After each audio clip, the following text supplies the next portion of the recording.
Theological Instructions, Amuzish-e Aqa'id. This text is a collection of 60 lessons on Islamic theology. The topics are organized in logical order, and are full of traditions and verses of the Holy Qur'an to support and clarify each subject.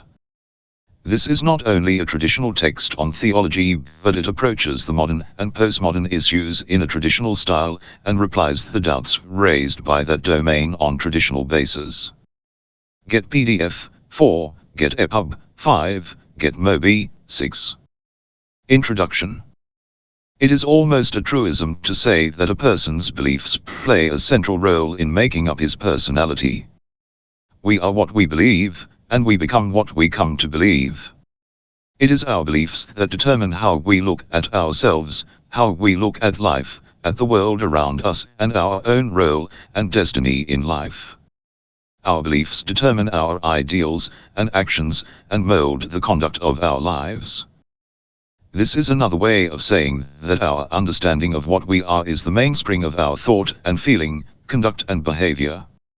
Our understanding concerning our own nature, our origin, our situation in the world of being, our relationship with other human beings, the purpose of our life, and the future destiny that awaits us, all these matters together determine the kind of person we are today, and what we may become tomorrow. This is as true of society as it is true of individuals. That is, the character of a society derives from its current beliefs. A society's culture, its ideals and norms, its social, educational, economic and political institutions all are derived in some way or another from the beliefs prevailing in society, and those that are held by various groups that play a dominant role in it. Beliefs are ordinarily absorbed by human beings in the course of acculturation, that is, the process by which the culture of a particular society is instilled in a human being from infancy onward. Yet beliefs are too important to be left to acculturation. In view of the critical role they play in the making of an individual and his destiny, they are immensely more important than other cultural modes like language, social customs, diet, dress, lifestyle, and technology. One of the greatest of human needs is the need to believe, and this poses a tremendous challenge to individuals and society.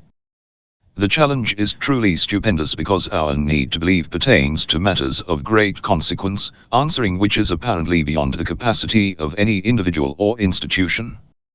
How can I know where I have come from, why I have come into this world, and what is the purpose of my life? How do I relate to this vast universe into which I have been brought? How can I know what is expected of me? How should I order my relationships with other human beings? How should I live so as to fulfill the real purpose of my life? What laws and regulations should I follow in order to achieve that purpose?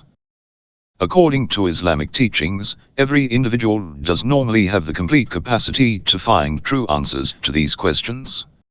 Indeed, according to Islam, it is his duty to find the right answers. This capacity is represented by the faculty of reason or intellect, which is innate in every human being.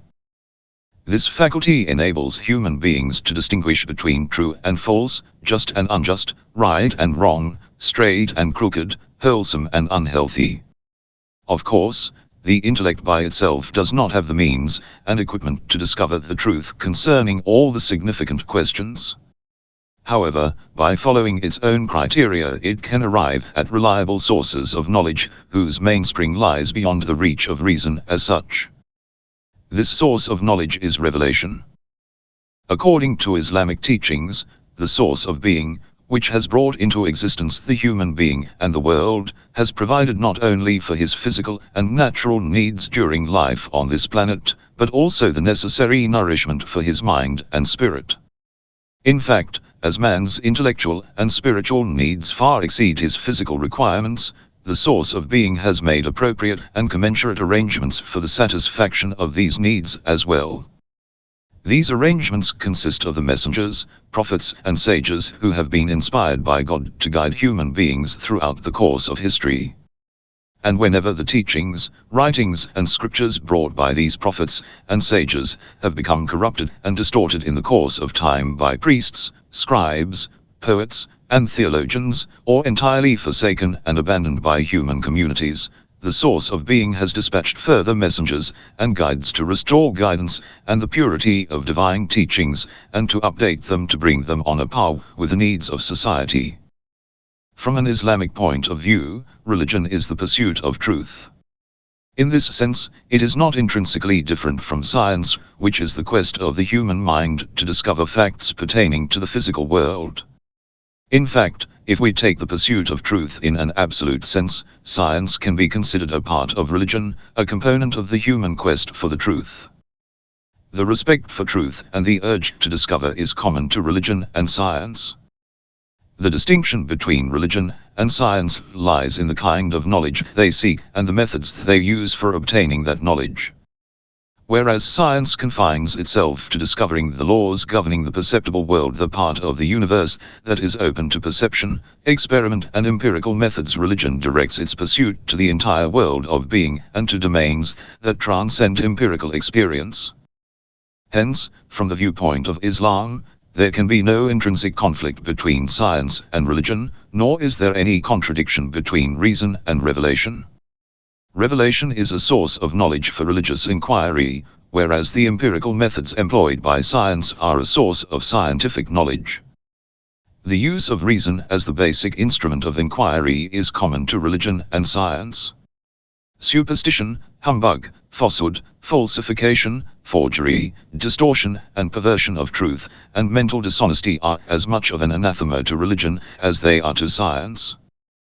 When we understand religion as the pursuit of truth, there can neither be any conflict between it and science, nor can there be any conflict between those engaged in the religious pursuit, because their goal and objective is one. This is not to deny the unfortunate conflicts that have often arisen in the course of history between the savants of science and the self-styled patrons of religious traditions on the other. Neither this is to deny the bloody conflicts that have at times plagued the relations between followers of different religious traditions. During the last 4 centuries or so, modern science developed in an environment marked by the growing domination of secular and humanistic schools of thought in Europe. The historical conflict between scientific outlook and the religious worldview in the West has been mainly a conflict limited to Christendom and a product of the doctrines and dogmas of the Church. These dogmas, which developed in the course of history as a result of the intellectual activities of Christian theologians, were based on certain interpretations of the Scriptures. Hence it can be said that the Western conflict between religion and science was in fact not a conflict between reason and revelation as such, but one between reason and science on the one hand, and a certain type of religious tradition on the other. Apart from the conflict between science and religious traditions, we have the divergent and conflicting doctrines of the various religious traditions. Indeed, even within the major religious traditions of the world such as Islam, Christianity, Buddhism, Hinduism, and Judaism, we are confronted with different outlooks, doctrines, laws, and precepts. According to the Islamic view of the history of religions, the differences between the religious traditions derive not from authentic revelation but mainly from the theological, hermeneutic, legislative and interpretive activity of various generations of mankind through the course of centuries, and belonging to different regions. To a large extent, these differences of doctrine and religious law are a product of misunderstanding concerning the very meaning and purpose of religion as the pursuit of truth. Religiosity and piety have been understood to mean not loyalty and commitment to the truth, but as faithfulness to the religious tradition in which one has been born, and which one was made to imbibe through the process of acculturation. All the existing religious traditions of the world, including unfortunately even the Islamic world for the most part, base their following on imitation of ancestors, and thoughtless adoption of current ideas, beliefs, and norms through acculturation. Children are expected to adopt the creed of their parents and ancestors, and adherence to any given religious tradition derives from imitation rather than individual research and quest. Imitation, acculturation and loyalty to the creed and beliefs of one's elders and ancestors rather than intellectual effort make the basis for the continuity of religious traditions. Such a view of religion is a travesty of the real meaning and spirit of religion as the highest and noblest of human pursuits for the truth. According to Islam, imitation cannot be the basis of faith. Even if someone adopts the right beliefs by following and imitating others, it will not be acceptable, and such a person cannot be said to possess a valid faith. Faith is something which is attained after a valid search for the truth. It may be said to be the religious equivalent of scientific knowledge and certainty, which can only be achieved through a valid process of scientific inquiry, training, and research. Science is not a medley of unproved hypotheses, and a hypothesis does not become part of scientific knowledge unless it is proved by valid scientific methods. A scientific theory, even if it should be true and correspond to factual reality, cannot be accepted by the scientific community unless it can be established by valid empirical demonstration. Religious faith too is not blind faith, it is a knowledge that permeates deeply the heart of the faithful person as a result of valid intellectual effort, reasoning, and spiritual endeavor. The Quran is unique among the world's scriptures in that it not only lays down the doctrines and laws of the Islamic religion but also offers a critique of the religious traditions that existed in the Arabia of those days, namely Arab polytheism, Judaism, and Christianity. The rejection of imitation and acculturation as a foundation for belief has a basis in the Quran itself. The Quran flatly rejects the rationale advanced by the polytheists for following the creed and practices of their ancestors. When they are told, "Follow what Allah has sent down," they say, "We will rather follow what we have found our fathers following." What, even if their fathers neither applied any reason nor were guided? Holy Qur'an, 2:170. The parable of the faithless is that of someone who shouts after that which does not hear anything, except a call and cry, deaf, dumb, and blind, they do not apply reason. Holy Qur'an, 2:171. According to the Quran, the most conspicuous characteristic of those who are devoid of real faith is that they do not apply rational criteria to their beliefs. As such, they are considered creatures of a lower order than animals, because the animals simply follow their innate God-given instincts, whereas the faithless fail to use their God-given intellects, and therefore degenerate to a level below that of animals. Do you suppose that most of them listen or apply reason? They are just like cattle, rather they are further astray from the way.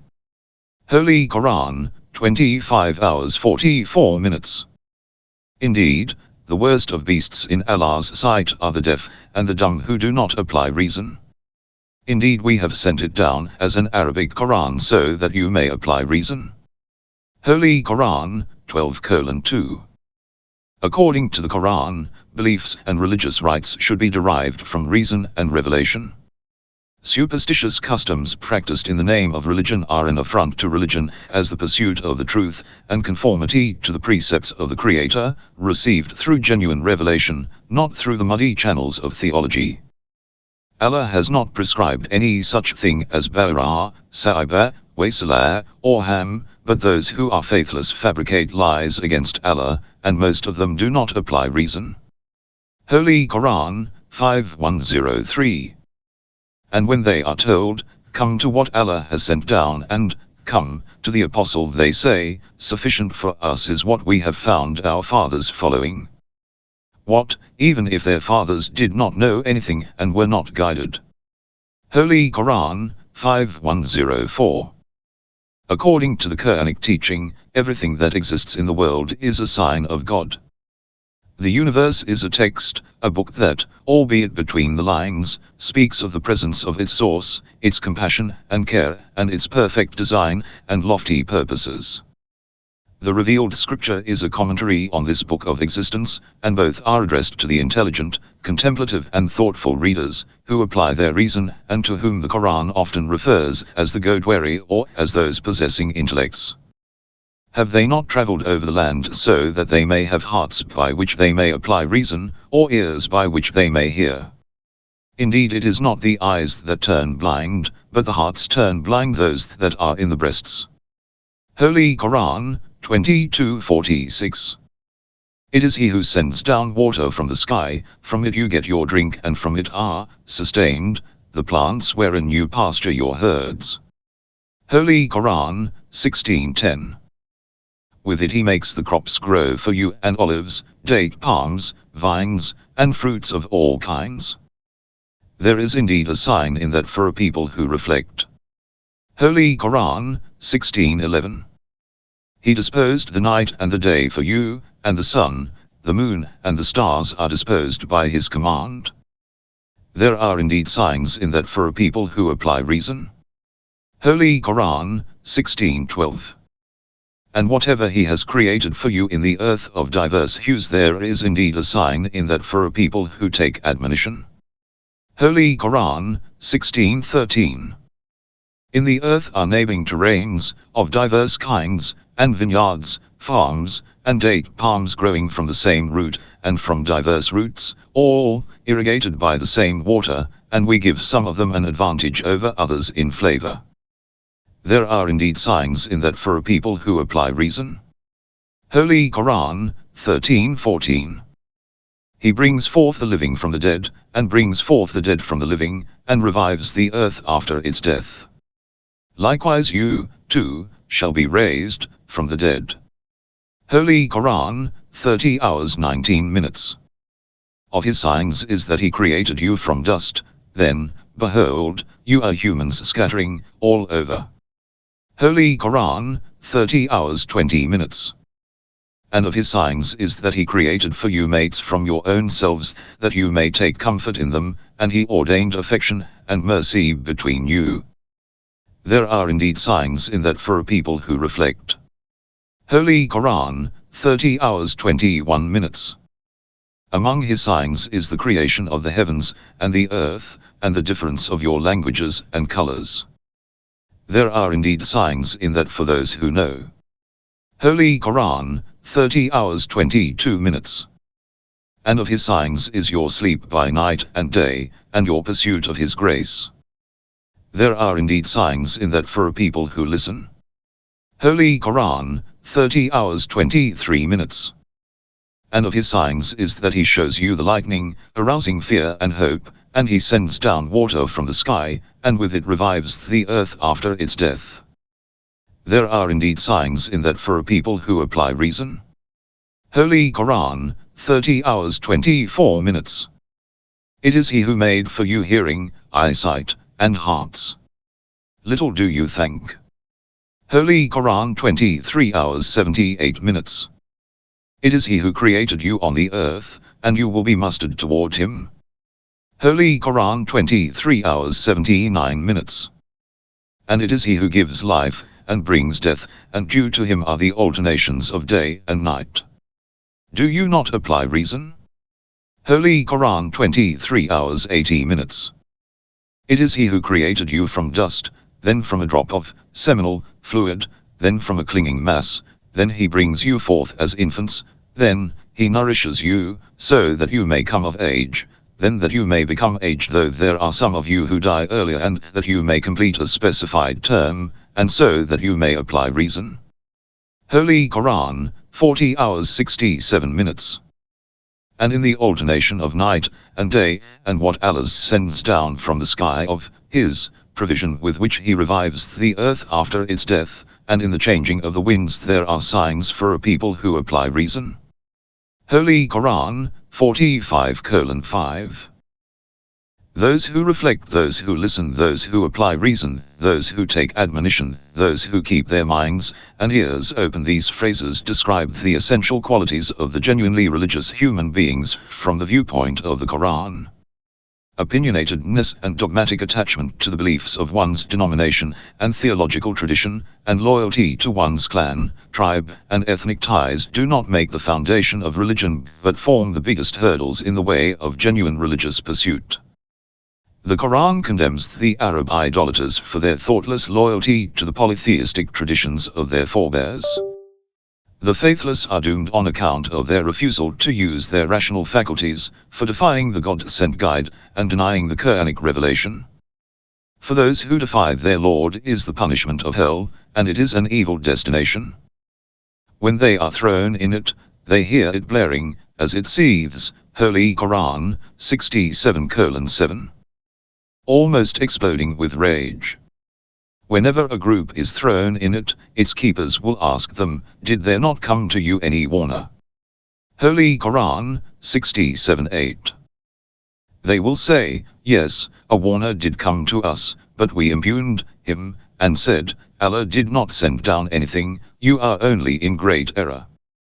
Holy Qur'an, 67:9. And they will say, "Had we listened or applied reason, we would not have been among inmates of the blaze." Holy Qur'an, 67:10. Elsewhere it rebukes the Jews for their ethnic and racial pretensions, as well for their extravagant theological claims of having a special relationship with God, a claim which is shared by some Christians, thus warning Muslims by implication against entertaining similar claims. The Jews and the Christians say, "We are Allah's children and His beloved ones." Say, then why does He punish you for your sins? Rather you are humans from among His creatures. He forgives whomever He wishes, and punishes whomever He wishes, and to Allah belongs the kingdom of the heavens, and the earth, and whatever is between them, and toward Him is the return. Holy Qur'an, 5:18. Muslim scholars have developed the discipline of Ilm al-Kalam, literally, the science of dialectics, to deal with topics pertaining to belief and doctrine, which are often lumped together under the head of theology. The tradition of theological discourse pertaining to matters of belief begins in the Quran itself. In fact, the greater part of the Quran deals with theological discussions pertaining to the nature and attributes of divinity, the perfection of the system of creation, the role of justice in scheme of existence, the necessity of divine guidance through prophets and scriptures, and the necessity of judgment and retribution, and the pertinent details that go under the head of eschatology. This tradition is followed up in the traditions of the Prophet, S, and the Imams, A. Among Shia compilers of Hadith, Khumayni, D 328 or 329, 939 or 940, devotes the first volumes of his Al-Kafi, known as usual Al-Kafi, to issues of doctrine ranging from Tawhid, prophethood and imamate, to details pertaining to faith and unfaith. Sheikh Sadaq 306-381-918-991, another prolific compiler of the traditions, and a theologian, has a compilation, Kitab al-Tawhid, exclusively devoted to the traditions of the Prophet and the Imams surrounding the topic of Tawhid. Muhammad B. Hassan al-Safar, D290903, had earlier compiled the Basa'ir al-Darajat, a collection of traditions dealing solely with the topic of imamate. Aside from the Quran and Hadith, theological discourse in the Shia Imami tradition has a long history. Shia writers, right from the era of the Imams until the present day, have written hundreds of works on topics dealing with theological issues. Details of their theological works and polemical tracts dealing with debates and controversies can be sought from the Duriyah, an elaborate catalogue of Shia works. After the era of the Imams and their disciples, the most eminent theologians of the early centuries were Ibn Kabar al-Razi, Fluid 3 Road /9th century, Sheikh Sadaq, Sheikh Mufid 336-413-948-1022, Sayyid Murtada 355-436-966-1044, and Sheikh Taqi 385-460-955. 1067, and their works have had a profound influence on Shia thought of later centuries. A major portion of Shia theological writings deals with the topic of imamate, as this has been the most crucial issue in the Shia-Sunni debate. Two of the major works on imamate were compiled in the Indian subcontinent, namely the Akaq al-Haq by Qazi Sayyid Nur al-Shashtari, D1019-1610, and the Baqaid al-Anwar by Mir Hamid Hussain Lakhnoi, 1246-1306-1830-1888. Two other major works on imamate, namely Al-Ghada in Arabic by Al-Amar Amini, 1320-1390-1902, 1970, and Imam Shamsi in Persian by Al-Amar Sayyid Muhammad Hussain Husaini Tehrani, both of recent origin, are by Iranian scholars. Another contemporary work of significance is Adl-e-Ilahi, a monograph on the subject of divine justice by Martyr Murtaza Mutahari. He has also written a short work, An Introduction of Ilm al-Kalam, which gives an excellent outline of the development of this discipline and the various schools of Ilm al-Kalam in the Islamic world, and describes the salient features of Shi'i theological thought. Apart from monographs on Imam and other theological subjects, and besides the polemical tracts, Shia scholars have written comprehensive works with a didactic purpose dealing with almost all the basic doctrines of the Islamic creed. The most famous of the early works of this category are the Aqa'id of Sheikh Sadak and Sheikh Mufid's Taqi al-Aqa'id. A later influential work of this kind is the Tajrid al-Aqa'id of Khwaja Nasruddin Tasif 597-672-1201-1274, on which Alamar Hilli 648-726-1250-1325, another eminent theologian, wrote a famous commentary. Three important contemporary works of this category are worthy of mention. The first is the encyclopedic trilogy in Persian, consisting of al-Shinazi, Theology, in 3 volumes, Imam Shinazi, Imamology, in 18 volumes, and Ma'ad Shinazi, Eschatology, in 10 volumes, by Alamar Sayyid Muhammad Hussain Husaini Tehrani, 1345, 1416, 1926, 1995. This work has been translated into Arabic. The second is a 4-volume work, Mabani-e Aqa'id-e Islami by Sayyid Mujtaba Musavi al-Lari, which has been translated into English by Professor Hamid Al-Ghar and has been published under the title Lessons on Islamic Doctrine. The third noteworthy work, shortest of the three, is the present one by Ayatollah Misbah Yazdi, an eminent philosopher and prolific writer on a variety of Islamic subjects. Despite its comparative brevity, it covers an immense range of topics from Tawhid to Ma'ad. Meant as an introductory textbook on Islamic doctrines for students, its format of short systematically arranged lessons, each dealing with a specific issue, makes it an ideal text for classroom purposes. The book is entirely contemporary, both in its outlook and treatment of the subject. Shia theological thought has always been known for its characteristic philosophical flavor and approach, and this quality is quite evident in the entire volumes of the present work. It has been standard practice for works of this category to take almost no doctrinal notice of other religions, and to show limited attention to the standpoints of other Islamic sects. They are written basically with the motive to explain and substantiate Islamic beliefs, and display a healthy restraint in abstaining from distracting the student's attention by posing controversial and polemic issues. However, overall they remain largely indifferent to the intellectual climate and environment of their times. But, all the three contemporary works mentioned above show varying degrees of awareness of the presence of other currents of thought in the contemporary world, and offer an appropriate intellectual response. Among them, the present one is especially outstanding, as it reveals a keen awareness of the secular and materialistic philosophies and modes of thought that pose a broad danger to religion as a quest for truth beyond the limited concerns of modern science, and a common hazard to all religious traditions of the world. The Farsi original has received a warm welcome in Islamic seminaries and by teachers of courses in Islamic doctrine. It is hoped that the present translation of this outstanding work will as well be well received by teachers and students of Islamic studies and the general reader. Sayyid Ali Kulai Karai. al-Musharrifah. The 25th of April, 2005 CE. Translator's note. This is a revolutionary work in the field Islamic theology and also in the domain of seminary teaching. Theological instruction is not only a traditional text on theology, but it approaches the modern and postmodern issues in a traditional style, and replies the doubts raised by that domain on traditional basis. I am glad that we were taught this text while we were doing theology, and for certain, this text has helped me in the field of propagation. This also portrays the uniqueness of this work because the text of Hawzah is usually difficult to be utilized in the field of propagation. The translation.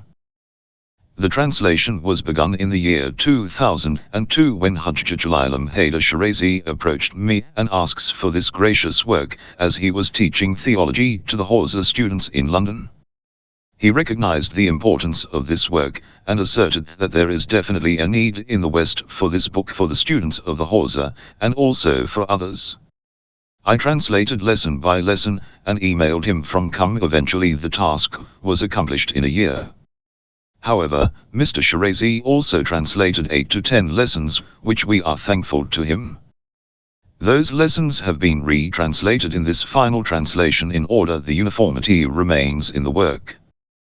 The translation focuses upon providing accurate translation of Ayatollah's work, rather than just transferring the meaning. However, a relatively academic English style has been utilized in order to facilitate the student of theology in the field of theology and others in general reading. An effort has been made to focus upon creating a uniformity between this translation and philosophical instruction of Ayatollah Misbah Yazdi, translated by Professor Legend Hossein and Dr. Azim Savdallah. I have tried to use the same terminology used by these two translators, and also adapted the title of this translation and the style from philosophical instruction. I am honored, encouraged and quite grateful to Holy Qur'an for writing a very rich introduction to this work.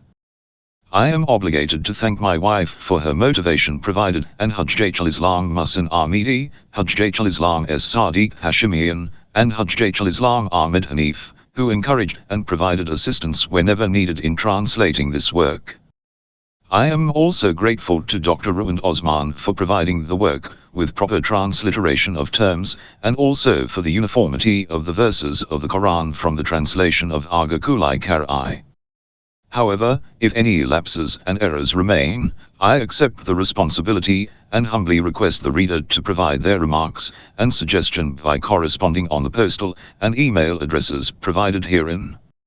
Finally, this translation would not have seen the light of publication without the effort of Hujjat al-Islam Muhammad Ali Shomali, whom I sincerely thank. The effort and work is very little for it to be a repay to the martyrs and to the Hawzah Ilmiyyah Islamic Seminary, whom I owe the most. I can only pray that this work be a piece of focus for the Imam of the time, and that he prays for me and also all of those who have made this work possible. Mirza Muhammad Abbas Ria. The 26th of June, 2006 CE. Author's Preface. Within the name of God, the infinitely good, the boundlessly merciful.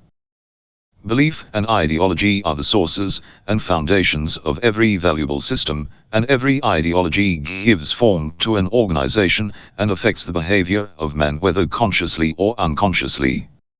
Therefore, the establishment of such a value system based upon the Islamic beliefs and ideology, which is counted as being abundant and perpetual in their resources, must be engraved upon the heart of man, so that it can offer its sweet fruit and bring forth the felicity of the two worlds. The Islamic scholars from the very outset of Islam have explained and propagated the beliefs of Islam in different ways. The scholars of theology have written numerous books covering and suitable for many different levels. In this present period, while focusing upon more recent issues and doubts, these scholars have written books on distinctive levels. However, the books we find in response to modern issues and doubts are on two completely different planes. The first is at a general level offering simple explanations and definitions, and the second is much more complex, incorporating difficult and intellectual terminologies in a very condensed text. Therefore, there remained a place and a need for a book, which could be taught at the intermediate level. On account of this, and due to the suggestions of the manager of the Islamic Propagation Organization, IPO, and with the help of the scholars of the institution Dar-e-Haq, we have compiled this book. The features of this book are as follows. 1. The topics of this book are organized into a logical order, and when explaining the various issues, references from future lessons are not given. 2. We have tried our utmost to use simple and clear language, and avoid complex and difficult terminologies in our explanations.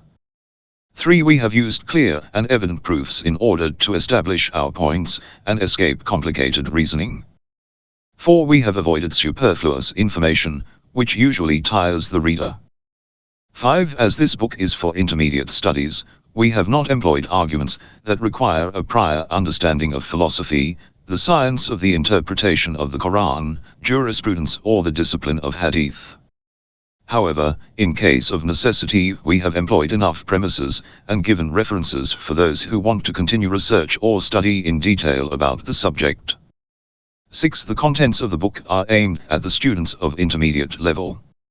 Each chapter is a complete lesson. 7 important issues have been emphasized and sometimes repeated, to ensure a complete and competent understanding.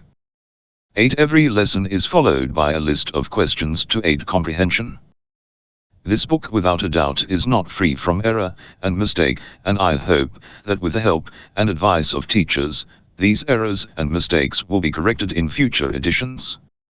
It is greatly hoped that this small effort will be accepted by the Imam of our time, Allah hasten his reappearance, for the Hawzah Ilmiyyah, Islamic Seminary, to which I am indebted, Islamic Seminary, as well as for the martyrs. Muhammad Taqi Misbah Yazdi. Come. September 1986. Lesson 1, Concept of Religion.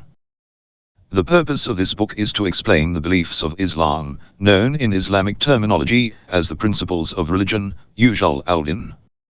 Before delving into this subject, it is necessary to briefly define the word religion. A definition in the art of logic marks the beginning of conceptualization. The Arabic word for religion is din and carries a lexical meaning of obedience, reward, and subjugation. In technical terminology, religion means to have a belief in the creator of man and universe. The prescribed actions that accompany such a belief also fall within this definition. Those who believe in a creator, even if their beliefs are mingled with perversions and superstitions, are regarded as being religious. Those who consider the universe to be merely accidental, resulting from an effect of a material or natural cause, are called materialists. On this basis, contemporary religions can be divided into true or false religions. A true religion can be termed as a tradition, which holds correct beliefs, which are consonant with the reality, and from which emanates behavior, which is expounded and intensified with the sense of being right and secure. The principles of religion and its branches. By understanding the technical definition given to the word religion, it becomes clear that religion can be divided into two major components. 1. The fundamental belief or beliefs, which are held to be the foundation. 2. The practical rules, which are related to, and emerge from the fundamental beliefs. The section, which relates to the religious belief, is termed as its principle, usul, and the section relating to the practical rules are known as its branches, few. Islamic scholars use these terms to identify these two categories. A worldview and ideology. Worldview can be defined as being a series of universal and harmonious beliefs concerning man and the universe. Ideology can generally be taken to mean a series of universal and harmonious views regarding human behavior. By consideration of the above, the term worldview can be applied to the principles of belief, and ideology can be used in connection with the branches or universal practical rules. It must be noted, though, that neither worldview nor ideology includes the particular aspects of the principles or the branches. Also, ideology can occasionally overlap with worldview and include some of the latter's meanings. B. Divine and materialistic worldviews. Throughout differing human societies, miscellaneous worldviews have existed and exist. They can be divided into the divine and the materialistic. A divine worldview is based upon the metaphysical reality, whereas a materialistic worldview is not. In the past, adherents to the materialistic worldview were known as atheists, derai, naturalists, tabi'i, and occasionally as dualists, zindiq, or heretics, mulhid. Contemporary materialism appears in various shapes and forms, the most famous being dialectical materialism, which can be witnessed within Marxist philosophy. Through the course of this discussion, it has become apparent that the terms worldview and ideology can also be applied in a non-religious context. See Revealed Religions and Their Principles. There have always been differing opinions amongst the sociologists, anthropologists and religious historians with regards to the appearance of religion. However, from evidence found within Islam, the appearance of religion is considered to be associated with the appearance of man. The first man on earth was Adam, the prophet of God, who came to proclaim monotheism.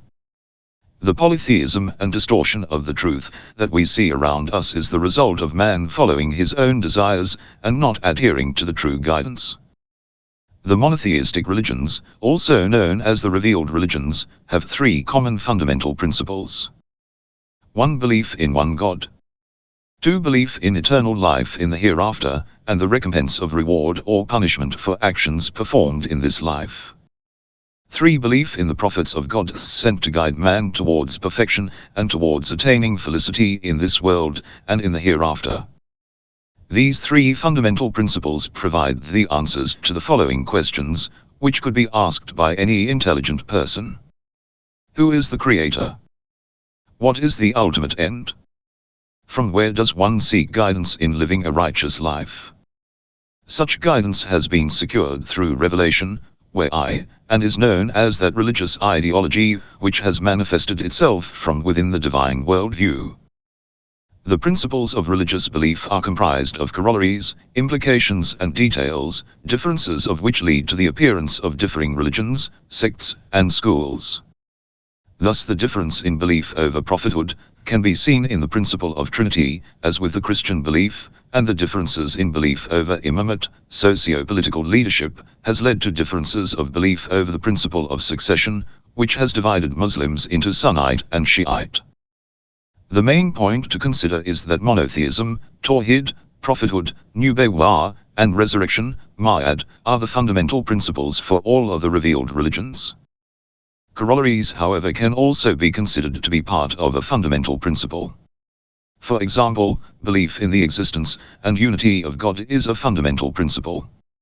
Some Shiite scholars believe that justice, adl, should be considered as a separate principle, but in reality it is actually part of the first principle mentioned. Another example is that of imamate, which some scholars consider as a principle in its own right, whereas in fact it is just a continuation of the principle of prophethood. On this basis the term principles of religion can be categorized into general and particular forms. The general use of the form, principle of religion, is vis-a-vis branches, and the particular uses of the term are for particular sects and beliefs.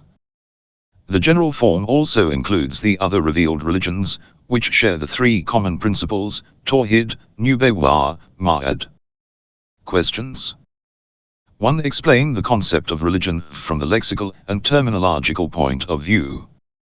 2. Define the terms worldview and ideology, and explain the differences between them. 3. Briefly explain the two different kinds of worldview. 4. State the general and particular aspects of the principles of religion. 5. What is the commonality between the revealed religions? Lesson 2, Inquiring into Religion. The drive to investigate. It is within the intrinsic nature, fitrah, of man to seek and be aware of reality. Man is born with this quality, which remains with him until his death. Sometimes this instinct for seeking the truth may be referred to as a sense of curiosity, whereby man is driven to ponder upon religious issues, and it is this very action which helps him to understand and realize a true religion. In the process of this realization he is faced with the following questions. Is there an imperceptible and immaterial being? If there is there a link between this immaterial being and our material world? In the presence of this relationship, is there a reality which created the universe? Is the existence of man limited to this material form / world? If man is not limited to this material / worldly life, is there another world, and if there is, what is the relationship between these two worlds? Furthermore, man requires knowledge concerning the best method by which he can live a righteous and fulfilled life, which will guarantee him felicity in this world and also in the next. The primary attribute man requires in seeking reality is thus his intrinsic nature. Man's desires are another factor that may encourage and consolidate him into seeking the truth. Such desires may not necessarily be of divine origin, but may be desires that wish to accomplish worldly or materialistic bounties. This is dependent upon his struggle within the fields of knowledge, and upon the advancement of experimental sciences. If religion can provide man with a means to achieve worldly goals without loss, this will inspire him to further investigate religion, because it is within man's nature to move towards success, and further him from failure.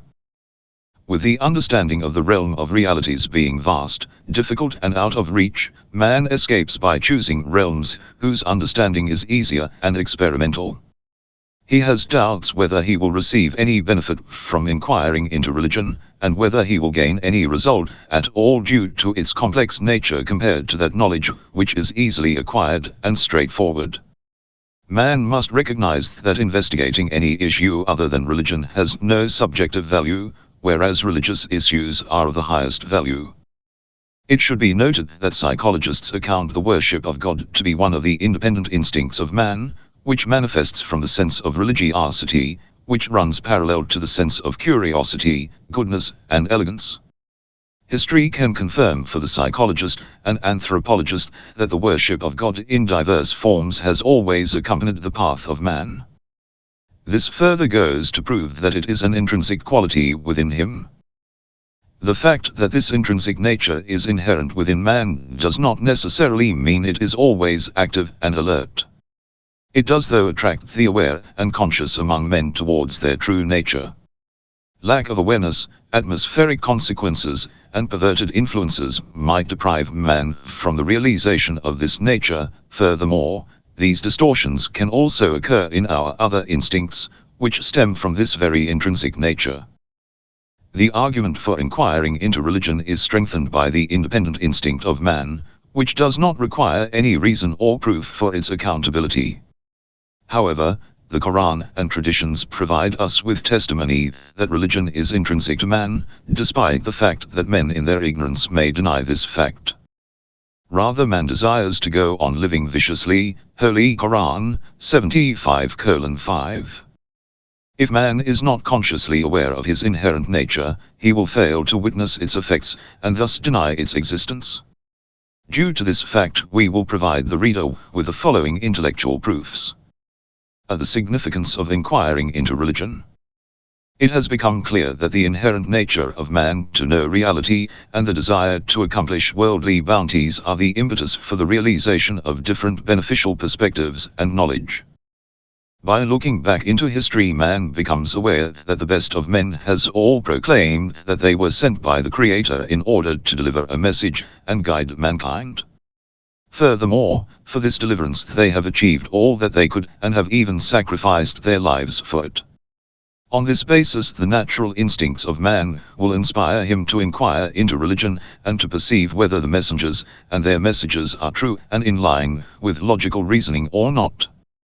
When man realizes that such invitations encompass felicity and eternal pleasures, resulting in departure from eternal chastisement and loss, what reason will he have for not investigating religion?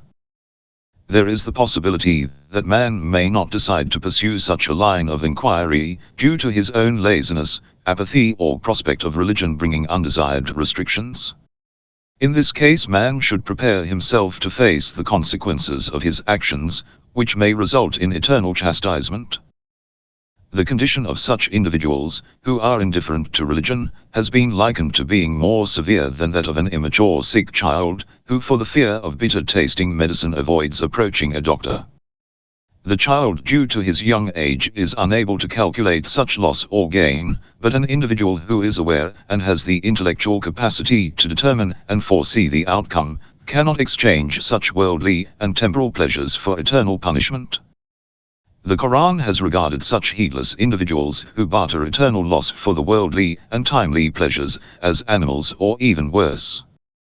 They are like cattle, rather they are more astray. It is they who are the heedless. Holy Qur'an 7179. In another instance, the Quran has mentioned, "Indeed, the worst of beasts in Allah's sight are the deaf and the dumb who do not apply reason." Holy Qur'an 8:22. B. Resolution of a doubt. It is possible that certain individuals may view inquiring into religion as unbeneficial, as it would not provide them with the desired or sufficient results. They therefore prefer to utilize their time and energy pursuing issues which will produce for them a fruitful outcome. In order to resolve this doubt, it must be argued that the resolutions of religious issues are in no way inferior to other sciences. We are also aware that resolving a scientific issue can be a lengthy and drawn-out process, therefore investigating religion cannot be forsaken on the basis that it will utilize too much time and energy. Furthermore, probability is not a rationale. The revenue from this probability must also be taken into consideration. For instance, in business A there is a 5% chance of being successful, and in business B a 10% chance.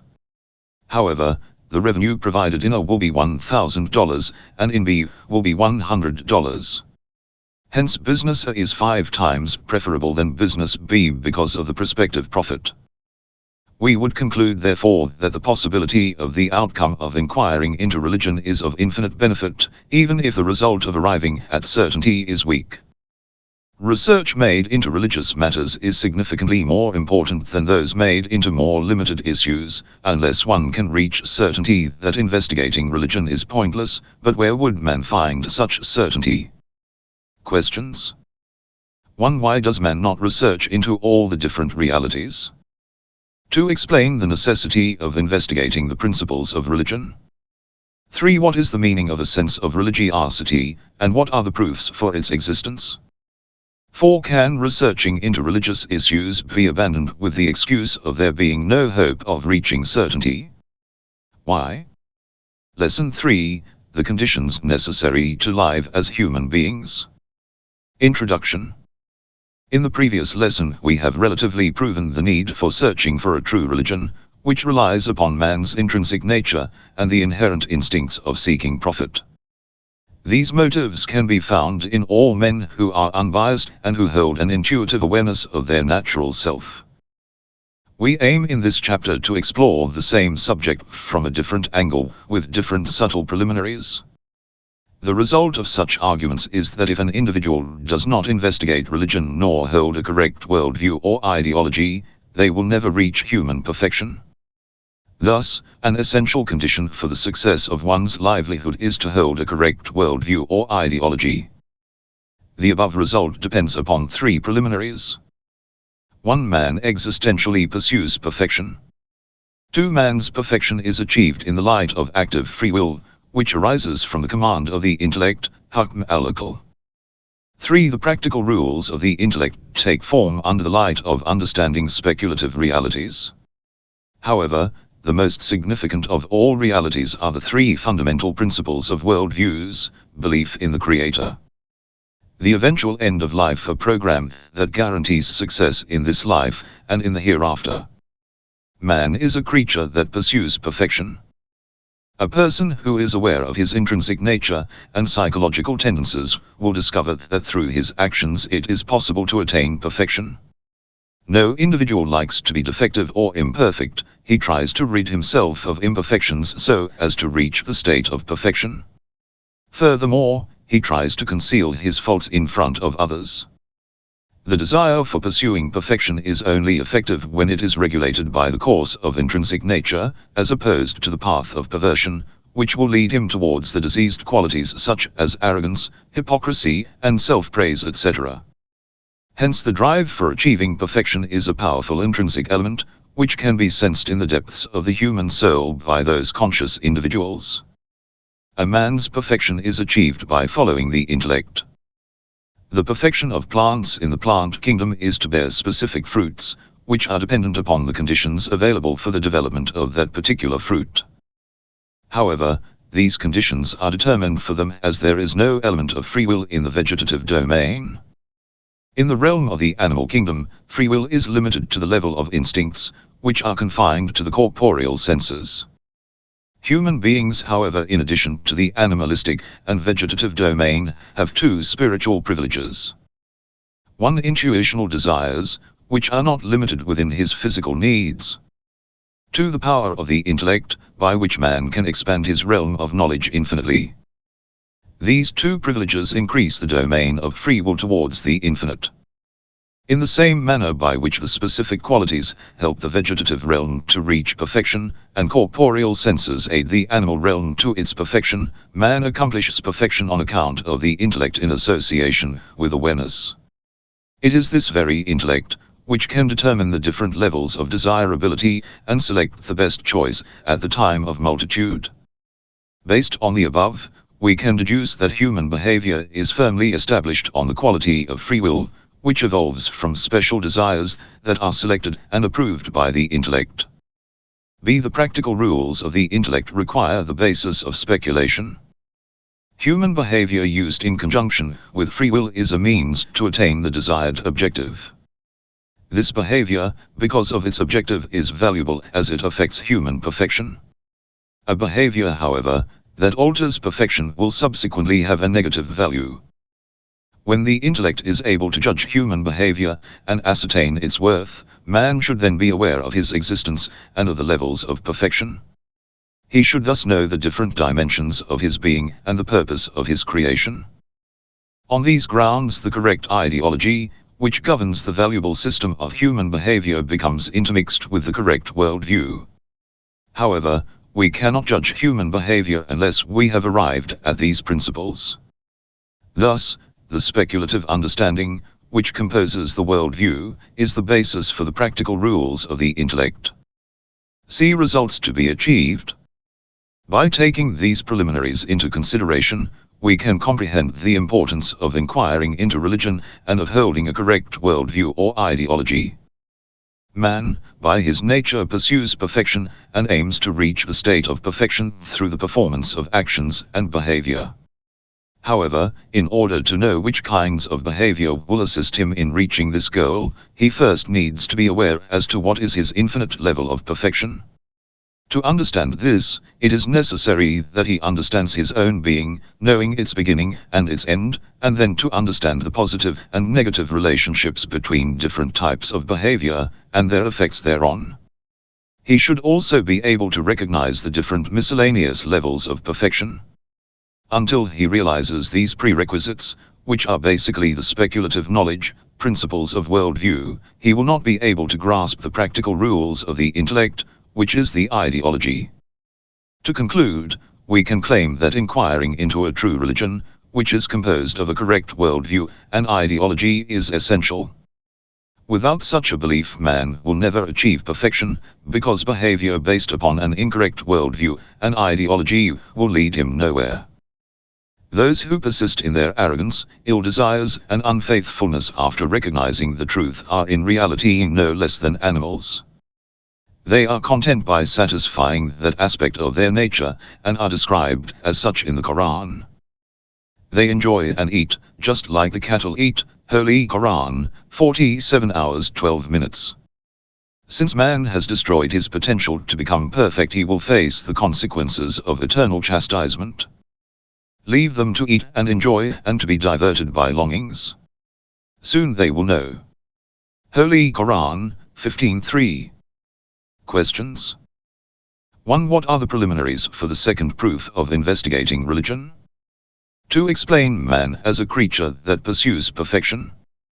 3. What are the fundamental qualities of man? 4. How are the fundamental qualities related to true perfection? 5. In what way does ideology depend upon a worldview? 6. Explain the logical form of the second argument. Lesson 4. The way of resolving fundamental issues. Introduction. When man enters the domain of resolving the fundamental issues of the worldview and the way of realization of understanding the principles of a true religion, he will initially encounter the following question. How can these issues be resolved? And how can one discover the fundamentals of epistemology and the means to achieve it? Intensive and professional research of this understanding in philosophy is known as epistemology, where the different understandings of man are discussed and their values acknowledged. To embark on a discussion of all the different types of understanding would sidetrack us away from the aim of this book. We have thus summarized the required subjects, which are presented as follows. The different types of epistemology. Man's understanding can be divided into 4 parts. 1. Experimental understanding. The understanding we perceive through our bodily senses is known as experimental understanding. Intellect, however, plays an active role in refining and analyzing these sense perceptions. The experimental sciences such as physics, chemistry and biology are founded upon experimental understanding. 2. Intellectual understanding.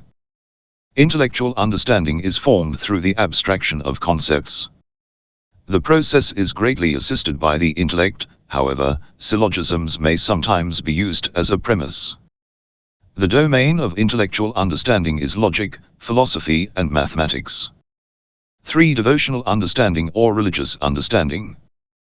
This understanding is based on information that has been previously gained through a reliable source and has been accepted because of coming from a trustworthy person or authority. This type of understanding can sometimes be stronger than those beliefs, which have evolved from sense perception and experimental knowledge. 4. Mystical or intuitive understanding. This type of understanding is contrary to all of the above-mentioned understandings. The essence of reality is known without any assistance from mental concepts, intercession or any procedure whatsoever.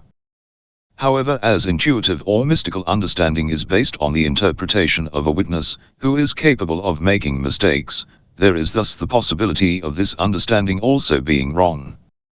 Different types of worldview. By considering the above divisions of epistemology, worldview can also be divided as follows. 1. Scientific worldview. Based on the results of experimental knowledge, man develops a universal vision, which can be known as the scientific worldview. 2. Philosophical worldview. This worldview is based on the vision that is acquired from intellectual arguments.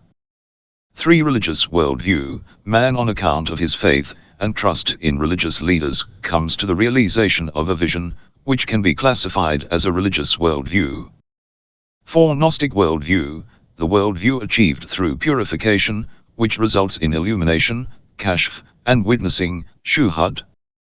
We will now look at whether the above 4 procedures will solve the fundamental issues of the worldview and provide wise solutions. We will then deduce which view is the most superior. B. Criticism and research. Experimental understanding is limited to the realm of matter. The scientific and experimental sciences have yet to prove or falsify the issues relating to the principles of the worldview. For instance, one cannot prove or disprove the existence of God with the help of a laboratory experiment. Furthermore, the realm of experimental understanding is limited to understanding and answering the issues concerning the metaphysical realities. Hence it becomes clear that one cannot understand the principles of the worldview, resolve the issues relating to it, or even be concerned with the enigmas relating to it on the basis of the experimental / scientific understanding. The understanding that emanates from devotion and religion requires, as already mentioned, the establishment of a reliable source. Firstly, the existence of the originator must be proven, followed by the proof of prophethood, so as the message will be recognized and secure. The principle of the existence of the originator and of prophethood cannot be proven through the message. For instance, one cannot argue that because the Quran has mentioned that God exists, therefore, he is proven. Verily, after proving the existence of God, identifying the prophet, and the truthfulness of the Quran, one can accept the auxiliary beliefs and practices based upon the trustworthy channel, prophet, and reliable source, God. Hence the issues concerned cannot utilize the medium of devotion to answer the fundamental questions of principles, existence of God, prophethood, etc., relating the worldviews.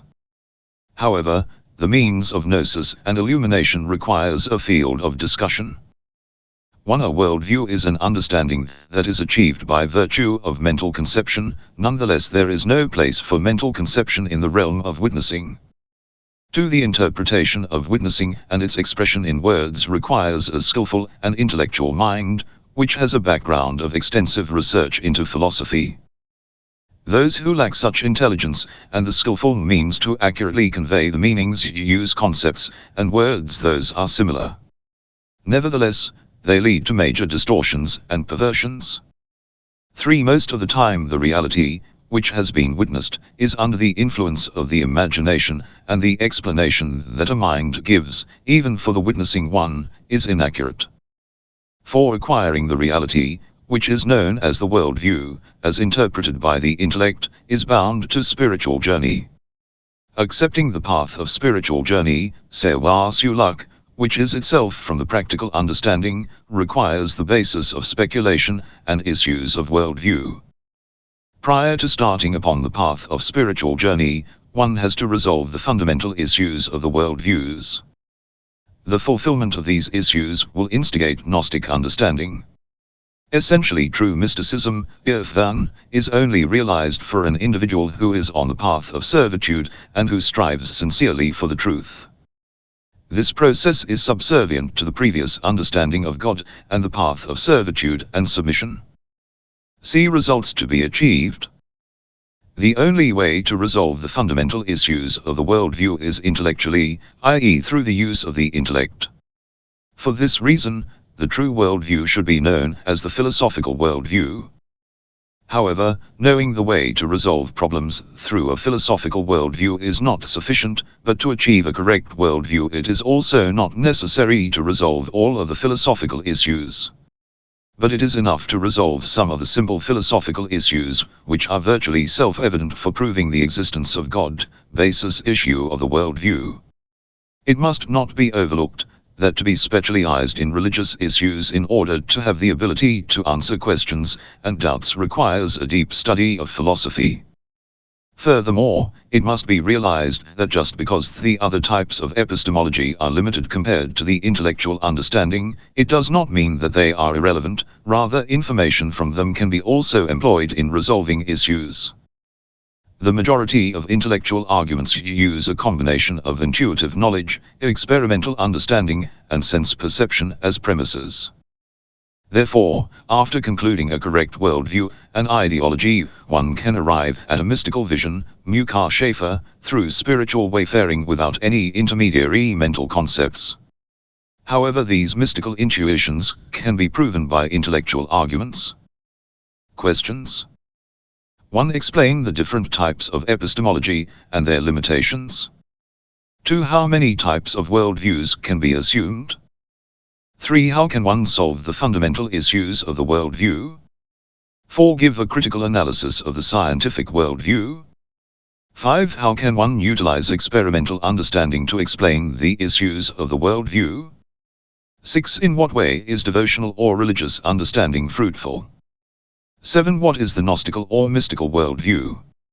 Explain whether the essential problems relating to the worldview can be solved on the basis of witnessing. Why? Lesson 5, Knowing God. Introduction. The foundation of religion is the belief in the Supreme Creator of the universe. This point constitutes the divisive element, which separates the divine worldview from the materialistic worldview.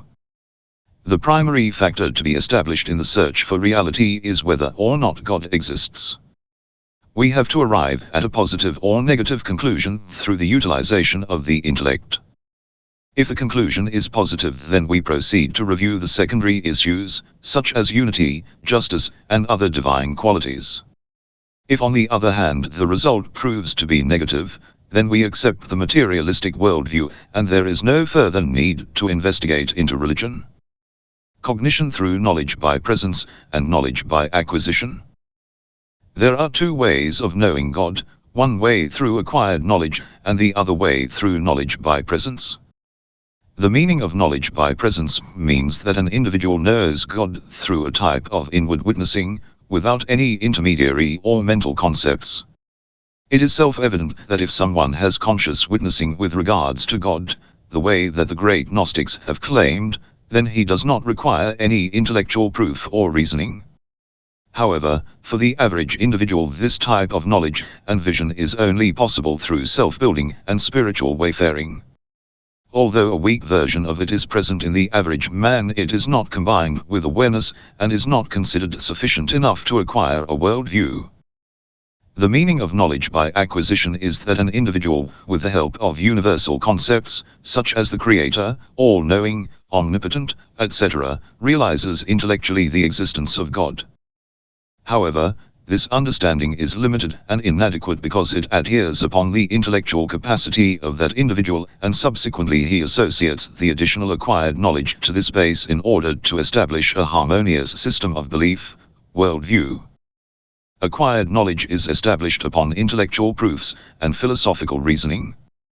Once acquired, man can enter the realm of understanding and realizing knowledge by presence. Cognition through intrinsic nature. In most of the discourses of the saints, Gnostics and philosophers we find that knowing God is a natural instinct of man, and something that is inherent to him through his intrinsic nature. In order to understand these definitions, one has to define the meaning of intrinsic nature. In Arabic the word fitra is used to imply a type of creation. Such things, which are related to this intrinsic nature, are called fitri, and are those things whose creation depends on something already existent. We consider those things, which are fitri, to have three distinctive features. 1. Different creatures all have a similar intrinsic nature within their species, although there may be variations with regards to it being strong or weak. 2. Things related to the intrinsic nature in the course of history have been determined as being permanent and perpetual. The origination of Allah, according to which He originated mankind, there is no altering Allah's creation, Holy Qur'an, 30 hours 30 minutes. 3. The intrinsic nature is self-sufficient from education and training, however it can be intensified and guided through the assistance of discipline. This intrinsic nature of man can be divided into two parts. A cognition related to the intrinsic nature endowed to man and not acquired through learning. B. Those tendencies and impulses, which are related to the intrinsic nature, and are essential elements in the creation of every individual. On this basis, if awareness of God is established within every human being, and is not a thing that man needs to acquire through research, then it can be called knowing God through intrinsic nature. If all humans have the tendency towards worshipping God, then it would be known as worshipping God through intrinsic nature.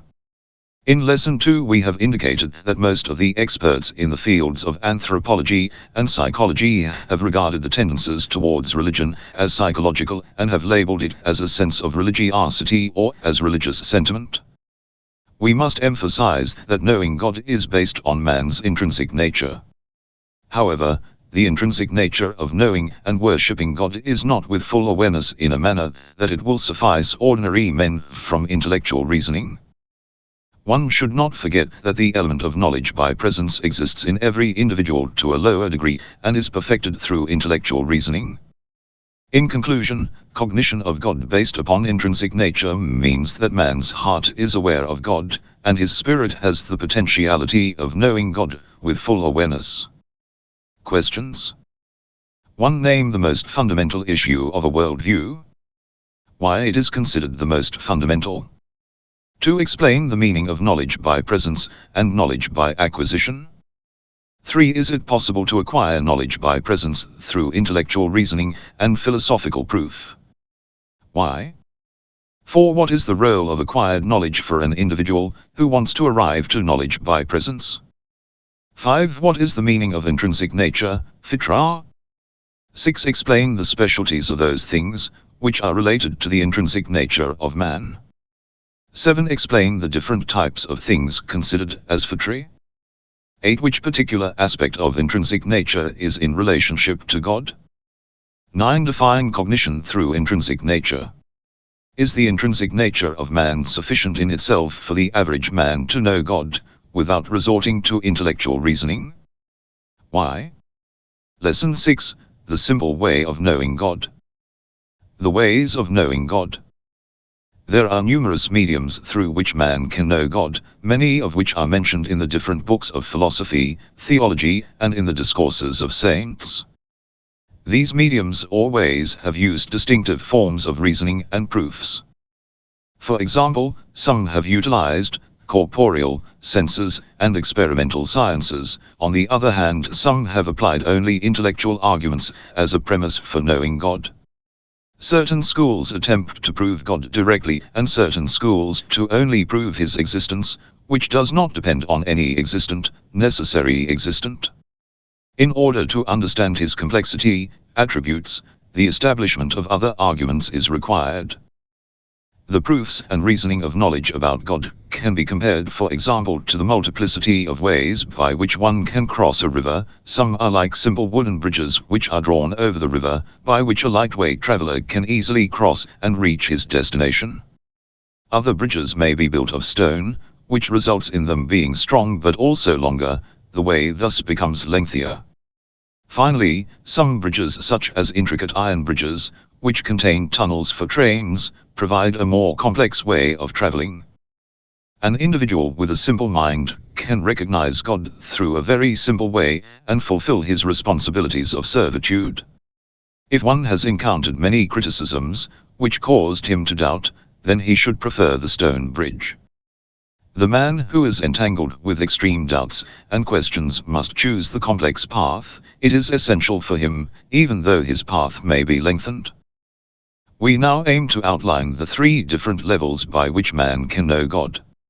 Firstly, by defining the simple way, then the intermediary way, and finally the more complex way. This way resolves several fundamental issues of philosophy, and is for those minds which are full of doubts and that have become deviated from the reality and goal. As specialties of the simple way. The simple way of knowing about God is bestowed with different merits and peculiarities. The most important of them are mentioned as follows. 1. The initial way is the simplest of all and does not require any intricate or proficient premises. It is easily understood by all degrees of mind. 2. This path directly accepts God as the wise creator. In this way it is unlike philosophy or theology, kalam, where the proof for the existence of God is first accomplished and then followed by the proof for the establishment of his attributes through intellectual reasoning. 3. This way is based upon and emphasizes upon the intrinsic nature of man. Through reflection man will come to witness the beauty of God in the creation as well as in other manifestations. 4. The saints for guiding the masses utilize this path, which is based upon the intrinsic nature of man. However, when discussing or debating with atheists, materialistic philosophers or sharp-minded individuals, the leaders would choose a different method by which to debate. B. Familiar signs. By reflecting upon the signs, ayat, around us, man can arrive at an understanding of his creator. In Quranic terminology, such reflection is termed as contemplation upon the signs of the Lord. Hence everything that is in the heavens and the earth and within man himself reflects God and channels the heart to feel the presence of God's guidance in the universe. This very book that you have in your hand is a sign from the author. Is it not true that by reading it you are becoming aware that the writer is intelligent and has a purpose? Have you ever thought that this work is the result of a chain of reactions without any intent? Is it not an absurd idea that an encyclopedia of 100 volumes could have come into existence as an effect of an explosion which came to occur in a metal mine, the fragments of which took the form of letters, and through accidental encounters with pieces of paper made writing appear, and then the papers also accidentally became arranged and bound into volumes? To accept blind accidents as a means of explaining the vast universe as a phenomenon, with all the hidden and uncovered secrets and wisdoms behind it, is 1,000 times more absurd than the above-mentioned idea. Every determined order is the sign of a determiner who is orderly and has a determination. This type of order can be perceived all over the universe. These orders bring together a universal orderliness, which has been brought about by a wise creator who perpetually manages it. Shrubs of rose stem out from mud and clay in a beautiful garden, with distinctive colors and a variety of fragrances. An apple tree originates from a small seed, and every year gives a good amount of apples, which are fair in taste, color, and fragrance. Furthermore, the song of the nightingale, the chicken hatching out of an egg by beating the ground with a beak, and the newborn calf suckling its mothers for milk, at the same time the breasts are ready with a supply of milk for the baby, etc. These are all signs from him. Is it not surprising that the honeybees, cows, and goats provide man with honey and milk especially for his use, and in unlimited quantity. Ungrateful man, however, does not recognize these familiar bounties, and encounters them with confrontation and dissidence.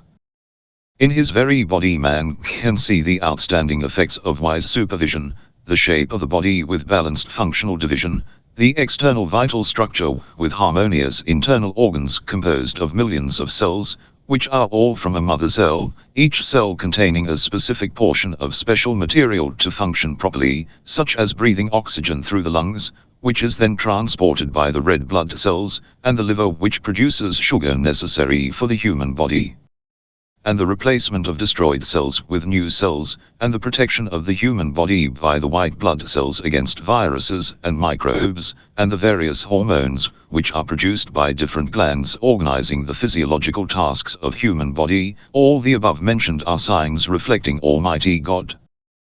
This physiological system is mysterious, and even though dozens of centuries have passed, man still has further ground to discover.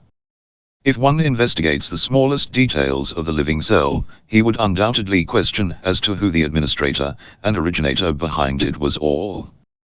It is the wise Creator who holds the utmost perfection and orderliness, who manages such affairs. That is Allah. Then where do you stray? Holy Qur'an, 695. It is apparent that as knowledge expands and grows, resulting in more discoveries of natural laws and their relationships, it will result in the unveiling of the secret wisdom behind the creation. However, contemplating on these simple, visible, and clear signs is sufficient enough for pure and uncontaminated hearts. Questions? 1. Explain the different ways of knowing God and what their peculiarities are.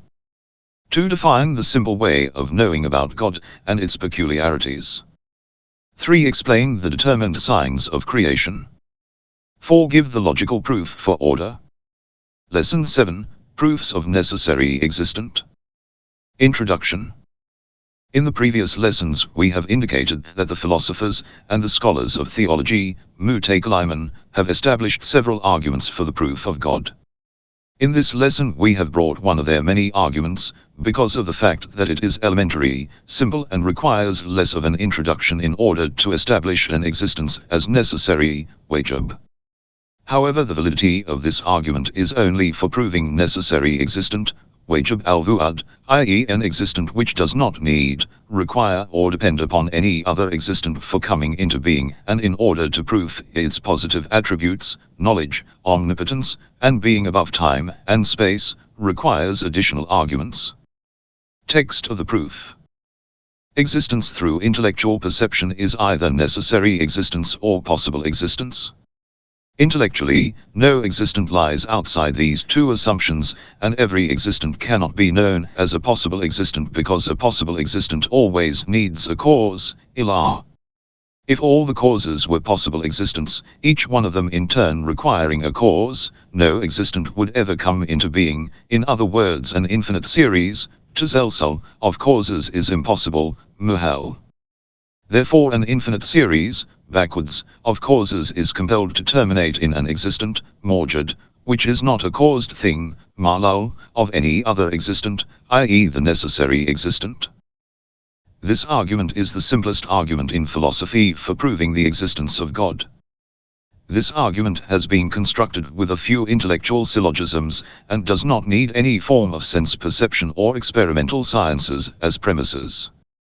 However, it has used philosophical concepts and terminologies, hence it requires an explanation about these premises and terminologies mentioned in the argument. Possibility and necessity.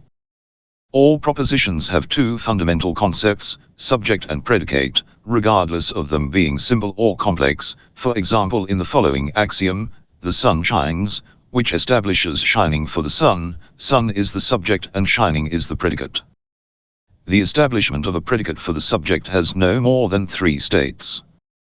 It is either impossible, such as the number 3 is greater than the number 4, or it is necessary, such as the number 2 is half of 4, or it is neither impossible nor necessary, for instance, the sun is above our head. In logical terminology, the first proposition has the state of impossibility, imtina, the second proposition is given the attribute of necessity, vu'ab, and the third state is considered as possible, imkan. However, in philosophy only existence is discussed, and those things, which are being incapable of being or of occurring and impossible, mumtani, will never have an existence, al-vu'ad al-khariji. For this reason philosophy regards existence from an intellectual perception as being either necessary existence or possible existence. Necessary existence is known as an existent, which exists in itself and does not depend upon another existent. Naturally, such an existent will have no beginning and no end, because the non-existence of something in a particular time is an indication that its existence is not from itself. In order for it to come into existence, it needs another existent, which is the cause or the condition for its realization. The absence of this condition or cause would be the reason of annihilation. Possible existence, mumkin al-vu'ad, is known as an existent, which does not exist in itself and depends on another existent in order for it to be realized. This division, which has taken place through intellectual perception, essentially disregards the existence of the impossible, mumtani al-vu'ad, but it does not have any indication whether the existent is either a possible existent or necessary existent. In other words, the genuineness of this perception can be conceptualized in three essential forms. 1. Every existent is a necessary existent. 2. Every existent is a possible existent. 3. Some existents are necessary existents, and some are possible existents. On the basis of the first and third assumptions, the existence of a necessary existent is established, therefore the assumption that should be reviewed is whether all existents are possible existents or not. However, by disproving this assumption, that all existents are possible existents, the existence of the necessary existent is definitely and confidently proven. The establishment of unity and other attributes must be proven with other arguments. Therefore, in order to disprove the second assumption, additional arguments must be utilized, one of which is that it is impossible for all of the existents to be possible existents. As this argument is not self-evident, it will be explained as follows.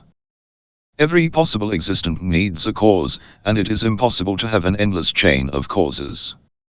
Thus, the endless chain of causes is compelled to terminate at an existent, which is not in need of a cause, i.e. the necessary existent. This argument has introduced other philosophical concepts, which require a brief explanation of it and things related to it. A cause and effect. If an existent requires another existent and depends upon that other existent for its being, then in philosophical terminology the caused existent is known as the effect, and the other existent is known as the cause. However, it is possible that a cause can also be an effect, and be a dependable existent, not absolutely free from need. If a cause is absolutely free from need, and does not depend upon any other existence, then it will be the absolute cause. By now we have become familiar with the definition of the terms cause and effect. We will now provide an explanation of the premise mentioned: every possible existent needs a cause. Possible existence does not exist in itself and has no alternative other than to depend upon another existent. Thus, every predicate, which is recognized for the subject, is established either by itself, by oldat, or by means of other than itself, by olga. For example, everything either shines in and of itself or requires something else for its illumination, or everybody is oily in itself or needs oil for becoming oily. It is impossible for something in itself to not be illuminating or oily and not receive light or oil from something else, and at the same time be oily and illuminating.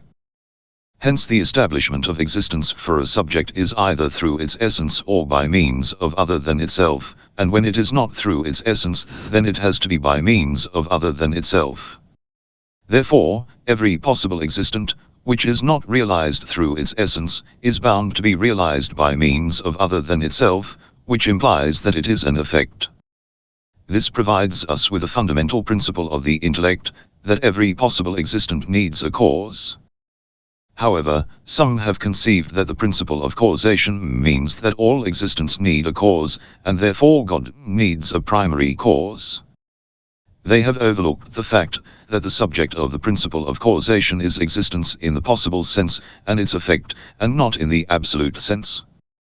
Not all existence require a cause, only those which are dependable and in need. B. The impossibility of an endless chain of causes. The last premise used for this argument is that the chain of causes should terminate at an existent, which is not an effect. In technical terms, an endless chain of causes is impossible. It is thus established that the necessary existent is the initial cause, which is self-subsistent depending on no other existent. Philosophy has come up with many arguments in order to disprove infinite series, tasalsul. Nevertheless, with the minimum of reflection, infinite series would almost seem to be self-evident. That is to say, considering the existence of an effect requires a cause, and is conditional upon that cause. Furthermore, if this state of being caused, ma'luli, and this conditionality is universal, then no existence would be realized anywhere. This is because the assumption of a few existents that are dependent without the existence of an existent is against the intellect. Let us assume that a group of runners are waiting to begin a race. They have all decided that they will not commence running until the others have. If this decision prevails among all of them, then none of them would begin to run. In the same manner, if the existence of every existent is conditional upon the realization of another existent, never would an existent come into being. The realization of an external existent indicates that there is an existent, which is needless and unconditional. See affirmation of the argument. At this moment, with the understanding of the premises mentioned, we would like to reaffirm our argument. Everything that can be considered as an existent has no more than two states. 1. The existent for which existence is necessary and exists by means of its own essence. In technical terms, this is known as the necessary existent. 2. The existent for which existence is not necessary and depends upon another existent in order to be realized. In technical terms, this is termed as the possible existent. It is self-evident that if the realization of a thing is impossible, then it will never come into being, hence every existent is either a possible existent or a necessary existent.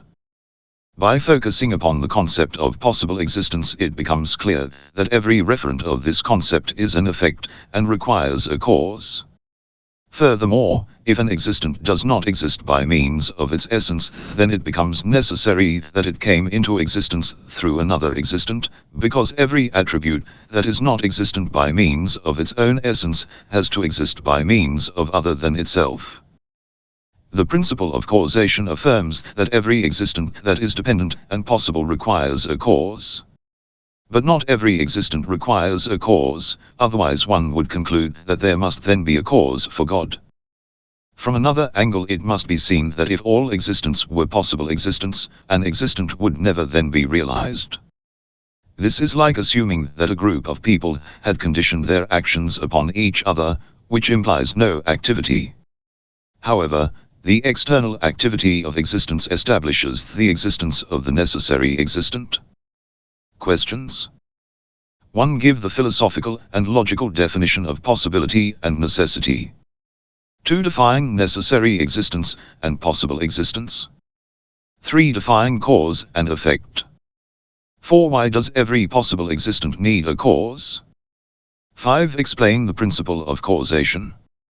6. Is God subject to the principle of causation? Why? 7. Explain the impossibility of infinite series. 8. Does the belief in a non-created God contradict the principle of causation? 9. Elaborate more on the impossibility of the infinite series, and explain the aim of this argument. 10. How is the logical form of the argument of impossibility of the infinite series? Lesson 8, Attributes of God. Introduction. In the previous lessons, we have discussed arguments for proving the necessary existent. By subordinating other arguments, we will now prove the negative and positive attributes of this existence. This is so we can recognize the Creator distinctively from his creation. It is not sufficient to merely know him as the necessary existent, because some may conceive of energy or matter as being the referent of a concept, Misbah, for this necessary existent. The following discourse is from two standpoints. By establishing the negative attributes so that the necessary existent is glorified from anthropomorphic temperaments and not compared to his creation. By establishing the positive attributes so that the Creator will be recognized as being worthy of worship, and for laying the ground to prove other principles such as prophethood, resurrection, and their branches. From the previous arguments we have realized that the necessary existent does not require any cause, and that he is the cause for the possible existent. We have thus already established two attributes of the necessary existent. Not being dependent on any other existent. The necessary existent is the first cause of the possible existent. By application of these two results we would like to further illustrate and establish the negative and positive attributes of the necessary existent through arguments, which are familiar and related to the previous arguments. The eternal nature of God. If an existent is an effect of, dependent or in need of another existent, this needy existent will come after the cause. If the cause is annihilated or not actualized, then there will be no effect, existence. In other words, for an existent to be non-existing in an interval of time, indicates that it is a dependent and possible existent. As the necessary existent exists by means of its essence, and does not require any existent for its being, it will always exist and is therefore unlike the possible existent. By means of the above argument, one can prove two more attributes of the necessary existent. God was without beginning, meaning that he never had an antecedent of non-existence. God is without end, meaning that he will never be non-existent. Occasionally these two attributes are brought together under the epithet of eternity, sempiternity, samedi. Therefore, every existent that has a past of non-existence or has the possibility to become extinct will never be a necessary existent. This very fact will prove the assumption of material, matter, as being the necessary existent as wrong. And negative attributes. Another essentiality of the necessary existent is to be separate and invisible, because every composite thing is a synthesis or in need of parts to be complete. The necessary existent is glorified and independent from needs. The necessary existent is not made up of parts. This is because a thing, which has the potential to be divided, intellectually then has the possibility of being annihilated. It has already been established that the necessary existent cannot be annihilated. As the distribution of parts in potency, by al-Quwa, and in actuality, by al-Fil, is peculiar to corporeality, the necessary existent will be established as being non-corporeal and immaterial. This will therefore imply that the necessary existent cannot be seen with the corporeal eye, and cannot be sensed through the corporeal senses. By disassociating bodily existence from the necessary existent, several other possibilities are also nullified. Necessary existence is thus not limited to or subjected to time, zaman, and space, makan. This nullification is because space is imagined for a thing, which has a body, and on the other hand every temporal object has the potentiality of being divided at intervals. As temporality is not attributed to the necessary existent, transition, growth, and movement can also be invalidated because there is no movement without time and space. Based on the above, those who believe that God sits on a throne, descends from heaven to earth, and can be seen by the naked eye are thus regarding him as being subjected to space, growth, and movement. This indicates that they have failed to fully grasp true recognition of him. Generally speaking, every concept that indicates an imperfection, need or limitation is negated from the Almighty, and is classified as his negative attribute. Be the cause that bestows existence. The second result to emerge from the above argument is that the necessary existent is the reason or cause for the possible existent. We now intend to specify the different types of cause, and the specialties of the cause that bestows existence. Cause in the regular sense means that every existent is dependent on another existent, and includes the conditions and circumstances as well. God not having a cause means that he is not dependent on any existence, nor requires a condition for him to come into being. God is the cause of creation, and has the attribute of bestowing existence. This is known as a special type of efficient cause, Ilmiyyah. Before explaining this cause, it is necessary for the reader to become acquainted with the different types of causes, which are mentioned in detail in the books of philosophy. In order to cultivate a seed, we know that there must be factors such as the seed, soil, water, a conducive environment, and an active factor, man or nature, that can plant the seed and nurture it. All of these referred agents are regarded as different reasons and causes that help the plant to grow. These various causes can be classified into distinctive categories. For instance, the cause, which is constantly needed for the existence of an effect, is known as the real cause, al-Haqiqiyya. The subsistence of the existence of an effect is not dependent upon the subsistence of that cause, like the farmer for the plant. This type of cause is known as the preparatory cause, Ilmiyyah. The causes, which have a possible alternative, are known as the substitute causes, Ilmiyyah. However, there is another type of cause, which is quite distinct from the above example, and can be discovered through our soul and its functions. When an individual imagines something or intends to carry out an act, he will have a configuration in his mind called an image, surah diniyya, which is actualized by the means of will, which is dependent upon the existence of the soul. As it is dependent, it will be known as an effect, but this effect is an effect, which is not independent from the cause at all, and cannot have any existence by itself. The activity of the soul, with regards to the will and idea, is conditional upon the limited elements, which manifest from the possible existent. When this activity is compared to the activity of the necessary existent, we realize that the latter is exalted and sublime, and that there is nothing comparable to him, and all effects are totally dependent upon him. See peculiarities of the cause that bestows existence. Taking into consideration what has just been mentioned, we can classify a few of the unique features of the cause that bestows existence. A. The cause that bestows existence must be complete in the perfection that exists in the effects to its absolute sense. This is so that the cause can provide the existent with its required need, as opposed to those material or preparing causes, which only create an environment.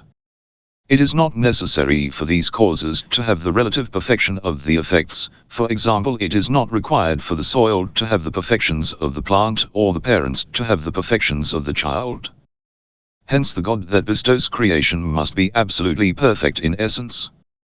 B. The cause that bestows existence brings its effect from non-existence to existence. It creates, by the intermediacy of which it, the cause that bestows existence, is not deprived from and does not lose anything from its existence. C. The cause that bestows existence is the real cause upon which the effect is completely dependent for its subsistence, as opposed to the preparatory cause, upon which the subsistence of effect is not dependent. On this basis we can refute the claims made by some of the Sunni theologians who state that the universe does not require God for its subsistence, as well as those Western philosophers who claim that the natural world is like a clock that has been wound up and left to operate free from God. On the contrary, the universe is dependent on God in its entirety, and if he were to withhold his grace for one moment, the whole of creation would be as nothing. Questions. 1. Why should one be familiar with the attributes of God? 2. How can you establish that God possesses sempiternity? 3. How could one prove that the essence of God is absolute and not comprised of parts, whether actively or potentially? 4. How can you prove that God is not a corporeal being? 5. Why is God not visible? 6. Why is God not subject to time and space? 7. Can we assign mobility and immobility to God? Why? 8. Explain the different types of cause. 9. Explain the peculiarities of the cause that bestows existence. Lesson 9, Attributes of Essence. Introduction. God is the primal cause and the bestower of existence. He contains the utmost perfection, and is responsible for all the perfection that we witness in existence, without any deprivation from his essence. This can be compared, for example, to a teacher who teaches his students from knowledge he has without losing any of it. However, The ontological perfections of Almighty God are superior to the example compared. A more accurate description would be to say that creation is nothing but the manifestation and dissipation of the sacred essence of God. The Quran has mentioned, Allah is the light of the heavens and the earth. Holy Qur'an, 2400 hours 35. As God's perfection is eternal, then every concept that holds perfection without representing any deficiency or limitation can be true for God as well. Furthermore, in the verses of the Holy Qur'an, the sacred narrations and the supplications of the infallible ones, Ma'suman, concepts like light, nur, perfection, kamal, beauty, jamal, love, hub, and bliss, baja, etc. are all related to him. The books of philosophy and theology have categorized the attributes of God into two groups, attributes of essence and attributes of action. We will provide a brief explanation of these two groups, followed by a discussion and proofs for establishing the most important one. Attributes of essence and attributes of action. Attributes related to God the Supreme are either concepts which are abstracted from the divine essence by focusing on a kind of ontological perfection, such as life, knowledge, and power, or they are concepts abstracted from a kind of relationship that exists between God and his creatures, such as being the creator and sustainer. The first group of concepts is called the attributes of essence, and the second group is called the attributes of action. The essential difference between these two groups of concepts is that the first group concerns the qualities of the sacred divine essence, whereas the second group relates the relationship and connection between God and his creatures. These attributes are additional concepts abstracted from the relationship between God and his creatures. Such concepts abstracted from the creature's dependence on the Creator are the Creator, the Sustainer, and the Originator. The most important attributes of the essence of God are life, knowledge, and power. However, if hearing and seeing are taken as having the power, ability, to see and hear, or to be being aware of hearing and seeing, they will return to the attributes of essence. If the meaning of these attributes are with an activity that is abstracted because of a relationship between the viewer of an object and a hearer of a sound, then they will be regarded as the attributes of action. Occasionally the attribute of knowledge is used in the mentioned manner, and is regarded as active knowledge, al-ilm al-fa'ali. Some of the theological scholars have regarded speech and will as attributes of essence. This will be discussed later. Proofs for the attributes of essence. The simplest way of proving that God is life, power, and knowledge is to first realize that when these concepts are used for creatures, it is the ontological perfections which are referred to. The ultimate and perfect form of these ontological perfections must then be within the cause that has bestowed existence. The Creator has to have full possession of all perfection that is in creation, since it is not possible that the provider or giver of life is void of it, or the bestower of knowledge and power is himself ignorant and helpless. The existence of these ontological perfections in creatures thus indicates their presence within the Supreme Creator without any limitation or deficiency. In other words, God the Supreme has the eternal attributes of life, power, and knowledge. We will now provide a brief explanation regarding these attributes. A life, hayat. This concept, living, is used for defining two groups of creatures, for vegetation, which is characterized by growth, and for man and animals, which are characterized by possession of will and consciousness. The first meaning cannot be associated with God because it is limited and imperfect, as vegetation requires external factors for development and growth in order to reach perfection, and this pertains to the negative attributes of God, as mentioned in our previous lesson. However, the second meaning of life, although it comprises of limitation and defects, could be applicable to God, but with the consideration of it being infinite and unlimited. Fundamentally, life is an essential characteristic of immaterial existence.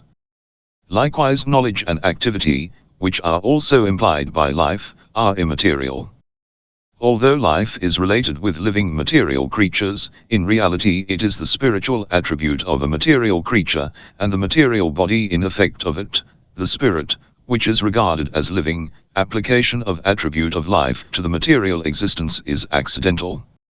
In other words, just as progression is essential for the material existence, similarly life is essential for immaterial existence. By focusing on this subject, another argument can be established, that as the sacred essence of God is immaterial and all of the immaterial existence have the essential attribute of life, therefore God has the attribute of essence of life. B. Knowledge, ilm. The concept of knowledge is the most apparent and self-evident of all concepts, but the reference of this concept within the creatures are limited and deficient, and with these peculiarities it is not possible to generalize it for God the Supreme. However, it has previously been indicated that the intellect, for this ontological perfection, could suppose a referent, which does not have any limitation or deficiency, ontological perfection, and be the essence of knowledge itself. This is knowledge of the essence of God the Exalted. God's knowledge can be proven from different angles. One such way is the same employed method used for proving all the attributes of essence. Since knowledge exists within the creature, verily the ultimate and perfect form of it must exist within the Creator. The second way to prove God's knowledge is through the argument of order. The orderly and perfect presentation or manifestation is clearly an indication of a precise and perfect knowledgeable manifest.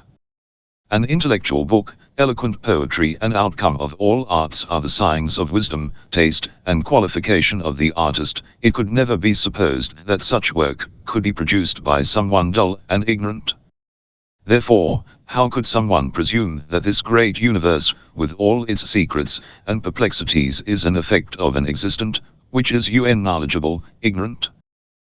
The third way to establish God's knowledge is through the premises of speculative philosophy, which are not self-evident, such as the principle that every immaterial existence is self-contained with knowledge, as has been proven in the related books of philosophy and theology. Focusing upon the knowledge of God plays an important role in self-building, purification of the soul, and from this standpoint it has been mentioned in the Noble Qur'an. He knows the treachery of the eyes, and what the breasts hide. Holy Qur'an, 40 hours 19 minutes. See Power, Qudra.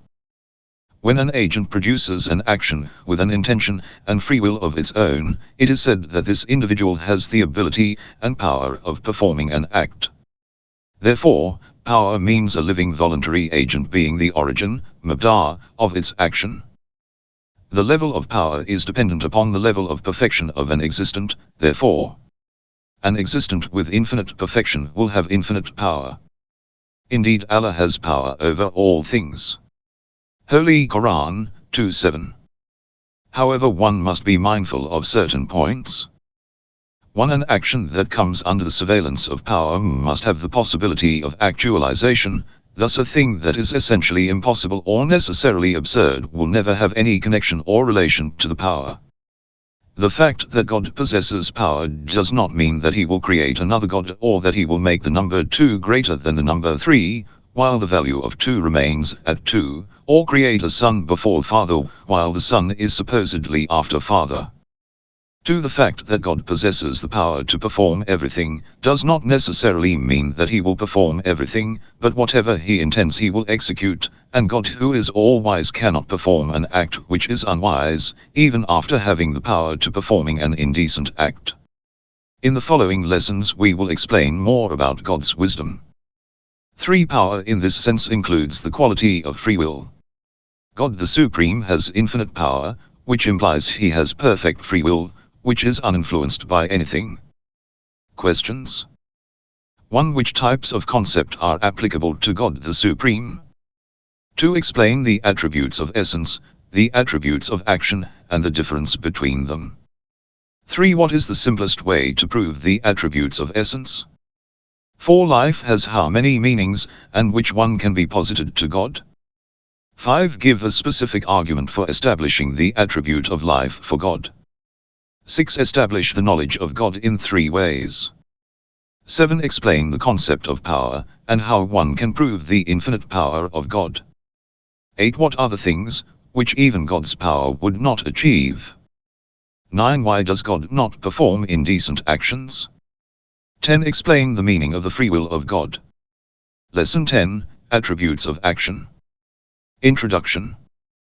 We are now aware that the attributes of action are concepts, which are abstracted by the intellect, that makes a special comparison between the divine sacred essence of God and his creatures, and considers the relationship that exists between the two.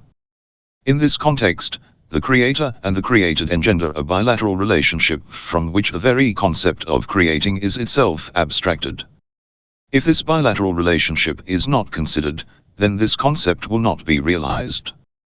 Consideration of the relationship that exists between God and his creation does not have any boundaries or limits, however it can be classified into two general groups. 1. The direct relationship that exists between God and his creation, such as direct creation, initiation, and origination.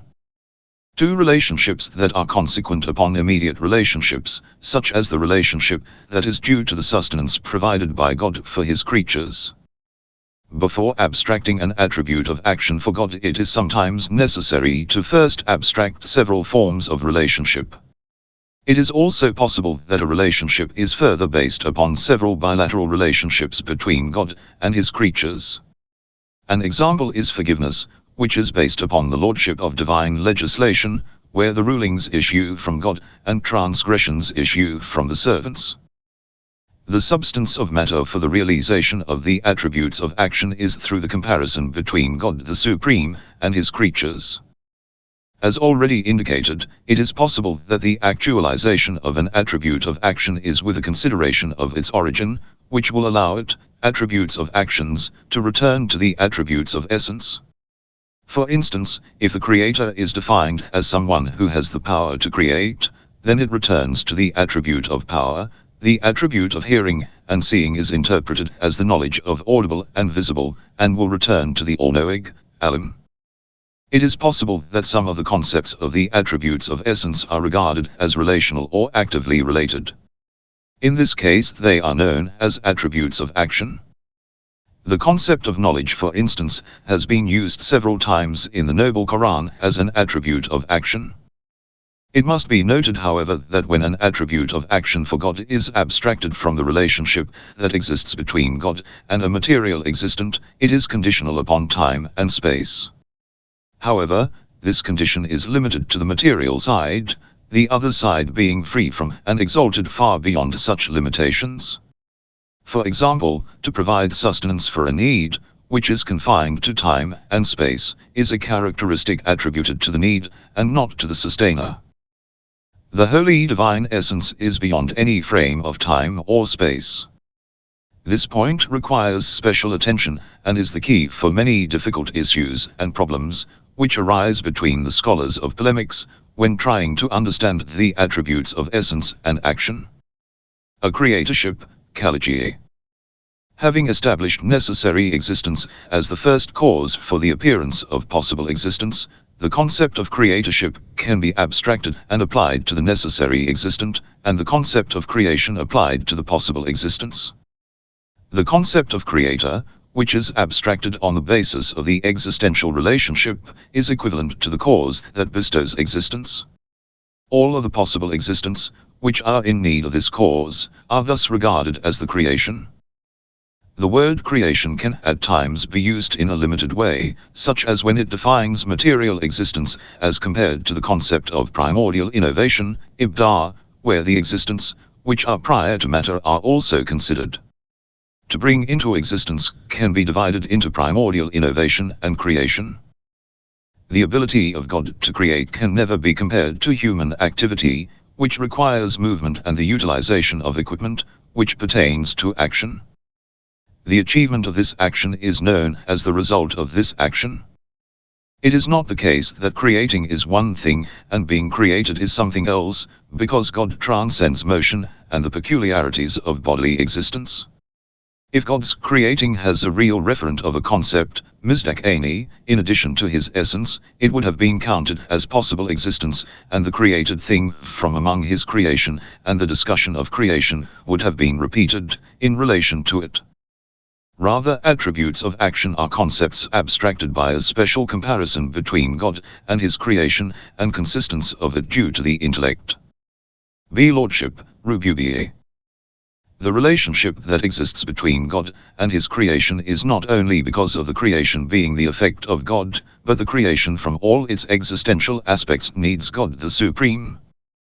The creation is entirely dependent upon God, and he can intervene and manage affairs in whichever way he wishes. When this relationship is considered in a general form, the concept of lordship is abstracted. The management of affairs is the necessary factor here, from which several other references for this concept can be derived: maintenance and protection, giving life and causing death, providing guidance and sustenance, etc. Stations of lordship can be divided into two general groups. I. Metaphysical lordship, which includes the managing of affairs of all the existence and provision for their needs, thus engendering the universe. 2. Legislative lordship, which is peculiar to those existence which have intelligence and free will. It includes issues such as the deputizing of the prophets, a. sending heavenly books, prescribing responsibilities and discipline, and the making of rules. The absolute lordship of God means that all creatures depend upon God.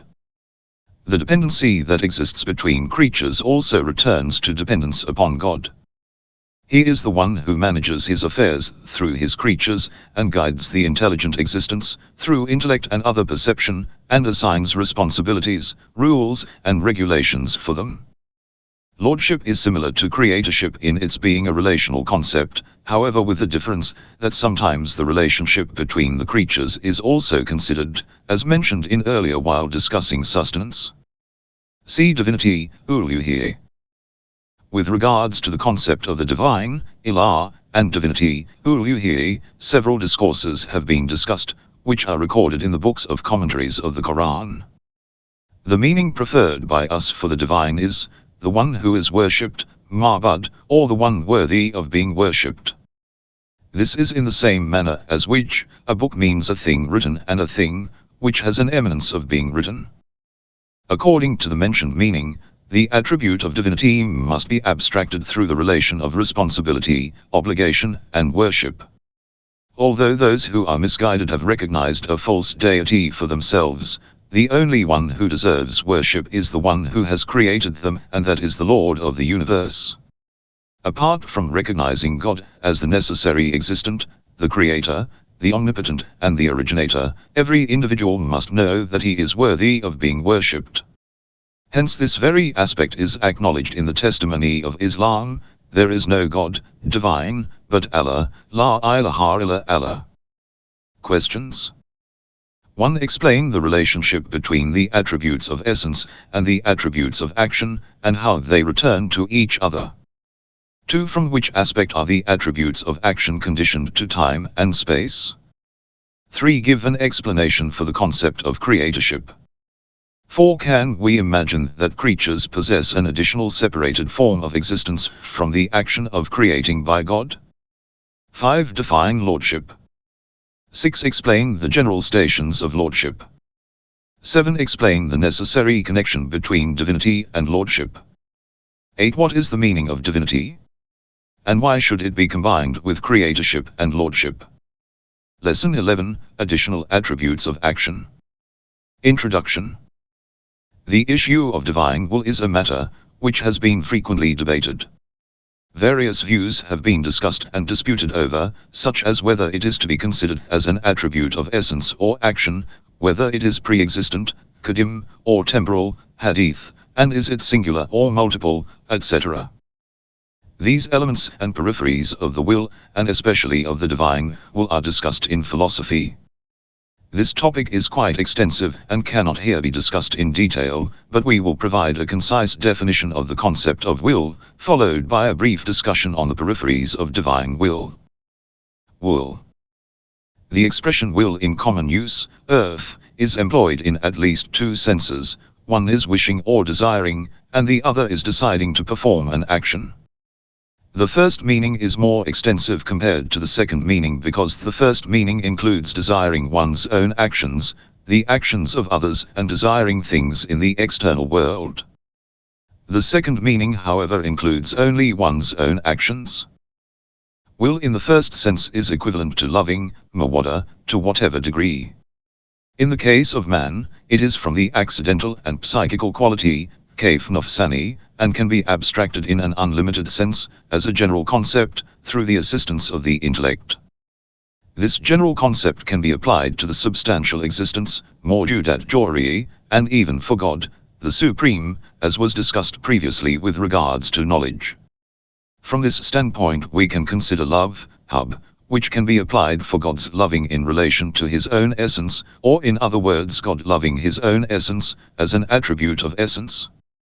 Hence the divine will means love of ontological perfections, which on the initial level is directed towards the infinite perfection, and on the subordinate level is directed towards the perfections of existence, which overflow from the perfections and goodness of the divine essence. However, the second meaning of will, which requires the making of decision in order to perform an action, is an attribute of action, as it is related to a temporal decree, which has a spatial qualification. Furthermore, the Noble Quran has also utilized this meaning on several occasions, such as all his command, when he wills something, is to say to it be, and it is, Holy Qur'an, 36 hours 82 minutes. It is important to remember that by relating an attribute of action to God, it does not mean that a change has occurred in the divine essence or that an accidental quality has happened to evolve for God. On the other hand, it can be considered as a relational attribute of action applied to God, which is abstracted by comparing the actions of creatures to the divine essence. Concerning will, the relationship, which is taken into consideration, is that the created things have been created from the aspect of having goodness, perfections, and benefit, maslahah. Their existence is in a special time and space, and is associated with divine knowledge and love. He created them out of his own desire, and not because he is forced into doing so. Observation of this relation becomes the reason for the abstraction of a relational concept called will, which in relation with a limited and restricted thing becomes limited and restricted. Hence this relative concept, mafhum ilafi, is given the attribute of temporality and multiplicity. A wisdom. It becomes clear by the explanation given with regards to divine will. That divine will is not to be associated with creating things absurdly, rather it is to be fundamentally associated with the aspect of goodness and perfection of a thing. Nevertheless, due to the fact that the collision of matter results in its own destruction and deterioration, the determination of divine love for the perfection is that their overall production, creation, is in such a fashion that they receive as much goodness and perfection as possible. By pondering upon this type of relationship, we come to grasp the concept of benefit, which does not exist independently from the existence of creations, and therefore will not cause their production, far from being an effective agent for the divine will, Ridha. We can conclude that as the divine actions find their source in the knowledge, power, and love towards perfection and goodness, which are the attributes of essence, they will always be realized as being beneficial. This type of will, which desires to deliver the ultimate perfection and goodness, is known as the wise will, Ridha Hakimah. Another attribute of action can here be abstracted, by the name of wise, Hakim, which also like other attributes of action returns to the attributes of essence. One should remember that just because the benefit fulfills a task it does not mean that that benefit is the ultimate cause, Ilmiyyah, for God the Supreme. Rather it is counted as a type of branch or adherent for the purpose. The fundamental final cause for the accomplishment of a job is love towards the essential infinite perfection, which is also subordinately related to the perfections of the creation. Hence it is from here that it has been said, that the final cause for divine actions is that very active cause, Ilmiyyah, and God the Supreme does not have any other extra purpose other than essence. However, this subject does not contradict the understanding that the perfection, goodness, and benefit of existence are counted as a secondary goal. For this very reason the divine actions in the Noble Quran are considered as the causation of affairs, which returns them all towards perfection and goodness for creation. B. Speech. One of the concepts associated with God the Supreme is the concept of speech. Discussions with regards to the speech of the divine existed in the past among the scholars of philosophy and theology, and it has even been said that this was the very reason why they named theology as the knowledge of speech, ilm al-kalam. The companions of this knowledge used to debate about whether divine speech is an attribute of essence, as the Ash'arites, Ash'ariyah, believed, or whether it is related to the attributes of action, as believed by the Mu'tazilites, Mu'tazila. One of the strongest conflicts between these two schools of thought was whether the Qur'an, which is the speech of God, is created or uncreated. This sometimes led to the two groups damning each other upon this issue. By focusing on the definition given for the attributes of essence and for the attributes of action, it becomes clear that speaking is an attribute of action. In order to abstract this concept, one has to consider a person who is addressed, mukatab, and who understands the purpose of the speaker through the means of listening to the sound, reading a text, or by understanding a concept in one's mind. In reality, this concept is abstracted from the relationship that exists between God and the addressed, whereby God intends to unveil the truth to the addressed, who realizes the truth. To the contrary, if speaking is taken as the ability or power for speech, then it will become an attribute of essence. These types of occurrence have been mentioned earlier with regards to other attributes of action. However, the Quran in the sense of letters, words or concepts present in one's mind is indeed created. If someone regards the knowledge of God as the reality of the Quran, it will then become the attribute of essence.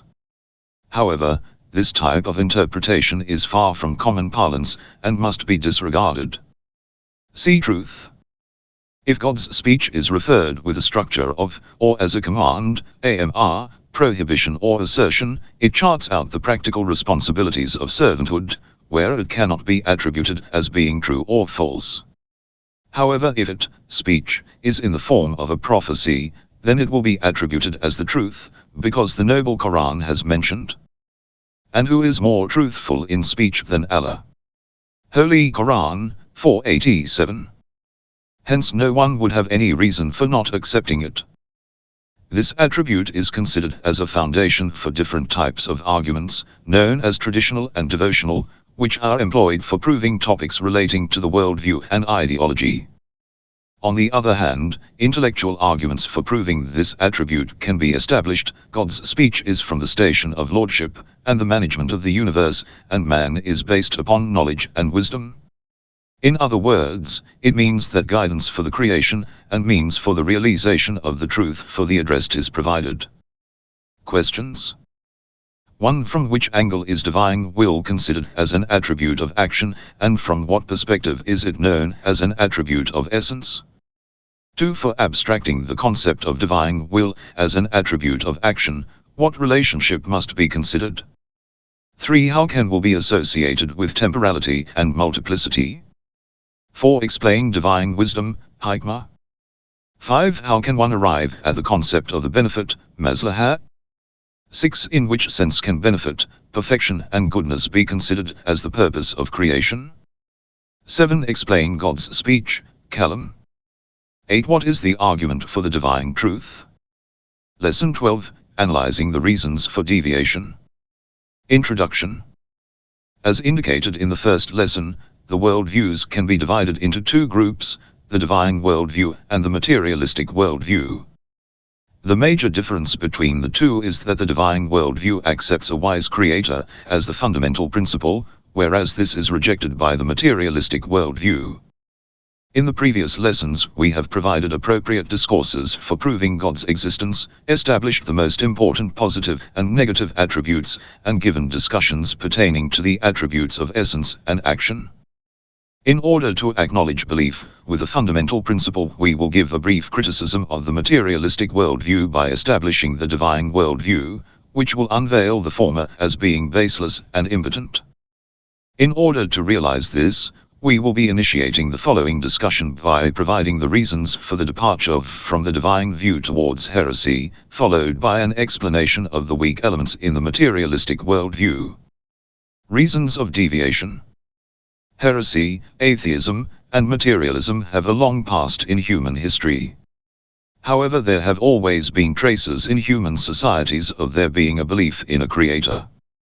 Nevertheless, the ubiquity of being irreligious started in Europe during the 18th century, and gradually expanded to other regions of the world. Although the advent of this irreligiousness was a response towards the system of the Church, and aimed at opposing Christianity, its waves nevertheless swept the other religions away with it. This anti-religious inclination, along with industry, art, and Western technology, was exported to other parts of the world. Furthermore, in the more recent centuries, this transformation and diffusion was with sociological and economical Marxist thought, which was applied in many countries, the outcome of which was the fall of humanity. The reasons and factors that necessitated the appearance and development of this distorted thought are numerous, an investigation into which would require a separate book. However, they can be generalized into three groups. As psychological reasons for deviation. Qualities such as irresponsibility, carelessness, and desire towards pleasure-seeking are all tendencies which may delude an individual towards atheism. For such an individual, from one side it means the pain of research and investigation is necessary. This is especially so when those issues, which provide no bodily or material pleasure, are concerned. So for those who are lazy, such an effort becomes a big obstacle in their way.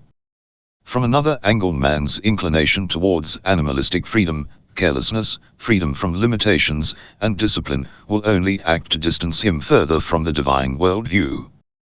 Acceptance of a divine worldview based upon belief in a wise creator establishes a series of beliefs, which obligates responsibility upon man in all voluntary actions. This responsibility requires sacrifice and discipline in many areas. The acceptance of discipline with carelessness is in itself contradictory. Hence the tendency towards the love of animalistic freedom, even though the individual may be unaware of it, becomes the very reason by which the roots of responsibility are cut, which leads more fundamentally to the denial in the existence of God. There are other elements that also incline man away from his religiosity, and these become more apparent once the other tendencies have been exposed. B. Sociological reasons for deviation. When a deformity appears within a society, partially due to the custodians of the religion, then this occurrence can be classified as a sociological reason. The deformation of a society could force men to blame the caretakers of religion, resulting in the society becoming dissatisfied with the religion and doctrine itself. The reason behind this is that most men are intellectually weak, and are unable to analyze, interpret, and realize the true reasons behind the corrupt events. They think that these confusions and chaos are because of the involvement of religious authorities, and as a result of religion, they thereby form the assumption that religious beliefs are the reason for this deformity and distortion. They subsequently become dissatisfied with the religion and doctrine itself. Obvious illustrations of the mentioned elements can be seen in the social order of Europe during the Renaissance. The inappropriate response of the Church in the field of religion, politics, and law, civil rights, was one of the major reasons by which the people became tired and disinterested in Christianity, and more generally in religion as a whole. Focusing upon this element of deviation indicates that it is necessary for all of the religious authorities and institutions to understand the sensibility of time and importance of responsibility, as their mistakes will result in the misfortune and deviation of the society. See intellectual factors for deviation. Intellectual deviations can occur through the doubts and confusions that appear in one's mind, or through things that one hears. As a man's intellectual and rational capability may be weak, he may not be able to respond to these doubts, and thus he becomes influenced by them. This obstacle then becomes a hurdle in his way to achieving tranquility and certainty. However, there are other factors, which can be divided into different branches, such as doubts based upon sense perception, doubts emerging from legends and myths, doubts evolving from false explanations, doubts based upon weak arguments, doubts related to unexpected incidents and events that are claimed as being against the wisdom, hikmah, and justice, adl, of God, doubts arising from scientific hypotheses which oppose religious belief, doubts associated with the practical laws, especially in the field of politics, jurisprudence, and law, hukuk. Occasionally two or more factors can together become the reason for confusion, doubt, disagreement, and atheism. Distinctive psychological disorder can also sometimes create the grounds for doubts and confusion. Campaign against the elements of deviation. With the understanding of the different reasons and elements of deviation, it becomes clear that campaigning and dealing with each one requires special conditions with a unique procedure. For example, psychological and ethical deviations must be cured by means of the correct training and also by focusing upon the disadvantages delivered through it, as was mentioned in Lesson 2 and 3, where the need for investigating religion was discussed. Likewise, in order to protect oneself from the effects of social disorder, sociological deviation, one must differentiate between a religion and its caretakers. However, at least an individual is unaware of the influences of psychological and sociological deviations, but for the intellectual influences, one has to choose a special method. Such a method, for instance, could be by discerning between the differences of distorted beliefs and true beliefs, and by never proving the religious beliefs through illogical or weak arguments. Questions. 1. What is the benefit of analyzing and criticizing the materialistic worldview? 2. What is the reason for the expansion of atheism in the recent centuries? 3. Explain the reasons behind psychological deviation. 4. Explain in detail the sociological reasons for deviation. 5. Explain the intellectual reasons and its branches for deviation. 6. How would legends and myths negatively affect faith? 7. How can one combat the elements of deviation? Lesson 13, Resolving several spurious doubts. Believing in an intangible existence. One of the simplest doubts in the field of theology, knowing God, is how can one believe in the existence of an existent, which is not perceivable? This doubt is held by the simpleton who finds it hard to grasp the concept of there being an intangible reality. However, one will also find reflective thinkers who base their thinking upon the principle of sense perception, and also deny the possibility of an intangible existence, hence they are also influenced by this doubt. The answer to this spurious argument is that the perceptions of the senses are due to an outcome of coherence between bodily parts and bodies or substances etc., which is attained by virtue of corporeality. Each one of our senses perceives a particular material form, which is proportional for that sense with defined conditions. In the same way, one cannot expect the eyes to have the sense of sound, or the ears to have the sense of sight and ability to see colors, hence one must not expect our senses to perceive each and every existent. On the basis of the following reasons, we will establish that we cannot perceive all existence through our outward senses. Firstly, among the material existence, there are things which are not competent of being perceived through our senses, such as electrical waves or ultraviolet rays. Secondly, we perceive many realities through other than the means of our outward senses, and we confidently believe in their existence. For example, the states of love and fear, or of conscious intentions, are psychological stations, just as the spirit is not perceivable by the bodily senses. Essentially, perception itself is immaterial and imperceptible through the senses.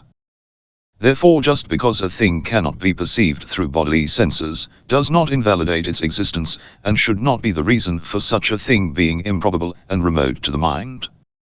The role of fear and ignorance in belief in God. Another spurious doubt asserted by the sociologist is that belief in God is an outcome of fear, especially of the dangers of natural disasters such as earthquakes, lightning, etc. They believe that man, in order to calm his mind, has imagined an imaginary existence and named it God, and started to worship it. Due to this reason, belief in God becomes subsequently weaker as the causes of, and safety precautions against such disasters are known. Many Marxists in their books grandiloquently regard this as an accomplishment of the science of sociology, and use this as a means for deceiving many immature people. In order to answer their allegations, we would say.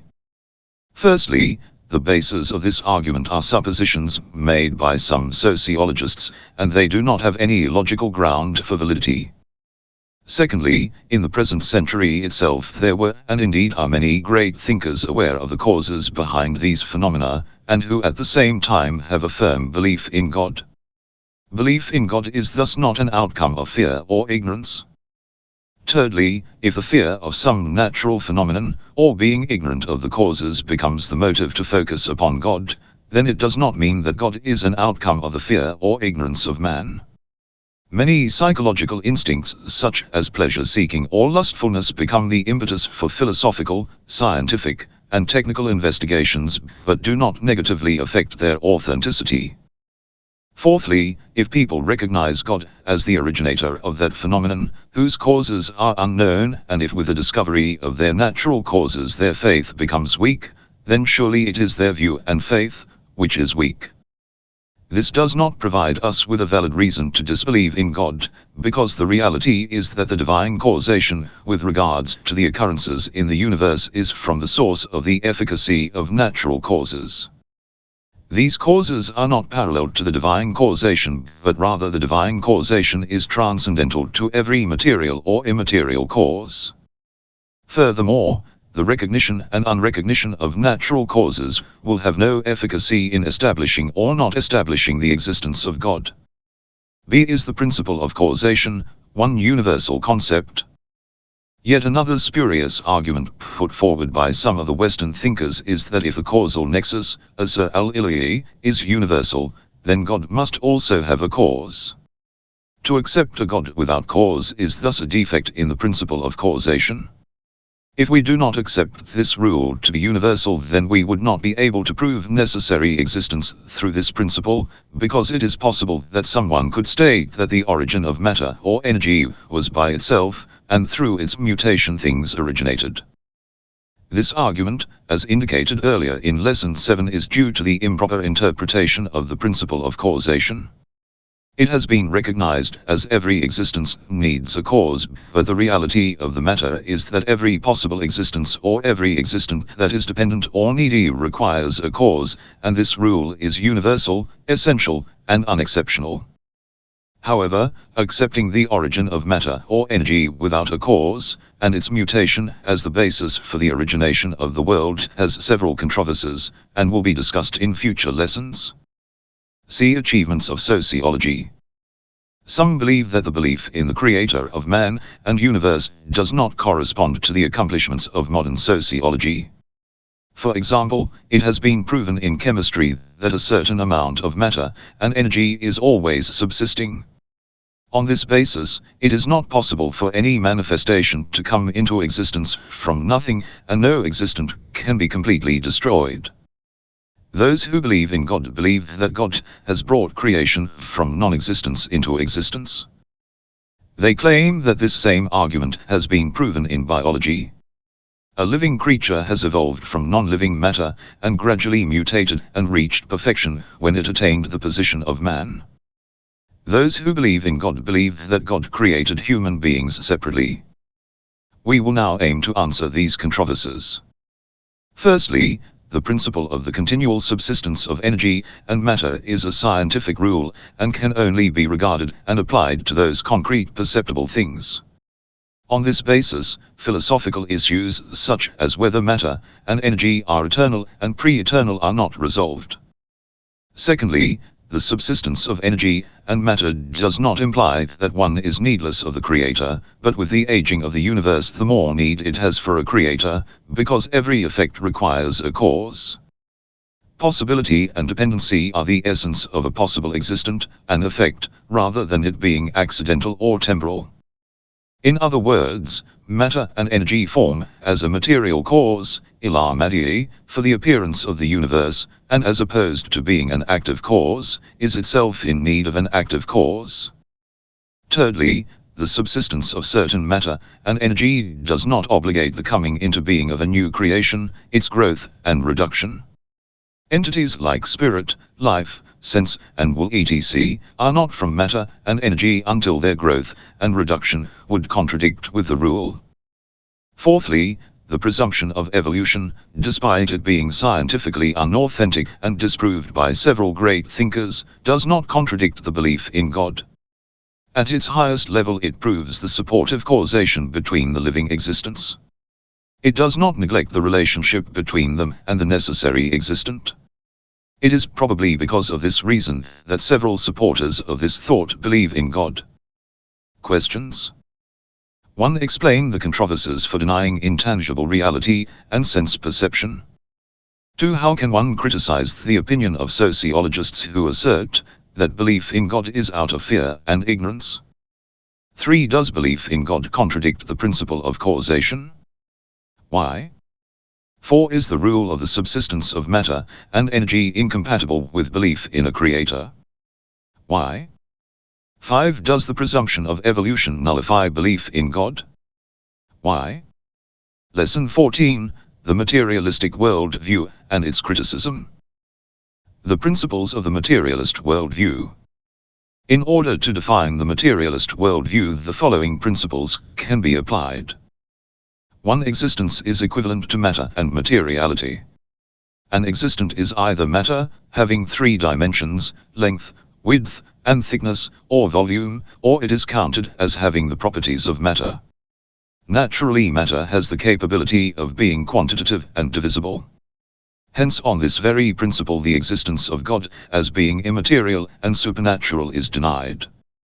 2. Matter has no beginning or end, resulting in it being uncreated and without any need for cause. According to our philosophical terminology, it is the necessary existence.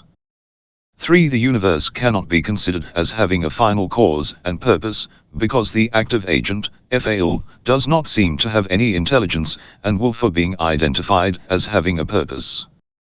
4. Phenomena in the universe, not matter itself, come into existence as an effect of the shifting of material particles, which influence each other. From this standpoint, one can recognize the former things as a type of condition and as a preparatory cause, for the subsequent phenomenon, or at most it can be considered as natural activity among materials. For example, a tree can be known as a natural agent for the fruit that it bears, or the phenomena of chemistry and physics can be considered as the agent. However, none of the phenomena require a divine agent that bestows existence. 5. The fifth principle can also be added to the above and is related to theology. However, from a certain aspect it precedes the other principles and is the only authentic cognition. It is the principle which comes forth from sense experience. As the experience of the senses only confirms matter and materials, it will thus not accept any other existence. Nevertheless, we have mentioned in the previous lesson the defects of this principle, and it is not required from us to criticize this principle over again, therefore we will analyze the remaining principles of materialist worldview. Investigating the first principle. This principle is the most fundamental principle in the materialist worldview, however its proclamations are nothing but absurd. It has failed to establish any argument for denying metaphysics, particularly on the basis of materialist epistemology, which is founded upon the principles of sense and experience. It is clear that no sense experience, which itself is matter, would be able to articulate in the domain of metaphysics, and either deny or establish anything. The utmost thing stated in the logic of empiricism is, that existence beyond the physical realm cannot be established on its basis. It should therefore at least accept the possibility of the existence of this realm. We have indicated earlier that it is possible for man to perceive various immaterial phenomena, which do not have the peculiarities of matter, such as spirit, through the immediate knowledge, ilm al-huduri. Furthermore, several intellectual arguments have been established for proving the existence of the immaterial realm in the books of philosophy. The best attestations for the existence of the immaterial spirit are the true dreams, several practices of the yogis, and also the miracles of the prophets, and saints. In any case, the arguments mentioned in Lesson 7 and 8 are sufficient enough for proving the existence and non-corporeality of God the Supreme. Investigating the second principle. The second principle emphasizes upon matter having no beginning or end, and thus being uncreated. Firstly, matter having no beginning or end cannot be scientifically or experimentally established. This is because the experimental dimensions are limited, and no experiment can prove the infinity of the universe from the point of view of time and space. Secondly, the assumption that matter has no end does not necessitate it having no creator. The assumption of a spatial movement requires the supposition of everlasting force from the moving agent, rather than not needing an impetus for the moving agent. In addition, matter uncreated implies that it is a necessary existent, and we have already established in Lesson 8 that it is impossible for matter to be a necessary existent. See investigating the third principle. This principle denies that the universe is purposeful. This will naturally result in the denial of the existence of the Creator, and consequently once the existence of God the Wise is proven, this principle will be nullified. In addition to this, one might question as to how it is possible for an intelligent individual, after witnessing the astonishing order and harmonization of the universe and the benefits that emanate forth from it, could fail to realize that the universe is purposeful. De-investigating the fourth principle. This principle of the materialist worldview recognizes causation as being limited to the material realm and material phenomenon. This view has been severely criticized. The most important points are as follows. 1. According to this rule, a new, immaterial, existent could never come into existence. However, we witness the commencement of subsequent existence, especially in the realm of the human being and animals. The most significant of them are life, intelligence, intellectuality, emotions, and will, etc. The materialists assert that these phenomena are also nothing more than the special characteristics and properties of matter. In order to answer their claim, one must say that, firstly, the peculiarity that cannot be separated from the matter, and from those things belonging to matter, is it that it accepts division, and it has a magnitude. These peculiarities are not present in the phenomena mentioned. 2. Secondly, the phenomena, which are said to be the special properties of matter, also exist in lifeless matter. In other words, matter was lacking these special characteristics, and subsequently they appeared. Therefore, the appearance of these existents, which are known as special properties, require an originator who has initiated this into the matter. This originator itself is the cause that bestows existence, or is the creating cause. 3. Another serious criticism for their claim is based on their principle that all phenomena in the universe must be predetermined, jab, because by affecting and becoming affected in matter there is no place for choice and free will, ikhtiyar. Opposing free will, in addition to it being against self-evidence, badaha, and common sense, necessitates it denying any type of responsibility and value for spirituality and ethics. By denying responsibility and any ethical value system, the results for human life are surely clear. 4. Finally, with the understanding that matter cannot be the necessary existence, as already established, one must consider that it, matter, has a cause, which cannot be classified as a preparatory or natural cause. This is because this type of relationship and correlation can only be imagined between the materials with each other. However, not all types of matter can have this type of relationship with its cause. Thus, the cause that brought matter into existence is the cause beyond the physical realm, and is the creating cause. Questions? 1. Explain the principles of the materialist worldview. 2. Define matter and material, corporeal. 3. Criticize the first principle of the materialist worldview. 4. Criticize the second principle. 5. Criticize the third principle. 6. Explain the problems of the fourth principle. Lesson 15, Dialectical Materialism and its Criticism. Mechanical Materialism and Dialectical Materialism. Materialism comes in different forms, and each one has a distinctive explanation for the beginning of the universe and its phenomena. In the beginning of the modern age, materialism, by utilizing the concepts of Newton on physics, interpreted the appearance of phenomena on the basis of mechanical movement. They considered every movement as an effect of a particular moving force, which entered from outside upon the momentary body. They assumed that the universe was like a large machine from within which there was a moving force. This force would then transfer itself from one section to another, causing the large machine to move. This theory was named as mechanical materialism. This belief, however, contained many weaknesses and was subsequently criticized by their adversaries. An example of such a criticism was: if every movement is an effect of an external moving force, then there must be an external force for that prime matter, matter al-awwaliyah. This therefore necessitates the acceptance of a force beyond the physical realm, metaphysical, which has become the source for the initial movement in the realm of matter. Another such criticism was that only conventional and transitional movements could be interpreted as mechanical forces. The phenomena in the universe could not all be limited to spatial changes, and this further necessitates the acceptance of other causes and agents for the appearance of several such phenomena. The incapacity of mechanical materialism to answer these criticisms caused the materialists to search for other reasons to explain the metamorphosis of the universe.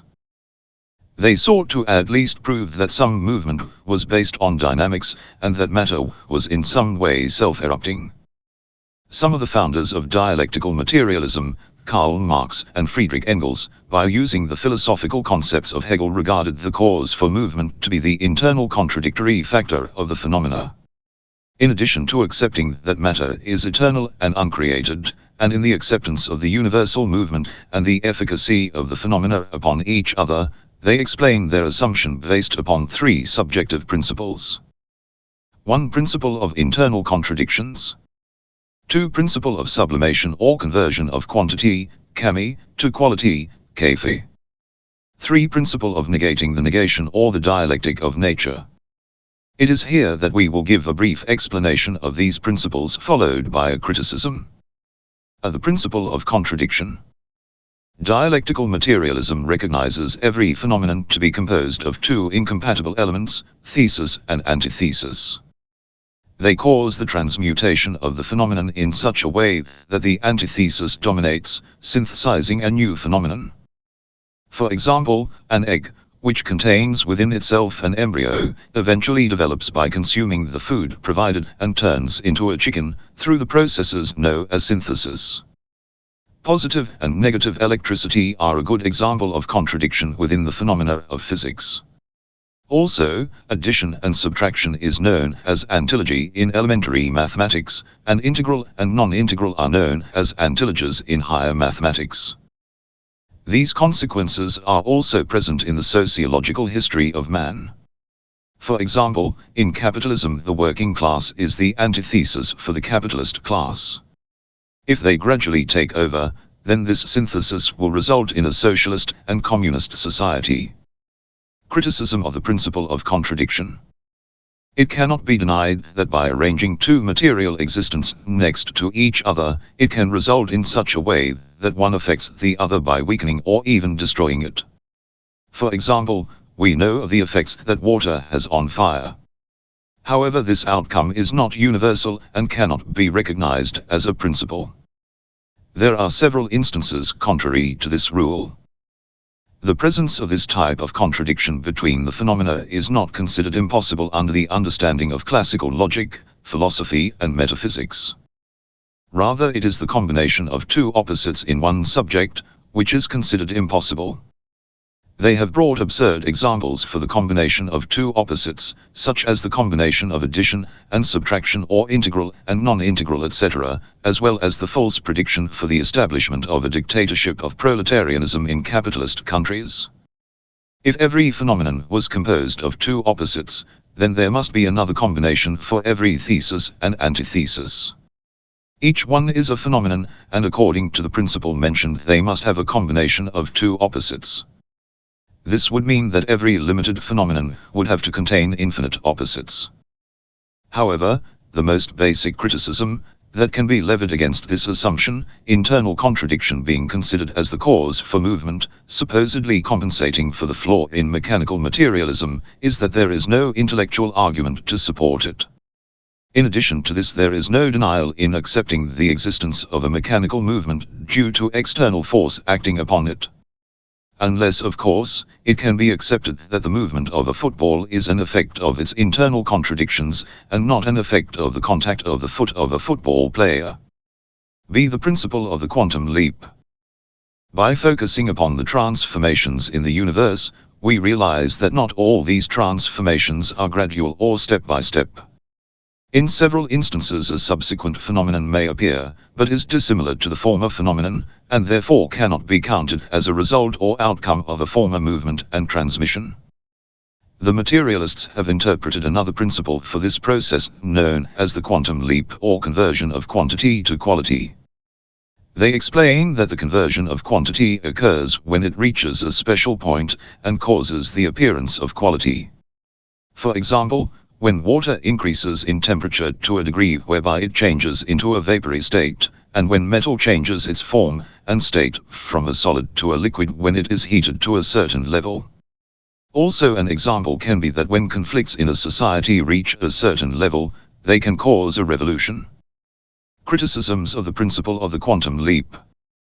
Firstly, a quantity could never be converted into a quality. At most, it is possible that the appearance of a phenomenon could be conditional upon the existence of a specific quantity. For example, it is not the temperature level of water, which changes it into vapor, which is another quality, but this change is conditional upon the existence of a certain temperature. Secondly, it is not necessary that this quantity is acquired as an effect of the gradual increase in the temperature of antecedent quantities. However, it is possible that it is acquired as an effect of the decrease of antecedent quantities.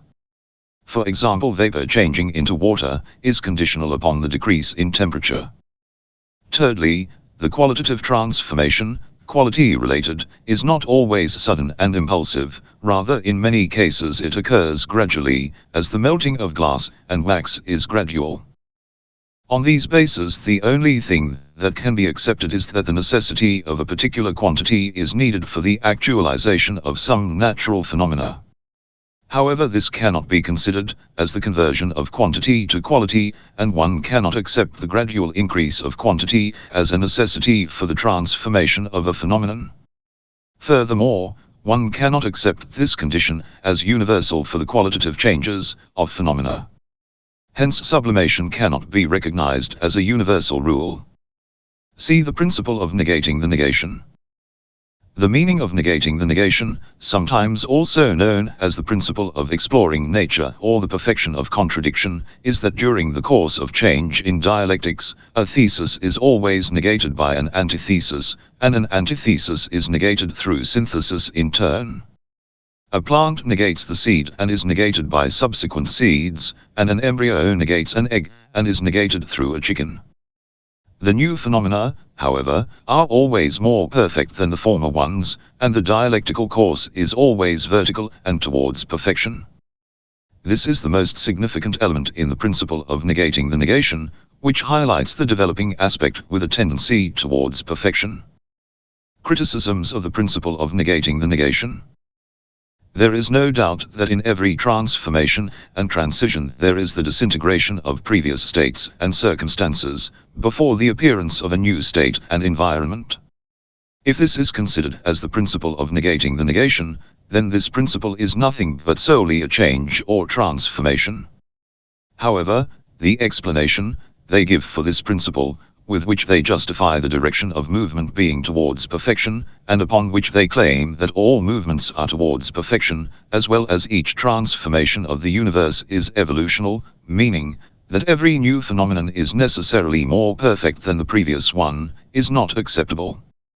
Is uranium, which turns into lead through the effect of radiation, more perfect? Is the plant, which dries producing no seed or fruit, more perfect? Therefore, the only conclusion that can be accepted is that some natural phenomenon can, as a result of movement and transformation, reach perfection.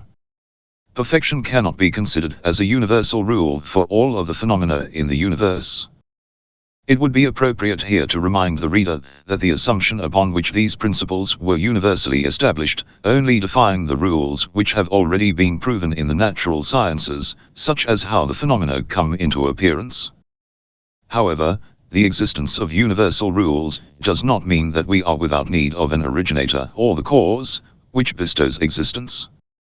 We have already established in our previous lessons that matter and materiality are possible existence, and they require a necessary existence. Questions? 1. What is the difference between mechanical and dialectical materialism? 2. Explain the principle of contradiction and its criticism. 3. Explain the principle of the quantum leap.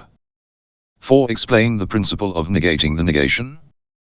5. Does the universality of the assumption of the principle of negating the negation establish the needlessness of the cause that bestows existence? Lesson 16, Oneness of God. Introduction. In previous lessons, the essentiality of the existence of God, the creator of the universe, was established. In later lessons, we investigated the materialist worldview and provided an explanation of their various criticisms. To assume the universe was free from a creator became apparently absurd, and the interpretations given were unacceptable. It is now an appropriate time to expand upon the issues relating to the oneness of God and unveil the flaws in polytheistic thought. With reference to the appearance and alteration of polytheistic beliefs, there have been distinctive opinions between the sociologists. However, none of these arguments can be considered as clear or authentic. It may be possible to state that the initial reason for the inclination towards polytheism was the appearance of numerous heavenly and earthly phenomena, which lead to the view that a particular God manages each phenomenon. Some related goodness to the God of good and evil to the God of evil. This resulted in the belief of there being two sources for the world. From another angle, by focusing upon the effect of the light, of the sun, moon, and stars, upon the earthly phenomena, they discerned that the celestial objects have a type of lordship, rububiyyi, compared to the earth. In addition to the above, man's tendency towards having a tangible God became the reason for creating different idols, signs, and symbols for worshipping their presumed gods. These idols and symbols then gradually became the fundamental aspect of belief among the less intelligent. Every nation, perhaps every tribe, on the basis of ambiguity and doubt, established customs and rituals for idol worship as an answer for the intrinsic tendency of God worshipping. Furthermore, in order to sanctify their animalistic and egoistic tendencies, they mold these tendencies into religious rituals. Such rituals like dancing festivals, wine-drinking fiestas, Epicureanism, etc. still exist among the idol worshipper. However, more significant than the mentioned reasons were the egotistic interests and arrogance of tyrants and authoritarians, which caused them to abuse the beliefs of simpletons in order to expand their power and rule. Furthermore, they considered a type of lordship for themselves and also regarded satanic worship as part of their rituals. Such examples can be seen in the past empires of China, India, Iran, and Egypt. Nevertheless, polytheistic religions came under the influence of different factors and discernment among humans.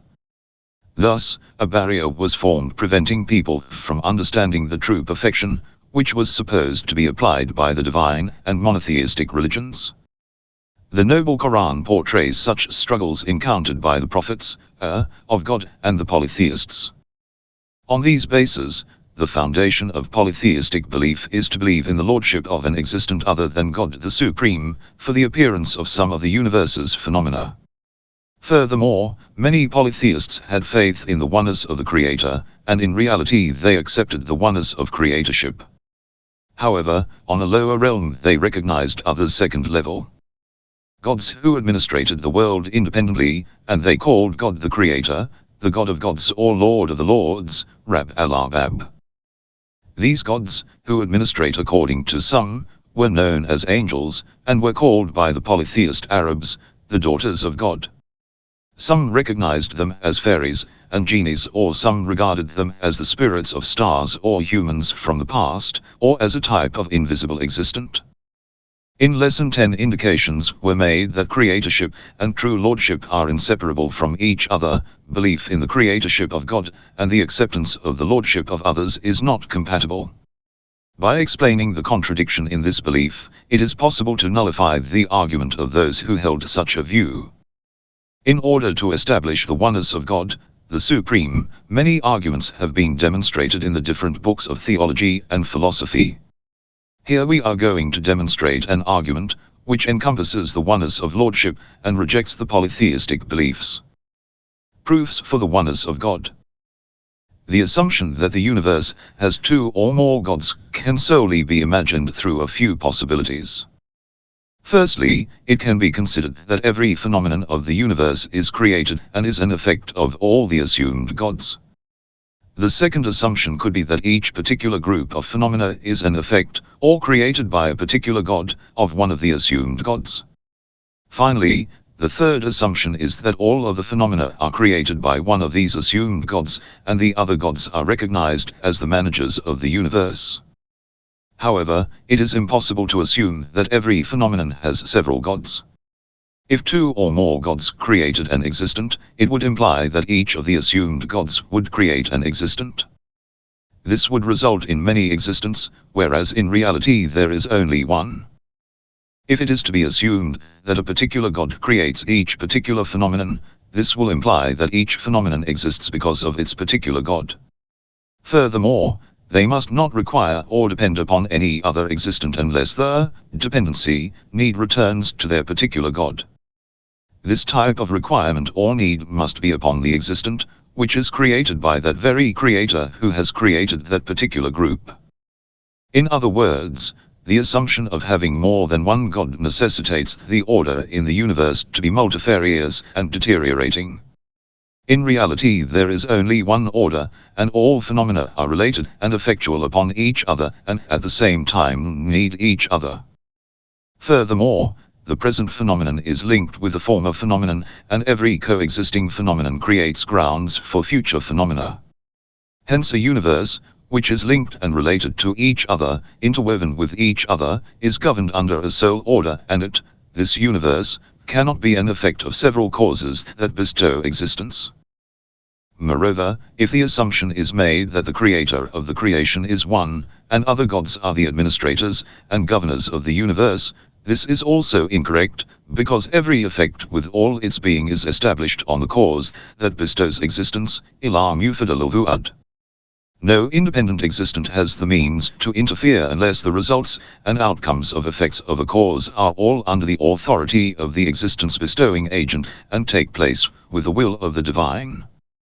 In this case none of them would be considered as Lord, because the true meaning of Lord means the one who can freely and independently intervene in the creation. However, there is no intervention, but in the dissipation of the lordship given by the Creator, and with the power he has bestowed.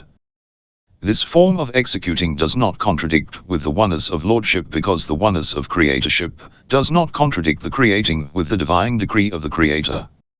In the noble Quran and traditions we find a similar type of creation or origination based on Allah's support and godly power.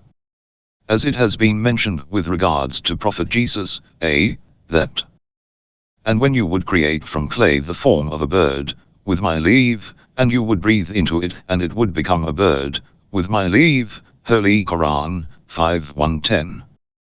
And also in another verse we find, and those who direct the affairs of creatures, Holy Qur'an, 79:5. It can be concluded that the illusion of having several gods stems from the comparison made between God and material causes, where many causes are not unusual.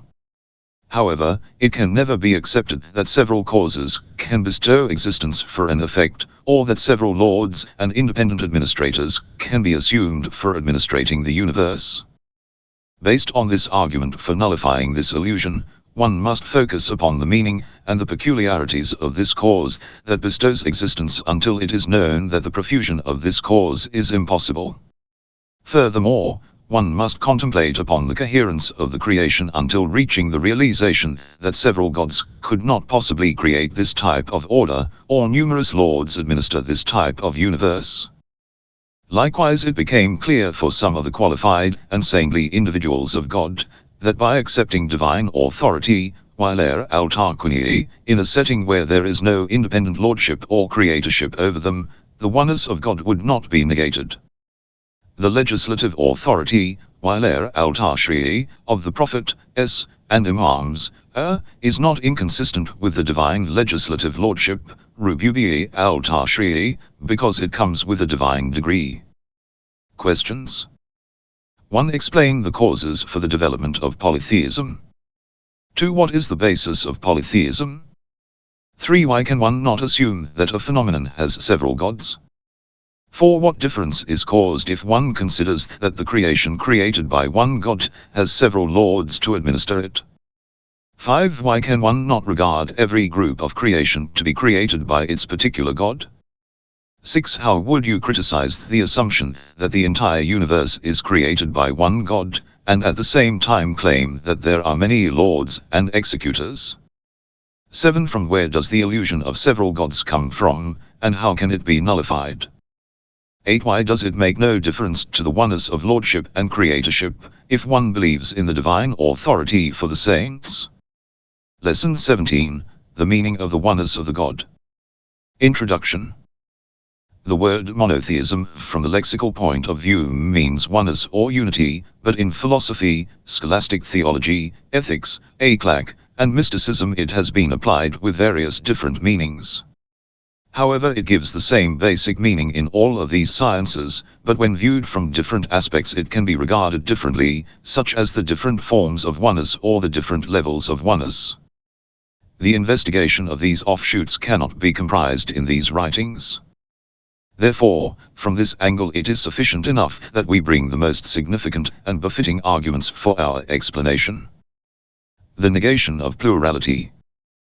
The initial and distinguished meaning of monotheism is that very believing in the unity of God, and negation of plurality and multiplicity outside its essence.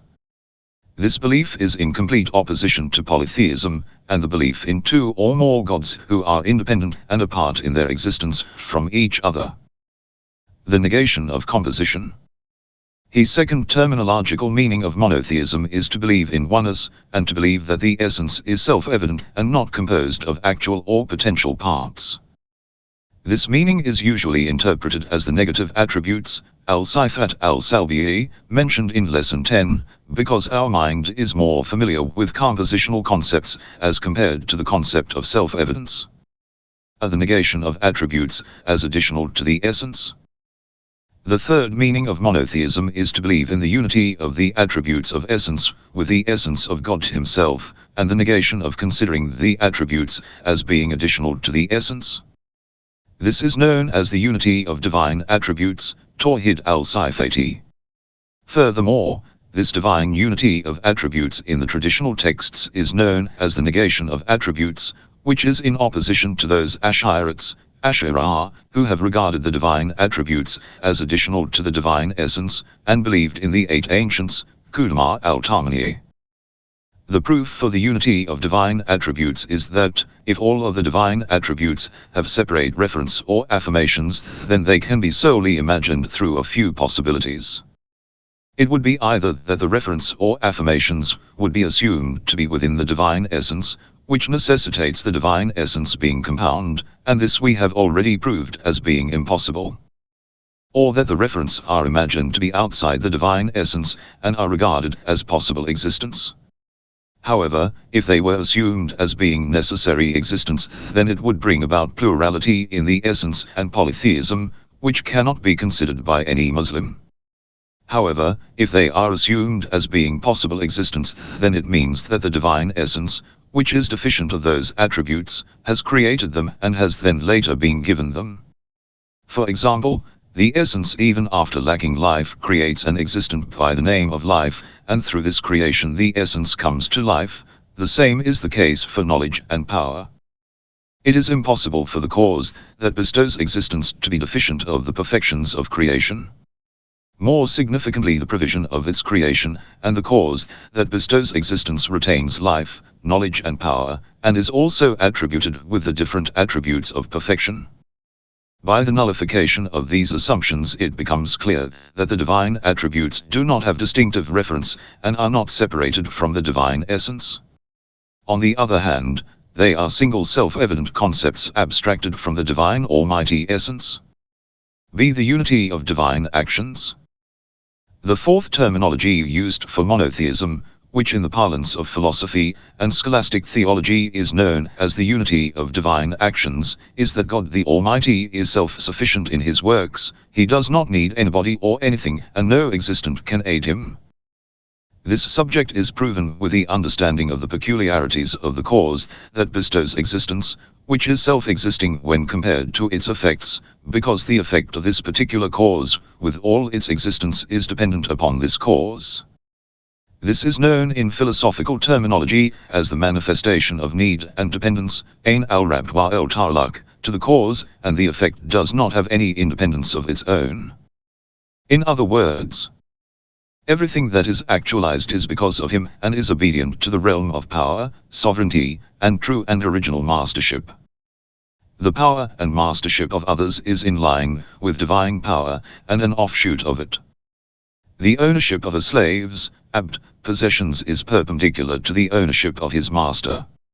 Hence, how can it be possible that God the Supreme requires aid from someone who with all its existence is dependent upon him? See independent effectuality. The fifth meaning of monotheism is independent effectuality. This means that the divine creation is not independent from God, and the influences that are made by them, the creation, are with the permission of God, and under the strength that has been provided by God the Supreme. The only existent that can influence independently, without the aid of any other creation, and in all time and space, is the divine essence of God.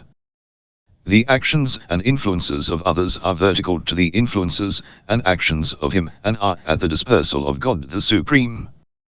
On this base, the noble Quran associates the actions in nature and in the corporeal world, like the ownership of humans and jinn, to God. For instance, a tree giving fruit, or the falling of rain and emergence of a plant from a seed are all related to God. The Quran continuously emphasizes that humans must focus upon and realize that these actions in the natural and corporeal world are parallel with the actions God. In order to bring our mind towards the realization of this reality, we have brought the following relative example. If a supervisor of a firm orders his workers to undertake a project, and the project reaches success, the credit will go to the supervisor, even though the instrumentality of the project was in the hands of the workers. The supervisor is referred to as the intelligent and effective agent, due to accomplishment of the project. The original action is also comprised of consequent levels, and from this aspect divine will establishes the existence of every agent. From another view, they are like mental forms, which are established by the one who imagines. From this point of view, the influences of every agent and of the one who influences on a higher level is dependent upon the divine original will and permission of God. This is, as Allah has wished. There is no power except by Allah. Holy Qur'an, 1839. D. The two important results achieved. The result of the unity of divine action is that nothing other than God deserves worship, because as we have indicated before, a being does not deserve to be worshipped by just being a creator or a lord. In other words, divinity, uluhiyya, is the necessary condition of lordship and creatorship. From another angle, the result of monotheism in the latter meaning is that the entirety of human reliance must be upon God, and in all of works he must be trusted, and solely from him help must be requested. Man's fear and hope ought to be from him, and when the sources for the completion of needs are out of reach, one must not despair, because God is capable of furnishing all needs from his distinctive and hidden source. Living under such monotheistic circumstances results in mankind enjoying a special divine authority, while air, and having a unique and tranquil soul. Look. The friends of Allah will indeed have no fear nor will they grieve. Holy Qur'an, 10 hours 62 minutes. These two results have already been placed in the verse that a Muslim recites at least 10 times a day. You alone do we worship, and you alone do we turn for help. Holy Qur'an, 1:6. E. The resolution of a doubt. It is possible that one may question, that if the necessity of perfect monotheism is that humans seek help exclusively from God, they should not then seek intercession from the saints of God. The answer to this is that if by seeking intercession from the friends of God in the meaning that they are independent and without the permission of God, acts or fulfills the need of the seeker, this type of intercession is not harmonious with monotheism. However, if it is the case that they are the means through which the bounties and mercies of God can be reached, and then there is no contradiction in it. On the other hand, these intercessions are considered as the illustrations of monotheism in worship and obedience, because it has been originated from his command. Nevertheless, someone may question as to why has God regulated these types of intercession? And as to why God has ordained humans to seek intercession from his saints? The answer to these questions would be that the command of God is with wisdom, and the wisdom behind these ordinances can be categorized in the following way. For the recognition and understanding of the great station of servanthood, motivation for others in the performance of worship and obedience, which are the means of reaching this station. In order to prevent those who become arrogant from their worship and consider themselves as having a position and station in the realm of perfection. This trait had been found to be in those who have departed from the divine authority of the Prophet's household, al-Bayt. Questions. 1. Give the terminological and lexical meaning of monotheism. 2. What is the proof for the unity of divine attributes? 3. How can one establish the unity of divine actions? 4. Explain the meaning of monotheism through independent effectuality. 5. What are the two most significant results? 6. Is seeking intercession from the saints of God considered as contradictory to monotheism? Why? 7. What is the wisdom behind God's decree for seeking intercession? Lesson 18, Free Will and Determinism. Introduction. As indicated in the previous lesson, monotheism in independent effectuality is of significance in the Islamic sciences, which substantially play a great role in the composition of man. Due to this very fact, the Noble Qur'an has emphasized upon this subject several times in different occasions. The Noble Qur'an, in order for the correct realization of this issue, has created distinctive grounds, and regarded all phenomena to be dependent upon the will, consent, and the divine decree and destination of God. However, true realization of this subject requires intellectual capacity and developed thinking, and from another side it requires correct teaching and explanation. Those who fall short in their intellectuality, or those who did not utilize the teachings of the infallibles, who were the true interpreters of the Noble Qur'an, deviated and presumed that monotheism in independent effectuality means that all causation is specified to God. They illustrated the negation of all causation from any intermediary cause, such as the existence of heat is parallel to the existence of fire, or the existence of becoming quenched is created correspondingly to drinking. In other words, there is no effect of fire upon heat or the drinking of water upon being quenched, and these imaginations are totally against the clearly defined and undisputed verses of the Noble Qur'an. The unfortunate effect of this intellectual perversion is manifested when the actions and capabilities of man are investigated. This means that the result of this investigation is that all human actions are entitled to God, and human activity with regards to its action is completely negated, and due to this, none can be considered as responsible for their action. In other words, one of the destructive conclusions of this distorted thinking is fatalism and the negation of responsibility for man, which means denying the most important characteristic of the human soul. Furthermore, this assumption also becomes absurd and vain for any ethical, legal, and educational system, and likewise for the divine Islamic legislative system. If man does not have any free will or choice for his actions, then there will be no question of responsibility, reward or chastisement for the actions performed. It also necessitates the absurdity and purposelessness of the universe. However, from the noble verses, the immaculate traditions, and intellectual arguments, one can understand the purposefulness of the universe. The purposefulness of the universe is to create grounds where humans by their activity, out of free will, carry out their worship and obligation towards God, and reach high levels of perfection, proximity to the divine, and acquire unique mercies from God. Besides, if there were no such thing as human volition, then there would be no meaning of responsibility. There would also be no eternal recompense or bounties for the actions provided. Furthermore, the purpose for creation would be defective, resulting in the mechanism of creation being as a puppet show, where humans are the puppets acting without any determination, and at the end of the day some are rewarded and some are punished for their actions.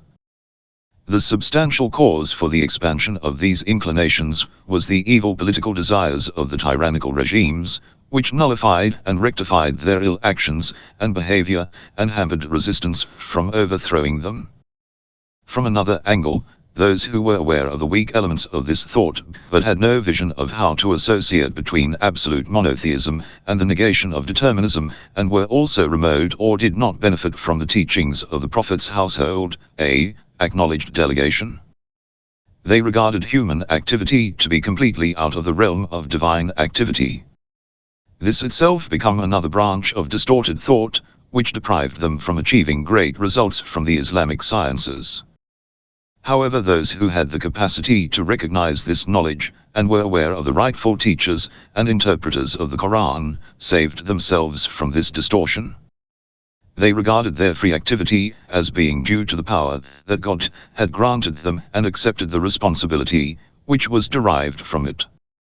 From another standpoint, they accepted the divine independent effectuality on a higher level, and realized the outcomes of this great wisdom. In the enlightening traditions of the al-Bayt, under the section of free will, capability, istita'a, divine decree and destiny, we find the denial and negation of determinism and predestination. Also, there are many narrations which have ordered disqualified individuals to avoid delving too deeply into these issues, to prevent deviation and misunderstanding. The issue of divine decree and destiny comes in different dimensions, which requires an independent research and investigation that cannot be compounded to this writing. However, by focusing upon the importance of this subject, we will be outwardly discussing this issue. Those who are interested in the precise details of this subject and its intellectual principles must refer to the detailed discussions in philosophy. The explanation of human volition. The power to decide and choose is one of the most obvious factors for man, because every man by presence is aware of these qualities, which are undoubtedly identical to other psychological qualities. In addition to this, even if he doubts, then the existence of the doubt itself is understood by the knowledge of presence. Hence in this case it becomes impossible for him to doubt with regards to these dispositions. Likewise, every individual who is the slightest bit observant can realize whether he is willing to speak or not, or whether he wants to wave his hand or not, and if he wants to eat or does not want to eat, etc. The decision-making in order for carrying out an act is seldom dependent upon the animalistic instincts such as hunger, that intends food, or thirst, that desires one to drink water. Occasionally this may be prompted from the intellect and ambitions, such as an ill person taking a bitter pill in order to gain health, or avoiding a certain type of tempting food to remain healthy, or a student on the path of knowledge who for unveiling the truths shuts himself away from the materialistic pleasures and faces numerous difficulties, or a sincere soldier who even sacrifices his life for reaching high levels of objectiveness in offering. In reality, the humanistic value is only known when a prohibition occurs, and an individual, in order to reach moralistic excellence, eternal spiritual perfections, and proximity towards the divine acceptance, shuns the animalistic and low desires. Every action, provided that, if it is determined with greater awareness and free will, has more effect upon the ascent and the descent of a soul, depending on the realization of the action. It is unquestionably correct to say that the capacity of resisting the low desires of the soul in every individual is not at the same level, though more or less man benefits from this divine gift of volition and will. However, through a sufficient amount of effort and extra practice, one can improve the capacity for opposing the lowly desires through this divine bestowal. Therefore, there is no reason for being skeptical with regards to the existence of human volition, free will, and will, and one must not become confused with distinctive arguments and doubts that are posited upon this self-evident subject. Nevertheless, as indicated earlier, human volition is considered as a self-evident principle in the educational, ethical, and religious systems. Hence, if this were not the case, then there would be no meaning to recompense and chastisement. The cause for the deviation from this self-evident truth and inclination towards the concept of determinism, fatalism, is due to some spurious doubts, which must be answered so that there is no place left for confusions and suspicions. For this reason, we will be attending briefly to these spurious doubts below. The resolution of spurious doubts concerning determinism. The most substantial arguments of fatalism are as follows. 1. The will of man takes its form due to the stimulation of intrinsic and internal tendencies. The existence of these tendencies is neither in control of man nor the stimulation of it through external means. Thus, there is no room for human volition and determination. The answer to this is that the agitation of internal tendencies creates the grounds for the will and decision-making, but does not make the decision to carry out the action. The only way that it will be considered as a compulsion is when there is derivational steadfastness. The proof for this is that when we are in the process of decision-making, we calculate the pros and cons of the decision, or we hesitate in making a decision. 2. On the basis of the various sciences, it has been proven that tendencies are hereditary, and also that the environmental and social surroundings determine their configuration. The difference in the mannerisms and behavior of man is due to the very fact that there is diversity in the human social and environmental surroundings. This very reality more or less is also accepted in the religious documents. Thus, on these bases one cannot accept that the actions of man emanates from free will. The answer to this argument raised is that the acceptance of free will and will does not mean the denial of these aspects of tendencies, but it means that humans, even after being affected by these environmental, social, and hereditary conditions, can still resist and decide at the time of the arousal of inclinations. It is certain that the requirement of the struggle against these tendencies requires much pain and hardship, due to the fact that these are more effective towards achieving perfection, and the rewards after passing these troubles are always bigger. Also, these psychological complexes and difficulties may affect the level of punishment, diminishing it. 3. Another one of the spurious doubts of the determinist is that God the Supreme has knowledge of the entire phenomena and actions of man before they act upon it, and that the knowledge of God is impeccable. Therefore, all of the actions have to take place according to the eternal knowledge of God, and departure from them is impossible. On this basis there is no room for free will and choice for man. The answer to this doubt would be that the knowledge of God is implicated with every action that takes place, and the attribute of man being free in his decision-making or having the free will is also known by God. Hence, if determinism is established, then it will be against divine knowledge. For example, God the Supreme is aware of an action that an individual is going to take in a certain situation. Not only that, but God is also aware of the relationship of this action with the will and free will of that agent, individual. Therefore, the knowledge of God does not contradict the free will and will of man. Another doubt of the fatalist is with regards to the divine decree and destination, which according to them is not compatible with human free will, and hence we will be discussing this subject in the following lesson. Questions. 1. Explain the cause for the inclination towards fatalism. 2. What are the distorted effects of this thought? 3. Explain briefly the free will and will of man. 4. Do the internal tendencies contradict with free will? Why?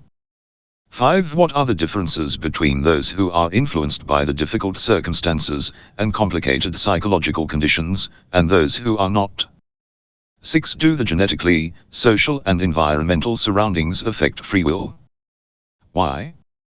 7. Does the knowledge of God contradict the thought of free will? Why? Lesson 19, Divine Decree and Destiny. The concepts of destiny and decree. The term destiny, qadar, means dimension and predetermination, taqi, means measurement, and measuring and building something to determine a size. The term decree, qada, is used in the meaning of bringing to an end, finishing, and judgment, which, figuratively, is a kind of finishing. Occasionally decree and destiny are used as synonyms in the sense of destiny, Misbah. By destiny it is implied that God has decided the limits and dimensions, time and space, quantity and quality of the phenomena, which are established through the influence of gradual causes and agents. Likewise, decree is known as the final and inevitable termination of a phenomenon after creating their grounds and conditions. According to these definitions, the classification of divine destiny is prior to the classification of divine decree, and they are comprised of hierarchical degrees, which include conditions that are immediate, intermediary, and remote, and by the innovation of some means and conditions they are transformed. For example, the gradual development of a fetus from a sperm to an embryo goes through different stages, which includes distinctive time and space, and finally its deliverance, which is considered from the realm of its destiny. However, the classification of instant decree is related to the generation of all factors and conditions, and at the same time it is inevitable, as the noble Qur'an has referred. And when he decides on a matter, he just says to it, be, and it is. Holy Qur'an, 2117. As has already been indicated, occasionally decree and destiny are used as synonyms, and due to this it is divided into certain and uncertain, and from this aspect we find in our traditions and supplications that the decree can be averted through giving charity, supplication, and strengthening the blood kinship. Objective determination and epistemic determination. Occasionally the divine predetermination, Taqi, and decree are known as the knowledge of God, with regards to the conditions and grounds for the birth and actualization of a phenomenon. This is named as epistemic decree and destiny, qada wa qada ilmi. Similarly, the objective decree and destiny, qada wa qada aini, are known to be related to the gradual evolution of a phenomenon and its realization in the realm of the external world, its materialization. On the accounts of the traditions and the noble verses of the Quran, all knowledge with regards to the past and present realization and future actualization of the phenomenon in the external world is epitomized upon the safe tablet, Law Mahfuz. Those by the permission of the divine have access to the tablet and are aware of the past and future of things. Furthermore, there are other tablets of lesser degree in which the incomplete and conditional futuristic knowledge is present. Those who are aware of this have limited information, which is susceptible to substitution. Apparently, the following noble verse asserts upon these two forms of destiny's serenest. Allah effaces and confirms whatever He wishes, and with Him is the mother of the book, Holy Qur'an, 1339. Alteration in the conditional destinies is known as change, bada, in an earlier ruling in the religious text. At any instance, believing in the epistemic decree and destiny will not influx any enigmas other than that of divine eternal knowledge, ilm azali. In our previous lessons we have refuted those fatalistic arguments with relation to divine knowledge. However, believing in the objective decree and destiny, and particularly believing in determined destiny, will influx several doubts and enigmas, which must be resolved. Nevertheless, a brief answer was provided in the discussions on independent effectuality. The relation of destiny and decree to human volition. We know that the requirement for believing in the divine objective decree and destiny is that all phenomena from beginning to end, and even the conditions of actualization, are subservient to the wise design of God the Supreme. Furthermore, the reaching of this phenomenon to its final stage is also in consonance with the divine will. In other words, the existence of every phenomenon is related to divine will, without which no existent can come into being. Likewise, the beginning of everything is based upon the divine decree, without which no existent would take the limited forms or reach its end, final stage.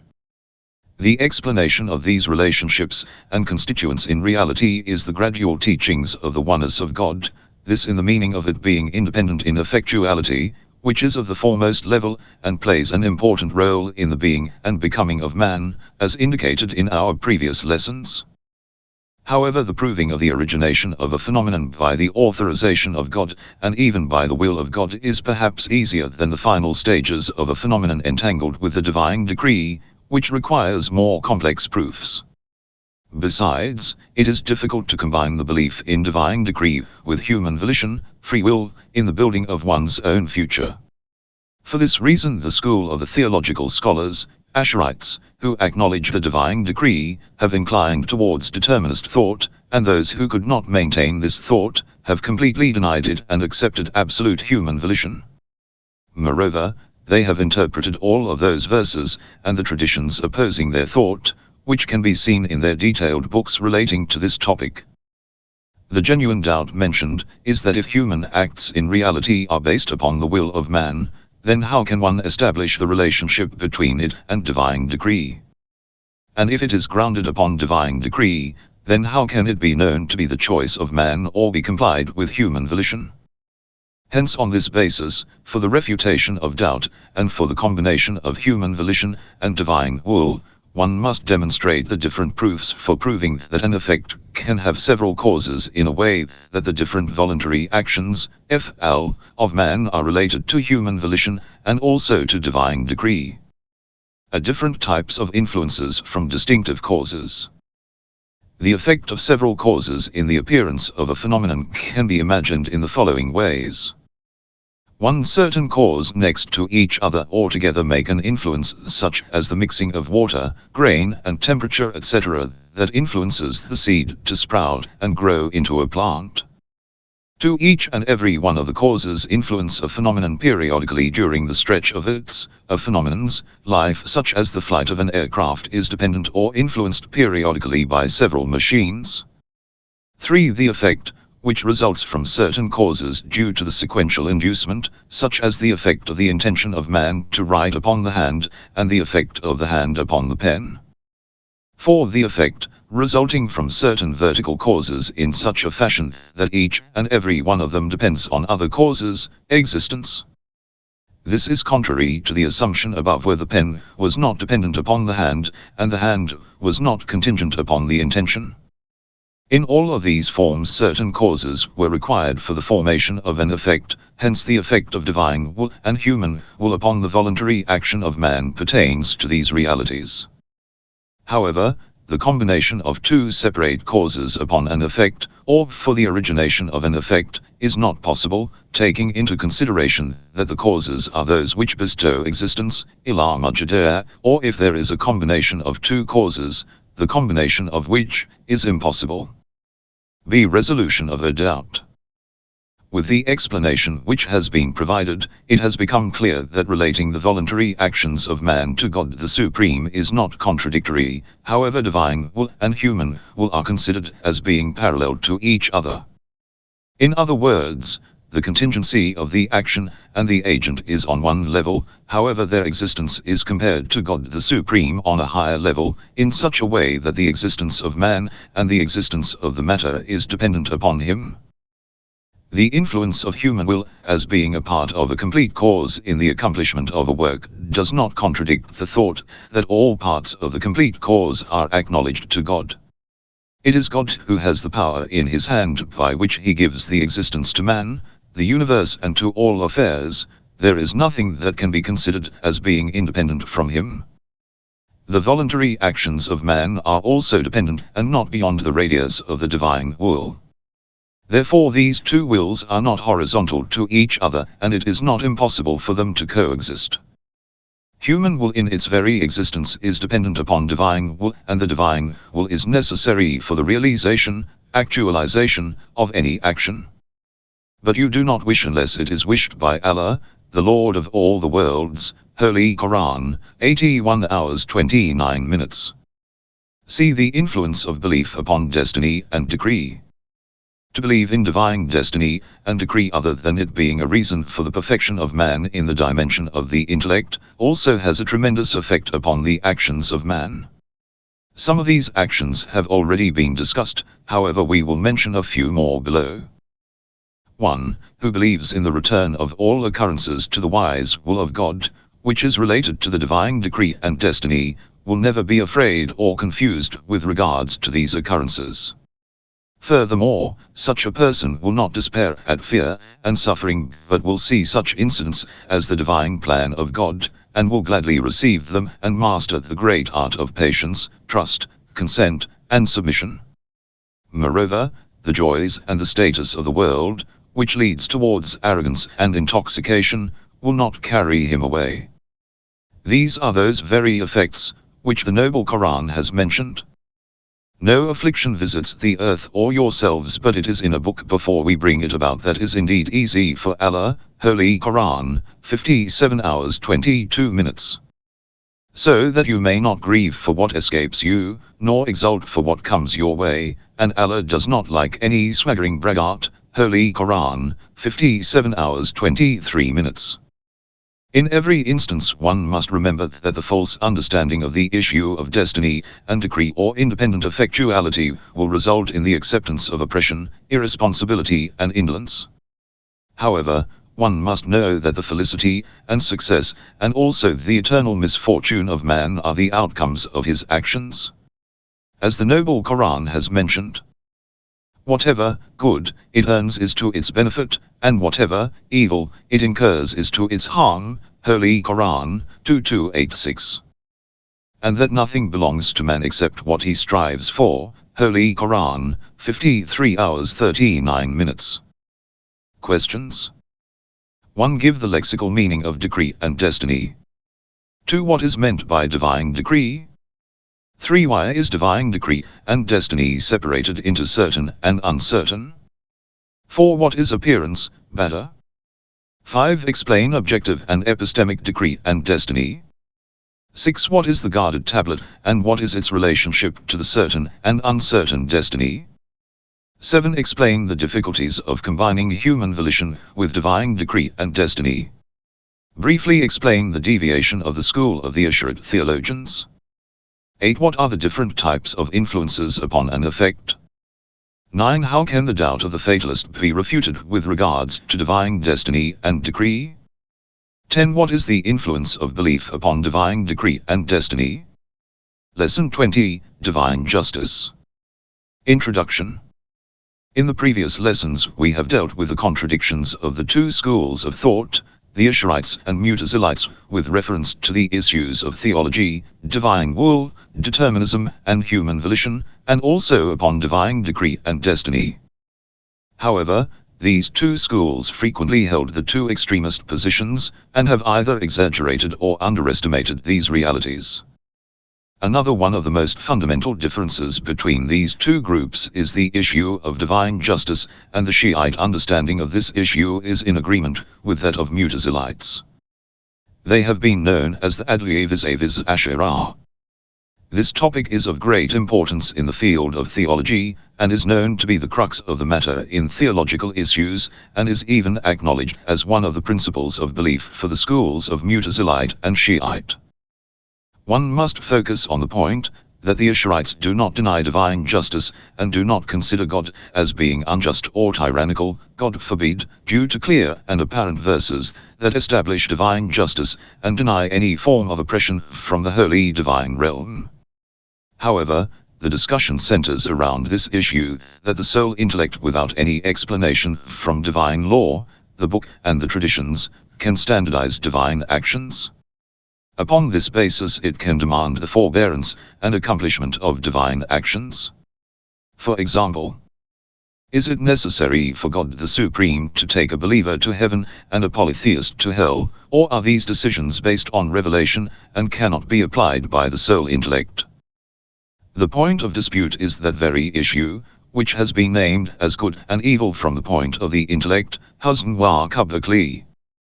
The Ash'arites have denied this and instead came up with the idea that whatever God carries out in the transcendental realm, Taqi, it is considered as good, and on the corporal realm, whatever God orders it is considered as good, but not because it is good by itself. However, the belief of the Mu'tazilites and the Shiites is that action without any subsistence from the corporal and transcendental world can be distinguished by God as good and evil, Hawzah wa Qab, and the intellect has the capacity to understand good and evil to a certain extent. This understanding results in the belief that the holy divine realm is remote from evil actions. However, this is not in the sense that God is commanded or ordered, but means that the emanation of evil from God the Supreme is incompatible, and the emergence of any evil from God is impossible.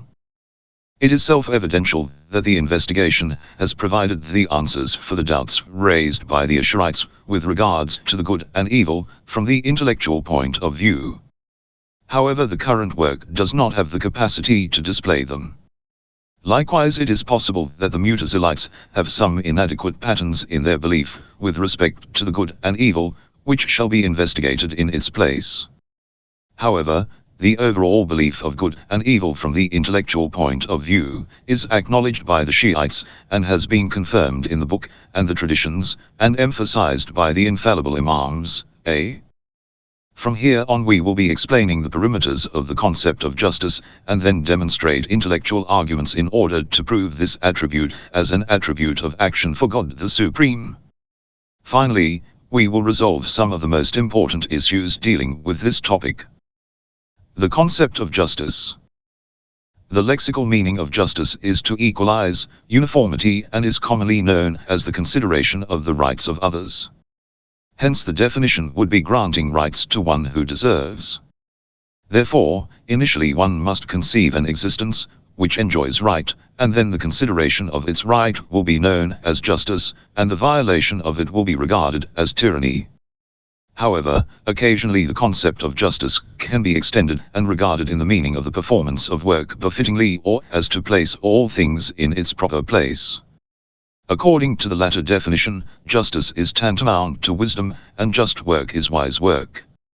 Nevertheless, the determination of the right of the deserved one and what a proper place is, involves a vast domain of words, which is usually discussed in the philosophy of ethics and in the philosophy of rights. Naturally, this work does not allow us to cover all these peripheries. However, every mindful person understands that if a person snatches a piece of bread from an orphan's hand without any reason or kills an innocent person for no reason, they have persecuted and oppressed, and therefore committed an evil act. Furthermore, in contrast to this, if the snatched bread is taken from the tyrant and given back to the orphan, or the killer is punished, the action carried out would be considered to be wise and just. This is true even for someone who does not believe in the existence of God. The secret behind this discernment, and the force that determines the good and evil, and similar issues must be investigated within the different branches of philosophy. It may be concluded that justice can be conceived from two concepts, which are considered as general and particular. Consideration for the rights of others, the wise performance of work, and heeding to the rights of others is an extension to this. Therefore, the factor that is not necessary for justice is uniformity or equalization. For example, a just teacher is not the one who encourages or reprimands students equally, whether they are hard-working or lazy. A true teacher is the one who nourishes the one who deserves the nourishment. Another example could be with regards to a righteous judge who distributes the property in a feud according to the one who is entitled to that property, but not equally. Likewise, the requirement of divine justice and wisdom is not that the Creator creates his creation uniformly or equally. For example, he does not create humans with horns, wings, wool, etc. However, the necessity of divine justice and wisdom is that the Creator creates the existence in such a way that it receives the utmost good and perfection, and also in a way that it fulfills the ultimate goal. Furthermore, the essence of divine justice and wisdom is that all human beings are responsible according to their capacity, and are judged and rewarded with consideration of their free will. Are the proofs for divine justice. As indicated earlier, divine justice is considered to be a branch of divine wisdom. From another point of view, it is considered wisdom itself, and the proof for it is also that of the divine wisdom, which has already been established in Lesson 11. However, we will here provide a more detailed explanation. We know that God the Supreme possesses the ultimate level of power and volition, and can perform any work, which is possible without being under the influence of any existent. However, he will not perform everything, which is possible for him to perform, but will act only upon that which he has desired and willed. We also know that God's will cannot be absurd or uncalculated, but he desires only that which his impeccable attributes necessitate of him. He will not create any existent without what is demanded from his ontological attributes. God the Supreme is absolute, pure, perfection, and his will is quintessentially related towards the perfection and benevolence of the creation. If the necessity of existence is the origination of evil and the imperfections in the universe, then it is considered to be one of the consequences of quintessentiality. However, this consequential evil and imperfection is predominated by perfection and good, because it is coherent with the abundant good and perfection, or because abundant good and perfection is quintessential. The abundant good will overwhelms the evil, because God the Supreme is absolute perfection. Hence the requirement for the divine attributes of perfection is that the universe is created in such a way, that it overall receives the utmost perfection and good, and from here the attribute of wisdom for God the Supreme is proven. On this very basis, divine will is related to man's creation, when the right conditions are possible and are the source of abundant good. One of the fundamental privileges of man is volition and free will, which without doubt is an ontological attribute. An existent that possesses this quality is considered to be more perfect compared to one who is deprived of it. However, the requirement for being independent is the movement towards eternal perfection through good actions, which can also descend in the direction of eternal loss and misery through bad conduct. The aim of divine will is the perfection of man, and this is not possible without free will. However, this provides the possibility of deterioration due to the effect of sensual desires, hawa al-nafs, which take form because of the influences of Satan. Subsequently, this deterioration is also associated with divine will. Selection with awareness requires the understanding of good and evil. Hence God the Supreme has ordained for man that which is beneficial and prohibited for him that which will lead him towards deterioration and decline. Furthermore, the requirement for divine wisdom is that responsibility must be harmonious with the capability of the performer, because responsibility, which is impossible to perform, is absurd. Therefore, the initial element of justice, in this particular sense, means justice in the ordinance of responsibilities. This is proven by the reason that if God the Supreme ordains a responsibility beyond the capacity of his servants, then the performance of it would be not possible. However, justice in judgment for the servants will be proven by focusing upon the factor of reward or chastisement provided for the action performed according to their deserving creditability. Finally, justice in granting rewards and chastisement will be established by focusing upon the final purpose of creation.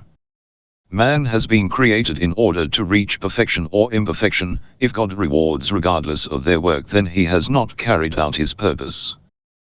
Thus, the reason for the justice of God the Supreme in the true meaning, and in all aspects, is that the essential attributes of him cause actions that are wise and just. None of the unjust, absurd, or fatuous attributes are present, exist, in him. B. The resolution of certain doubts. 1. How can the diversity that exists in the creation, particularly in human beings, be harmonious with divine justice and wisdom? The answer given is that the diversity in creation is existentially advantageous and necessary for the order of creation. It is consequential to the principle of cause and effect.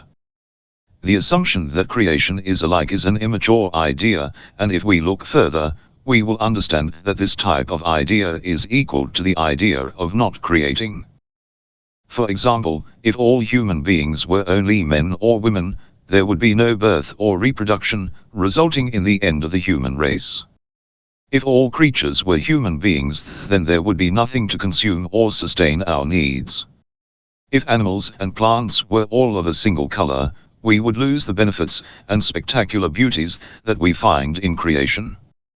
Appearances of different phenomena in distinctive forms are the results of conditions, and these conditions are because of the movement of matter. No one has the right to make an objection regarding them, before his/her birth, in order that he should have given it another form, or different place, or time, implying that there could be space for questioning the divine justice. 2. If divine wisdom is the cause of life for the human being, why does God destroy them?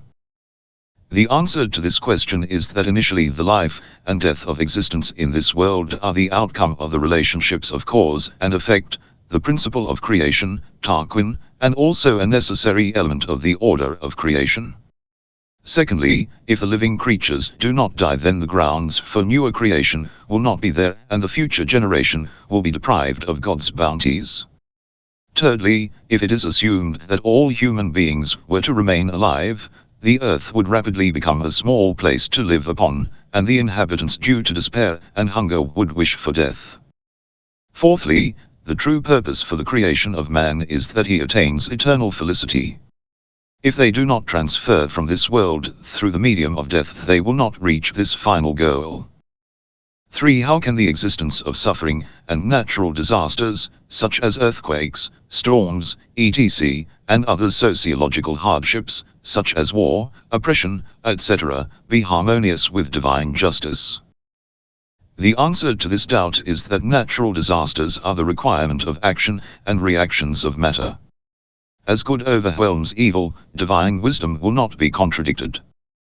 The eruption of sociological hardships and corruption in the world is due to the fact that humans are free in their action. Having a free will is the requirement of divine wisdom, and the welfare for the society is more than that of corruption. If it were not the case, then there would not exist a single man on the face of the planet. Secondly, the existence of all suffering and difficulty leads man to explore and search for the hidden natural sources, and results in the appearance of sciences and different discoveries. Furthermore, dealing with these difficulties will improve man's potential for advancement towards perfection. Nevertheless, if suffering is acknowledged in the proper sense, then there will be a greater reward in the eternal world, and compensation will be given appropriately. For if eternal chastisement is intended for limited sins committed in this world, then how is it compatible with divine justice? The reply for this question is that between the good deeds and bad deeds there is a relation of causation, which has been disclosed to people through divine revelation. Likewise, some of the persecutions in this world have extended circumstances such as to blind oneself or others, which can take place in an instant, but the result of this remains till the end of one's life. Similarly, great sins also have eternal effects, and if a person does not arrange the means of atonement in this world, through seeking forgiveness, then the evil will remain with him forever.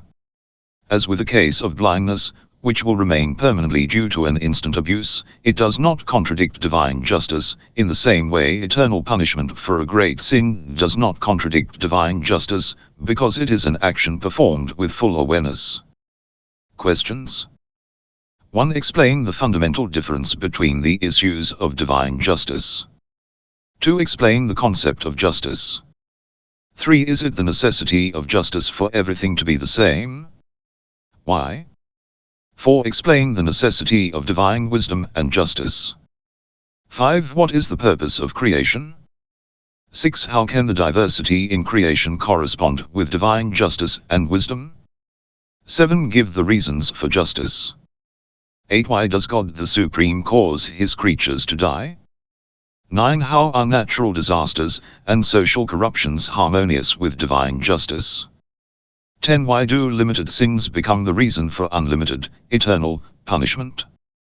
Lesson 21, The Issues Concerning Prophethood. Introduction. We know that the most fundamental issues to be solved by every intellectual individual in order for him to live an intelligent life are: 1. Where did the existence of man and the universe originate? Who manages this creation? 2. What is the end and where lies the purpose of man? 3. By focusing upon the required needs for the realization of a true path of felicity, what are the means to accomplish such perfection, and with whom does it lie? The proper answer for these questions would be the three principles: oneness of God, resurrection, ma'ad, and prophethood, nubuwwah. These are considered as the fundamental beliefs in all the monotheistic religions.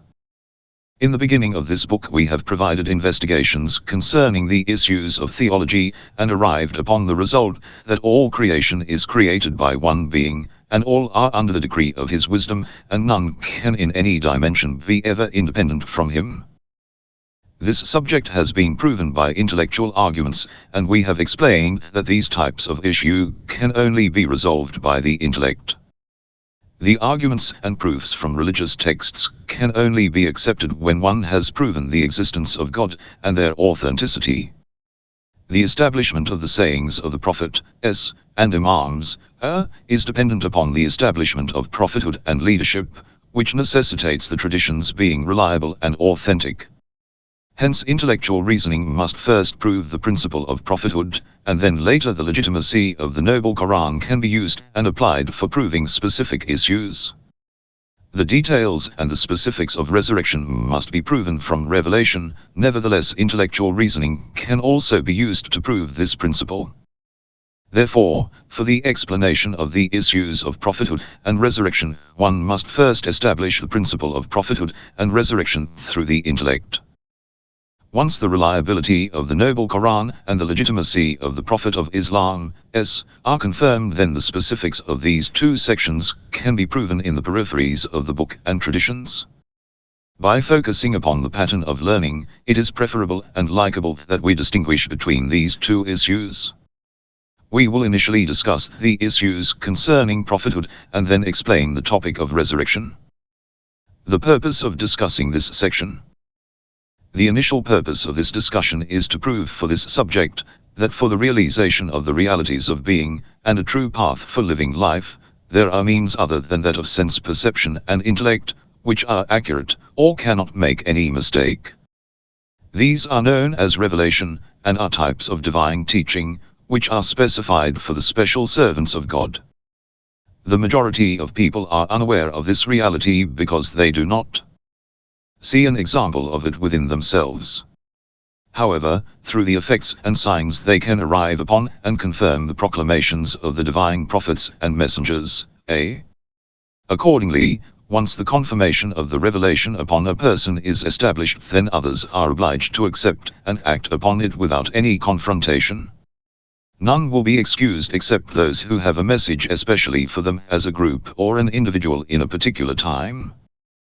Therefore, the fundamental elements of this section are as follows: the necessity of prophethood, and the requirement of revelation being immune from any form of domination or personal initiation, until the crux of the matter reaches the people.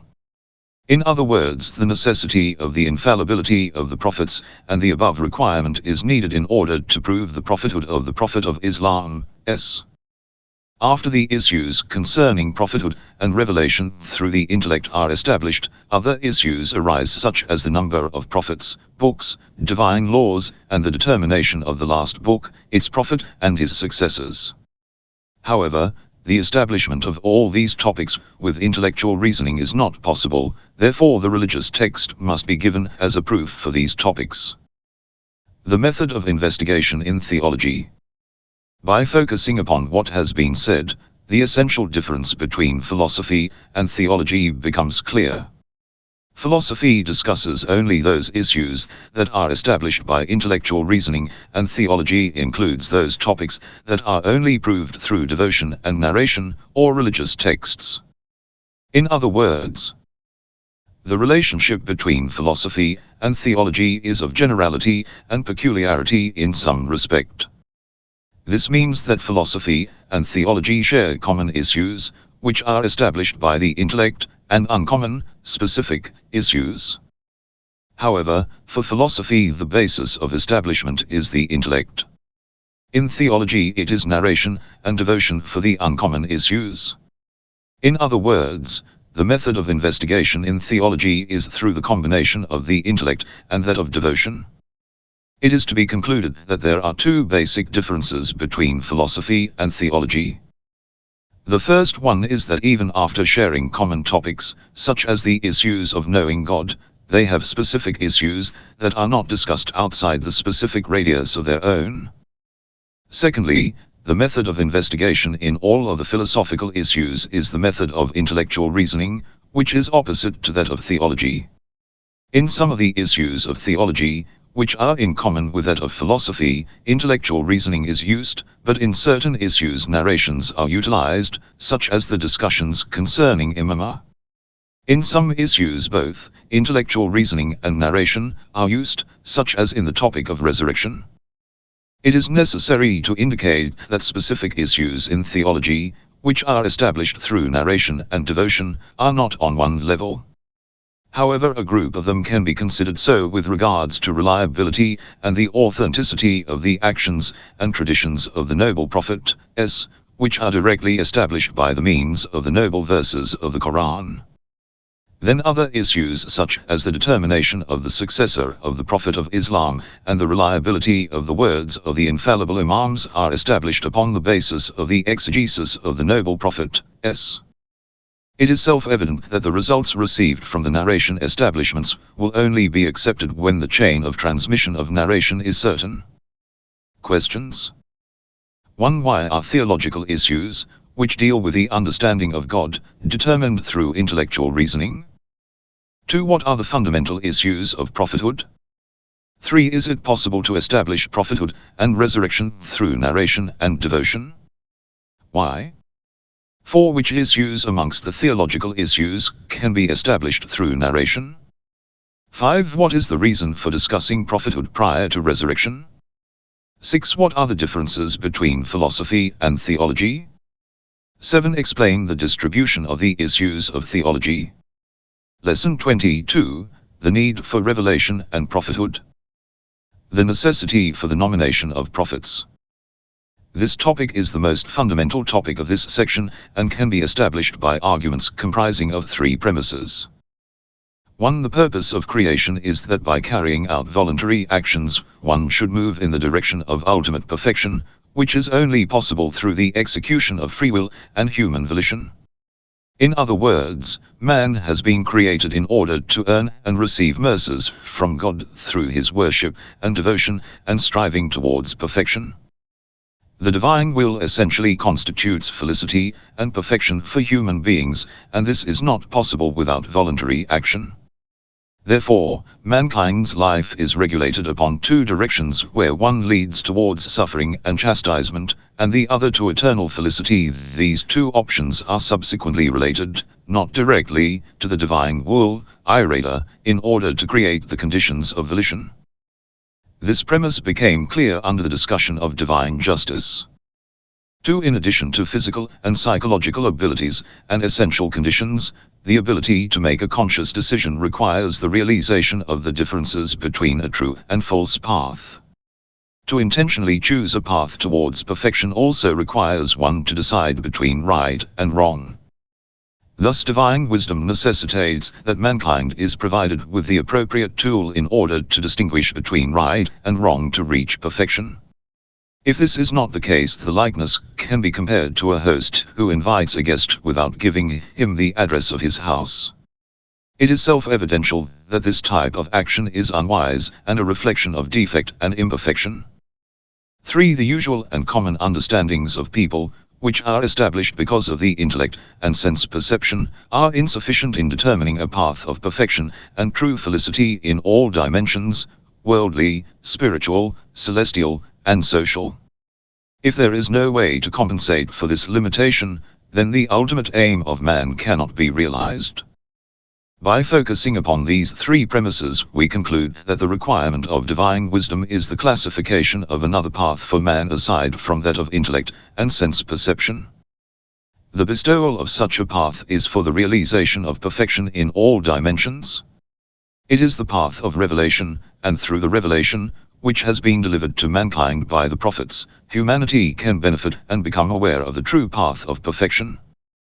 The third of these premises could be seen to create doubt, therefore, we will provide further explanation in order to illustrate the limitations of man's knowledge in determining the true path towards perfection. This will consequently prove man's need for revelation. The limitations of human sciences. In order for the realization of the true path of felicity and perfection in all dimensions of life, it is necessary that the beginning and end of man, the connection he has with existence, his relationships with kin, as well as the influences that any other form of relationship have upon him, must all be understood. It is also necessary to recognize and assess whether the effect is positive or negative. Following that the responsibilities that millions of men have with the determination of their physiological and psychological conditions in a particular time, space, and social circumstances must be known. However, the establishment of these complex guidelines, with the understanding and formulating of all the dimensions and needs of man in order that there be no contradiction among them, cannot be particularized to one or several men, or even to numerous specialized groups within the field of humanities. The trend of the alteration of rights and rules in the course of history manifests that even after many experts throughout time have managed to constitute a sound and perfect system for rights encompassing all domains, the lawmakers of the world realize the limitations of their laws and continuously amend such rules and rights in order to perfect them. It must not be forgotten that these laws and rules have utilized religious texts and divine doctrines in their lawmaking. It must not be overlooked that the attempts of the lawmakers and jurists are only to contribute towards the security for the social and worldly states, and they pay no heed towards the importance of the assurance for the hereafter. However, if attention had been paid to this important aspect of the next world, then certainty within this field would never have been reached. It is possible that the issues dealing with the world and matter to a certain extent may be solved by experimental sciences, however the issues dealing with the divine or next world could never be resolved with such sciences. If we take a closer look at contemporary man-made rules, we can see that compared to the knowledge held by man further back in history, contemporary man has somewhat developed in his sense of living a proper life. However, if this is with the assumption that contemporary man, with the utilization of thousands of years of experience, was able to arrive upon a perfect and sound system of rights, and with the assumption that they encompass the realm of eternal and divine felicity, the question remains as to how could the ignorance of so many men throughout the course of history be harmonious with divine wisdom and the purpose of creation? We can conclude that the purpose of creating man from start to finish can only be established if there exists the possibility to transcend sense, perception, and mind, intellect, in order to realize the realities of life and cognition of individual and group responsibilities. This very path, which transcends the intellect and sense perception, is no other than the way of revelation. Through this argument it has also become clear that the initial man would have to be a prophet of God, so that he could guide man to the true and correct way of living and establish the purpose of creation through the means of revelation. The benefits of the nomination of prophets. The prophets of God, in addition to the establishment of the true path of perfection for man, through divine revelation, have also greatly influenced man regarding their perfection. The most important ways they have had such an influence are mentioned below. 1. There are many subjects that can be understood by the intellect, however this requires much past experience.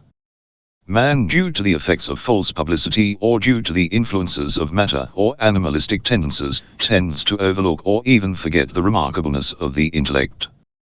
This matter was brought to man's attention by the prophets, who continually reminded man in order that he did not forget. It is because of this that the prophets were named as reminders, mudkar, and warners, nadar, and that the Quran has been referred to as the remembrance, dhikr, and reminder, tadhkira. Imam Ali mentioned with regards to the wisdom of the nomination of a prophet, that God the Supreme has sent prophets continuously in order that men remain faithful to their intrinsic nature, and are reminded of the forgotten bounties provided by God.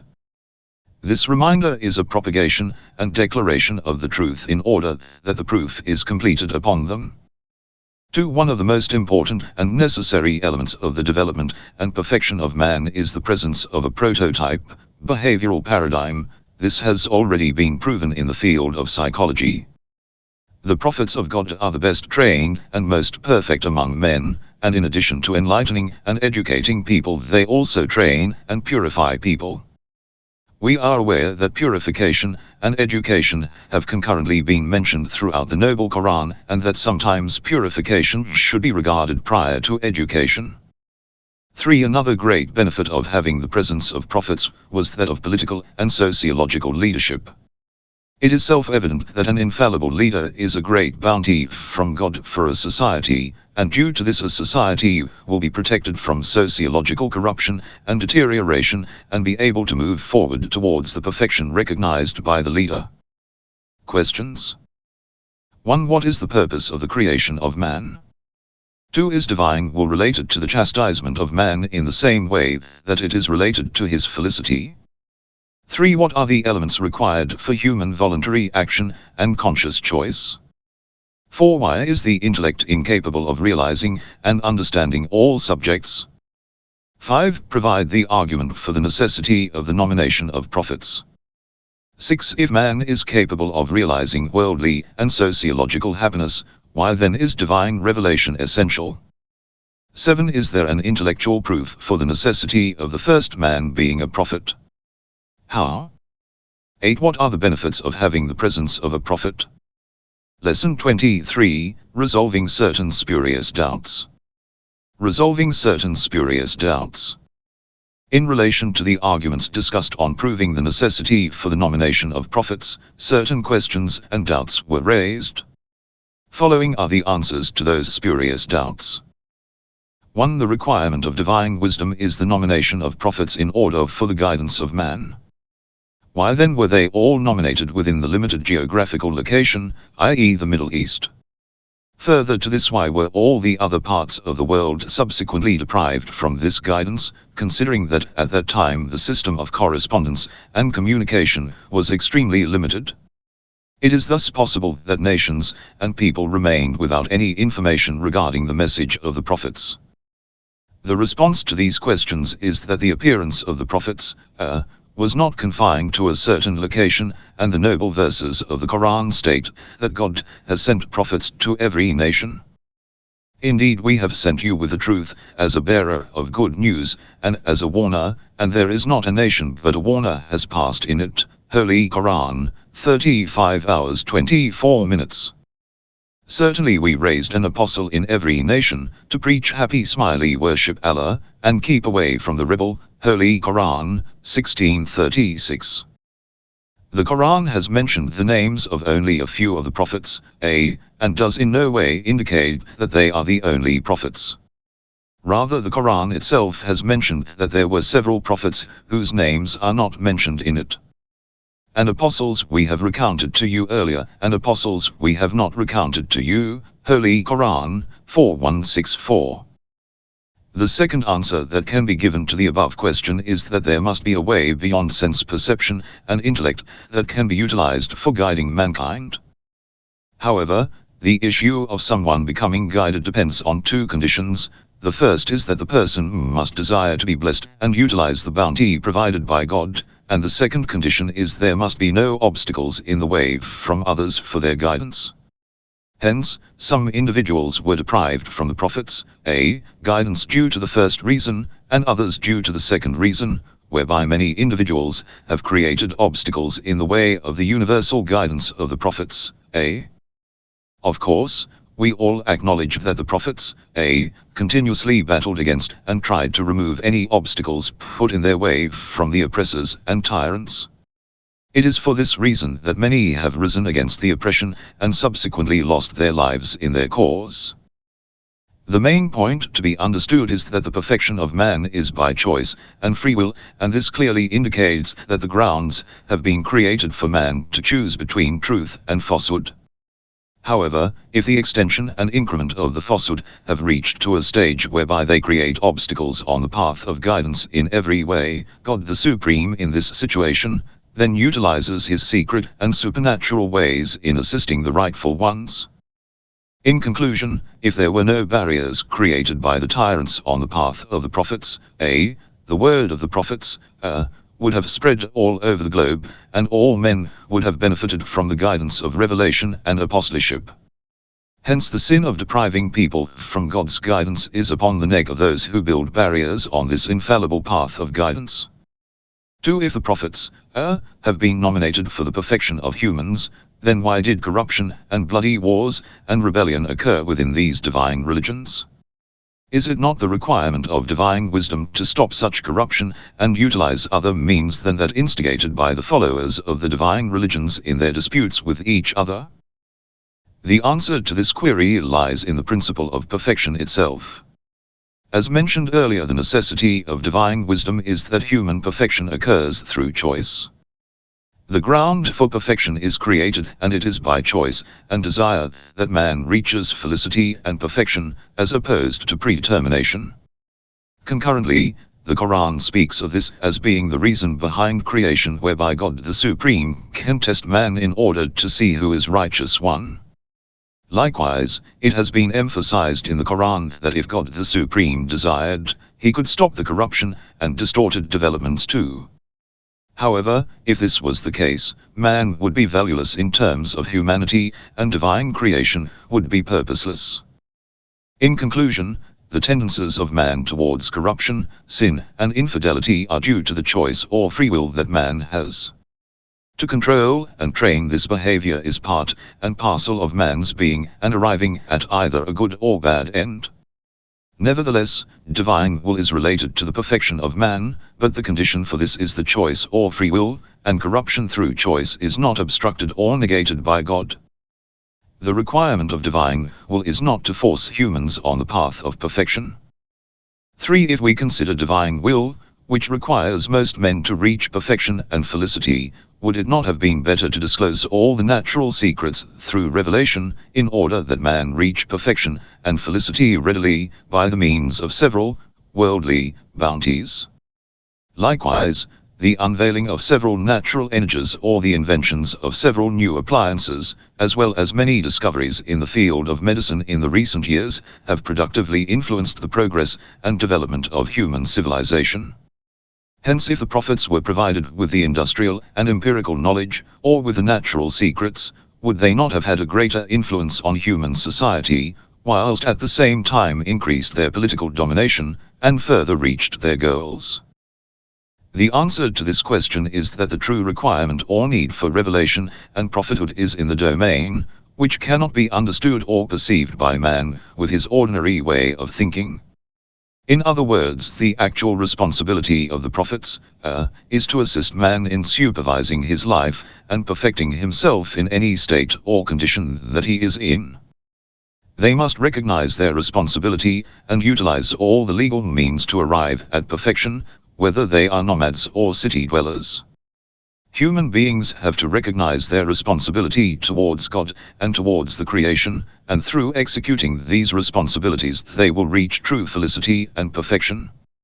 However, different abilities, natural and industrial possibilities, whether in earlier periods or in this period, are an affair that is influenced by certain reasons, and it does not play any specific role in the perfection of man and his eternal destiny.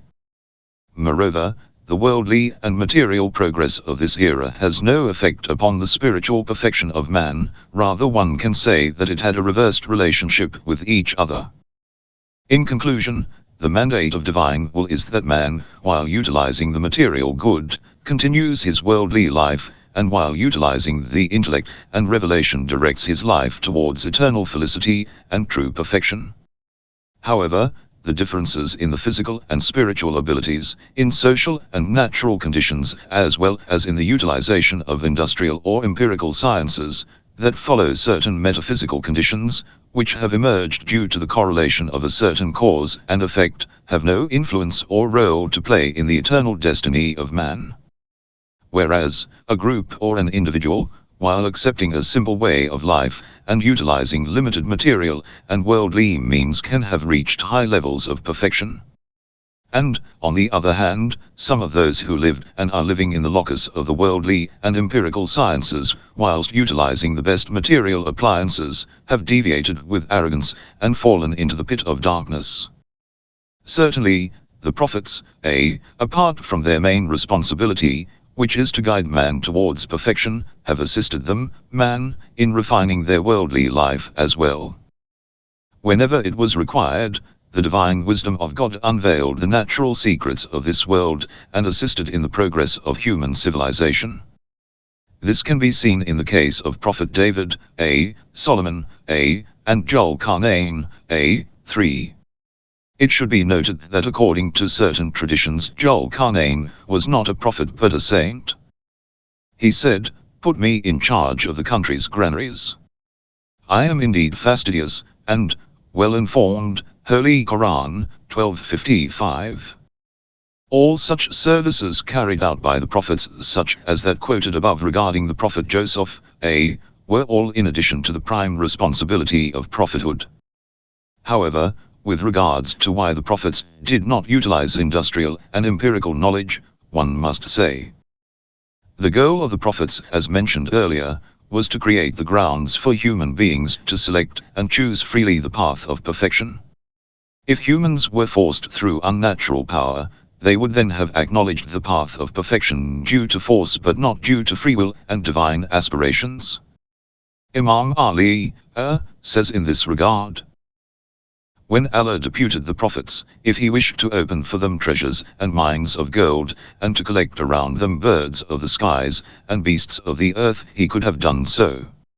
If he had done so, then there would have been no trial, no recompense falling due after trial, and the believers could not deserve the reward for good acts, and all these words would not have retained their meanings. If prophets possessed authority that could not be assaulted, or honor that could not be damaged, or domain towards which necks of people would turn and saddles of carriers could be set, it would have been very easy for the people to seek lessons, and quite difficult to feel vain. They would have then accepted belief out of fear felt by them or inclination attracting them, and the intention of them all would be the same, although their actions would have been different. Therefore Allah decided that people should follow his prophets, acknowledge his books, remain humble before his face, obey his commands, and accept his obedience with sincerity in which there should not be an iota of anything else, and as the trial and tribulation would be stiffer, the reward and recompense too should be larger for. Certainly, the aim and God's objective is to form a divine society, and to utilize all the worldly means in serving this divine purpose, especially in protecting the rights of the believers and crushing transgressors. However, this has to be achieved through free will and the choice of the people, as has been witnessed in history during the era of the Prophet Solomon. Questions. 1. Were all the prophets sent to a specific geographical location? 2. Why did the message of the prophets not spread all across the world? 3. Why did God the Supreme not stop all the corruption and bloodshed? 4. Why did the prophets not unveil the secrets of nature, in order for their followers to utilize the materialistic and worldly provisions? 5. Why did the prophets not utilize industrial and empirical knowledge when introducing their message? 1. Refer to Holy Qur'an, 6165, 548, 11:7, 14:7, 67:2. 2. Refer to Holy Qur'an, 635, 6107, 6112, 627, 637. 3. Refer to Holy Qur'an, 21:78-81, 1883-97, 34:10-13. 4. Naj al-Balagha Sermon 190. See also Holy Qur'an, 25:7-10, 43:31-5. Lesson 24, Infallibility of the Prophets. The necessity of the immunity of revelation. After proving that there is a need for revelation as an alternative way to acquiring knowledge, and compensating for the deficiency of man's senses and wisdom, another question arises. If we recognize that ordinary people do not have any direct access to revelation, nor possess the capability of receiving it, and instead rely on specific people, prophets, as bearers of such news, what then guarantees the accuracy of such a message? How can one be assured that the prophet has received and transmitted the message to the people in a perfect manner? And if there has been a mediator between the prophet and the people, how can one be sure that that person has performed his duty accurately? These questions have to be asked because revelation is only effective in dispelling man's ignorance if it is immune from all intentional and / or unintentional alterations from the time of being issued to the time of being delivered to the people. If such a revelation contained intentional or unintentional alterations, the doubt about such a message would spread and people would lose confidence in it. We therefore need to establish the means whereby one can conclude that the message received by the people is as it was relayed to the messenger. When a people have no knowledge about revelation and its content is unknown to them, there is no way to control or observe the mediator's accuracy in performing his duty. Any deficiency in the revelation would thus lie undetected, unless of course it stood against wisdom or reason.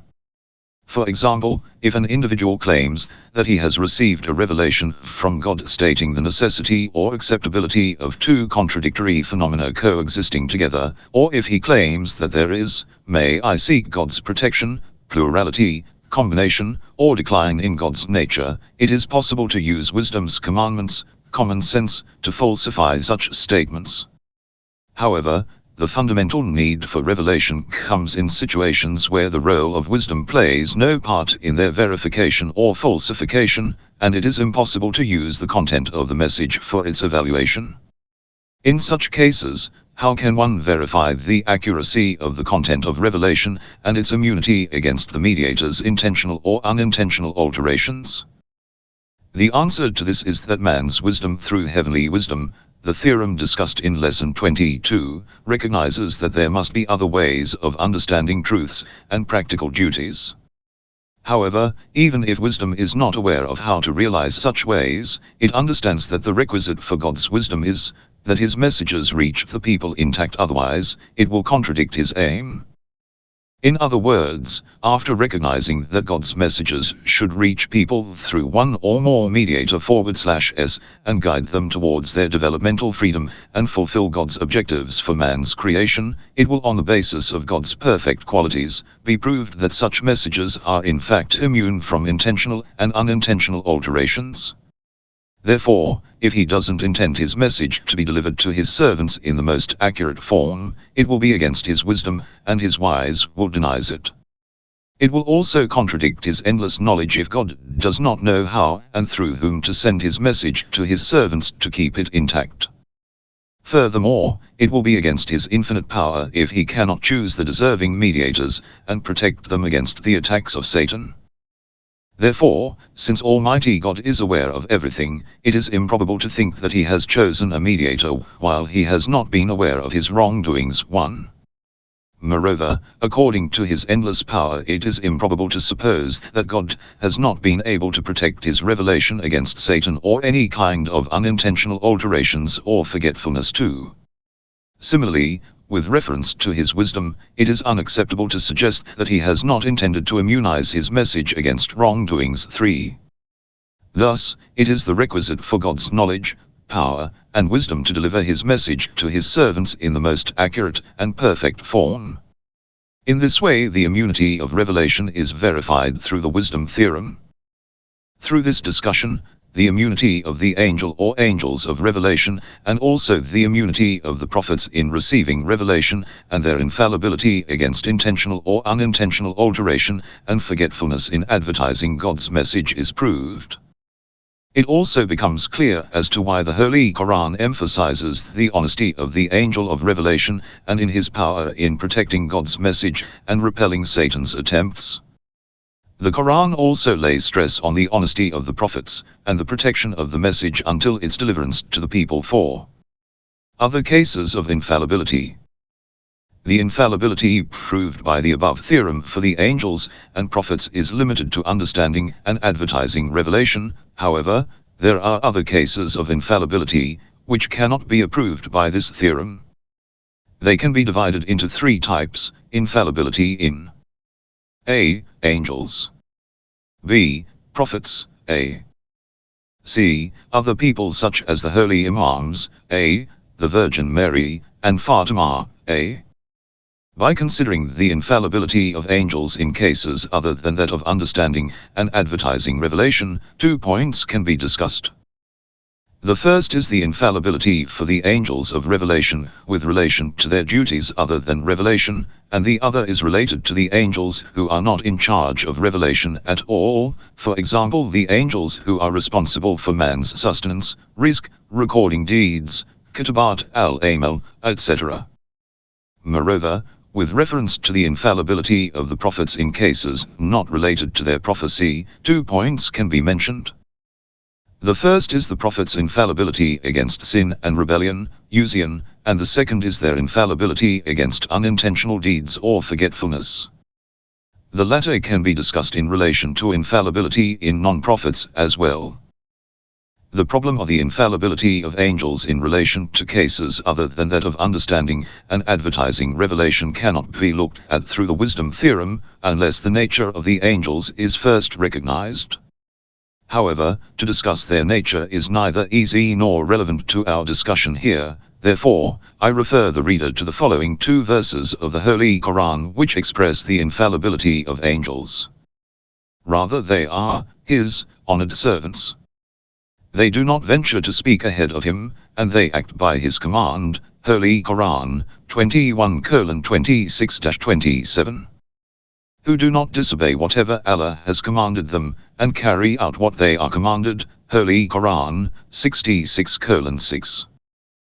These 2 verses clearly state that the angels are gentle servants who carry out their duties under the supervision of their Lord, and never disobey him. However, the generality of the verses, with respect to all the angels, is debatable. Nevertheless, to discuss infallibility found in people other than the prophets is more related to the topic of imamah. Therefore, in this part of my discussion I will focus on the infallibility of the prophets. Some of the points in this relation can only be treated by employing traditions and devotional reasons, and should accordingly be discussed after proving the validity of the Holy Qur'an and Sunnah.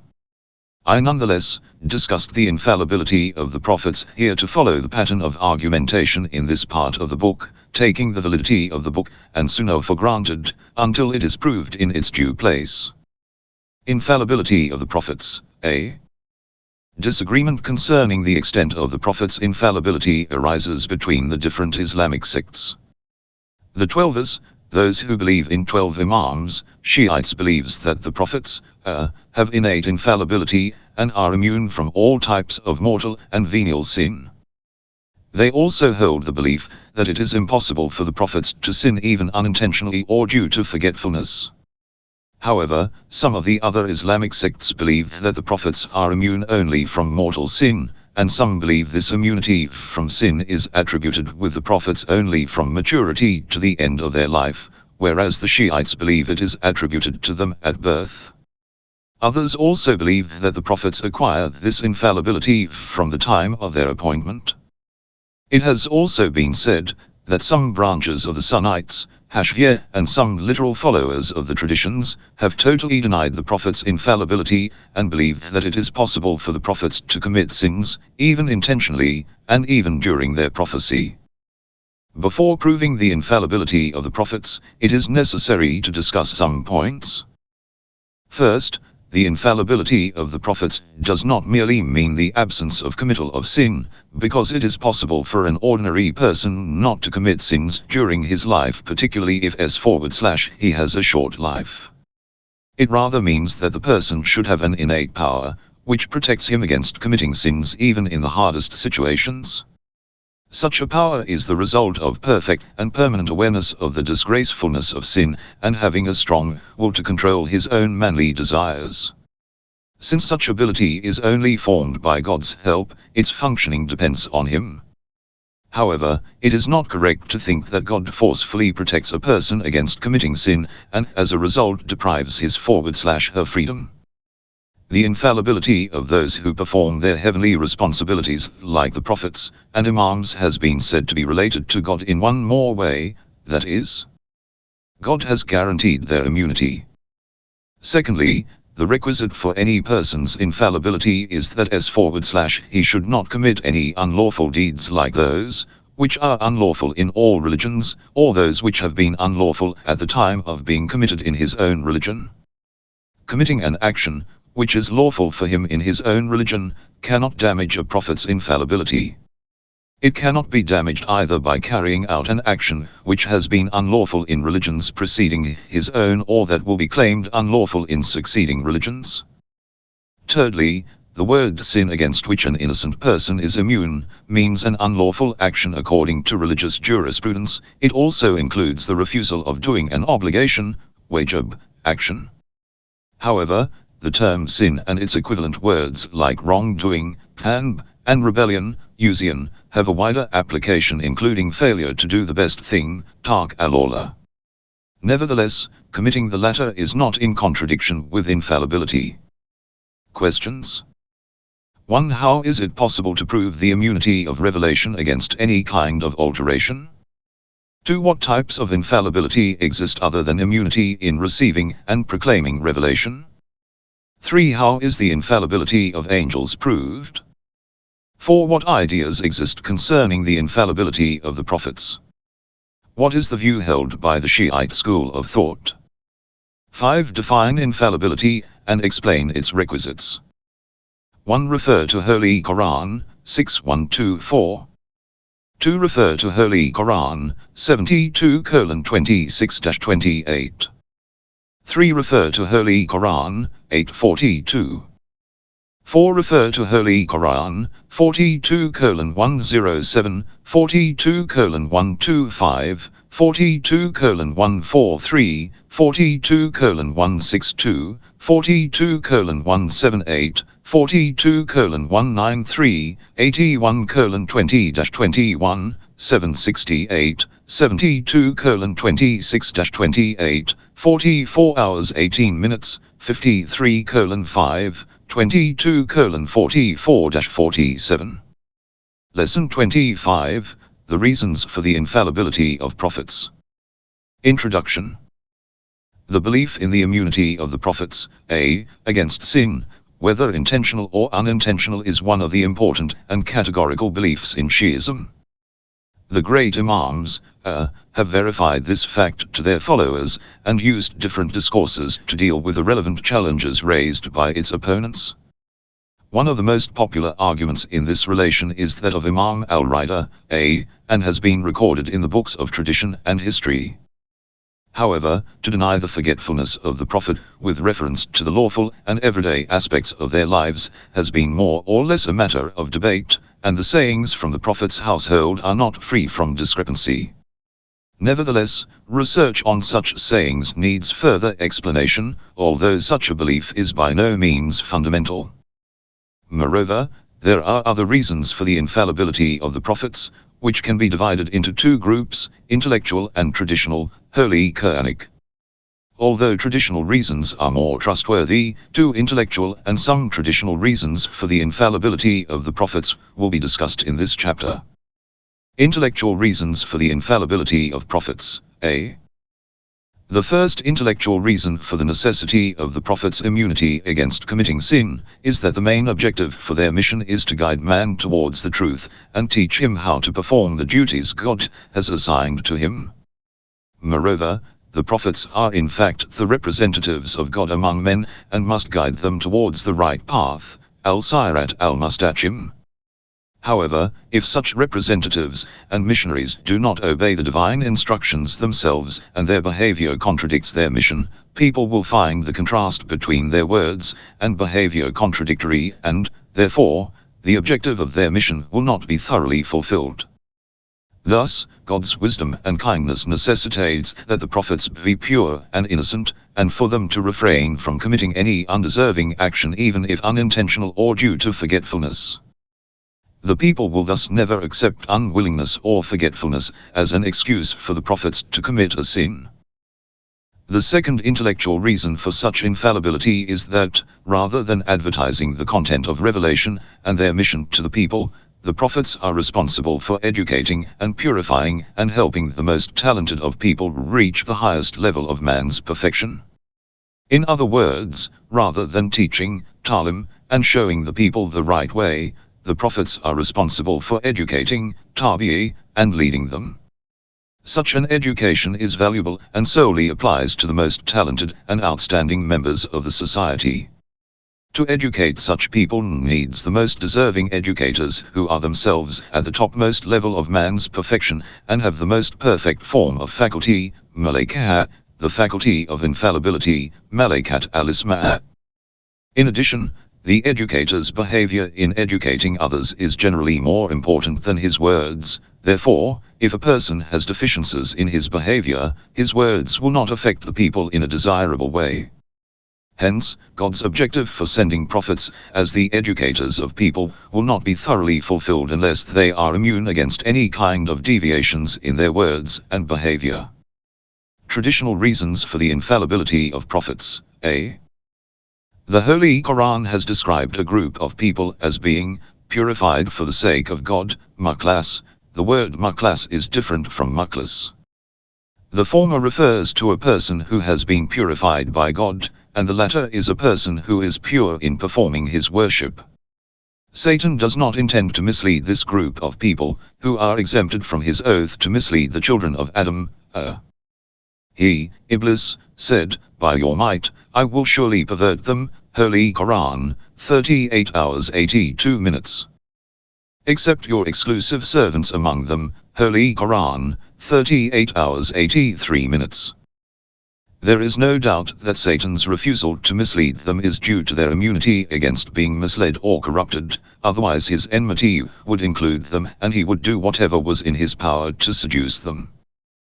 Thus, the term used to describe being purified for the sake of God is synonymous with being infallible, ma'sum.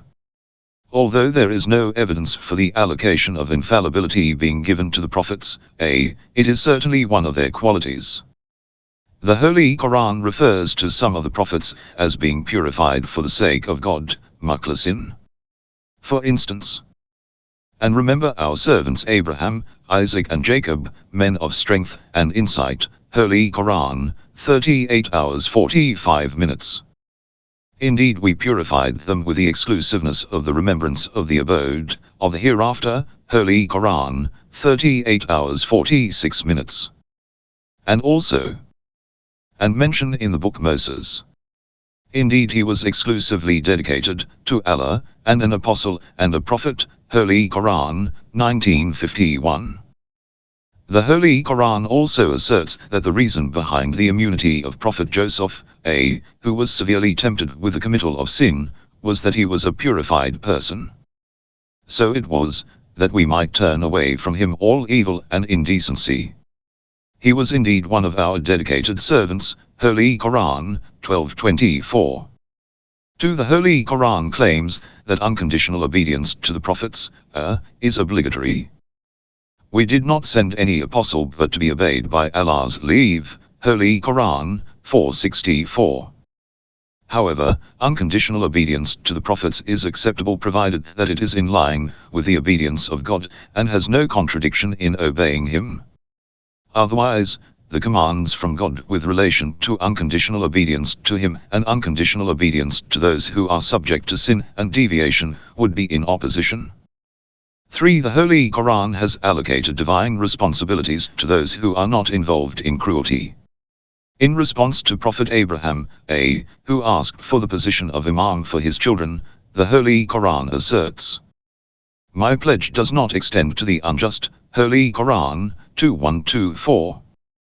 We know that the committal of sin is oppression towards oneself, nafs, and that the Qur'an terms a guilty person as an oppressor. Therefore the prophets who hold the position of the divine responsibilities of prophecy and prophetic mission must be free from any kind of sin or cruelty. Numerous Quranic verses and traditions can be employed to discuss the infallibility of the prophets. However, we will conclude the discussion at this point. The philosophy behind the infallibility of prophets. At the end of this lesson, it is worth discussing the mystery behind the infallibility of the prophets. The mystery of their infallibility in receiving revelation is that their understanding of revelation is basically free from any mistakes, and one who has the merit of receiving it will find revelation as scientific reality, which he thoroughly comprehends. He will also recognize the relationship between the revelation and its issue, whether or not there is an angel in between. In this relation the Holy Qur'an states, "The heart did not deny what it saw." Holy Qur'an, 53 hours 11 minutes. Furthermore, it is impossible for the receiver of revelation to hesitate as to whether or not he has received it, over who has sent the revelation to him, or as to what its content is. Therefore, if in some man-made stories there are cases where a prophet is doubtful about his prophecy, fails in understanding the content of the revelation or does not recognize its issuer, they should not be given and credence. Such cases are like saying that one is doubtful over one's existence, presence, or conscience. To discuss the mystery behind the infallibility of the prophets in performing their divine responsibilities, such as proclaiming God's message, needs an introduction, which comes below. Man performs his favorite actions through a feeling of desire, which forms within him towards a subject. The desire is then activated by various factors. Moreover, by having access to various sciences and a variety of senses, he recognizes the way to his objective and practices whatever he thinks will help him reach it. At the same time, when there are contradictory and intervening desires, he attempts to recognize and choose the best and most deserving one. Nevertheless, due to man's lack of knowledge, he may commit a mistake in his evaluation and or recognition, or due to ignorance and or his association with an inferior desire, he might miscalculate the better choice. In such a case there may be no further opportunity to rethink and recognize the best choice.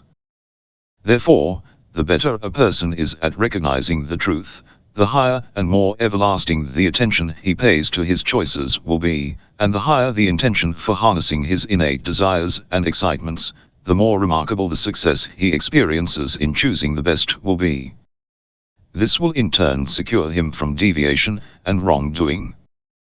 This is the way the talented people, by acquiring the necessary knowledge and insight, and by utilizing their proper education, goes through the different stages of perfection, so that they can touch the borders of infallibility. When they reach such an exalted position, then such people do not even think of committing sin or wrongdoing. This is in the same way that a wise person would never think of taking a poisonous or fatal drug or consumes unclean or rotten substances.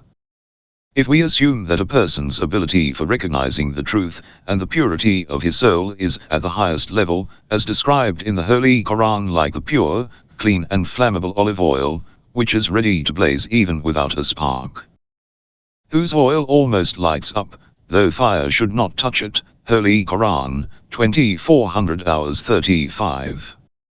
And if we further assume that such a person, due to the same characteristics, receives divine education, confirmed by the Holy Spirit, he will, surely, go through the stages of perfection at the utmost speed, and fulfill the long distance towards perfection in a short duration of time.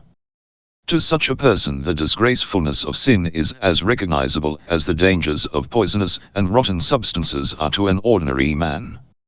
Just as ordinary people are not forced to avoid drinking and eating poison, an infallible person is also not forced to avoid sin.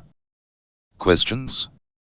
1. Verify the infallibility of the prophets through intellectual and traditional evidence.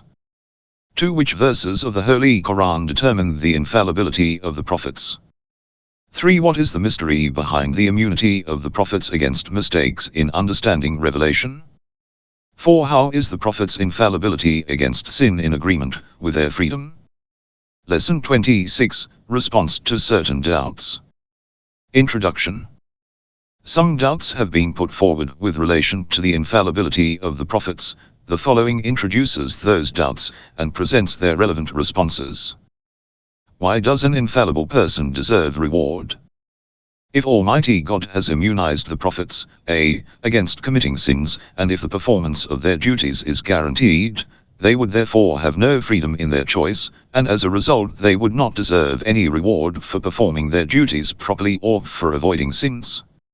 In other words, any other person who was provided by God with infallibility would behave similarly. The response to the above doubt has been given in my previous discussions. However, to summarize, having infallibility does not mean being obliged to perform duties or avoid sins. Just because the prophets know that God has provided them with infallibility, and that He is their protector, does not mean that they have no choice over the optional aspects of their lives. As discussed in previous lessons, although God's will dominates the occurrence of all events, it does not intervene or repel man's will, but rather parallels it. However, when God's attention towards man accommodates a specific achievement, connecting it to God, saying that God did it, it is nothing more than man's double concern about him.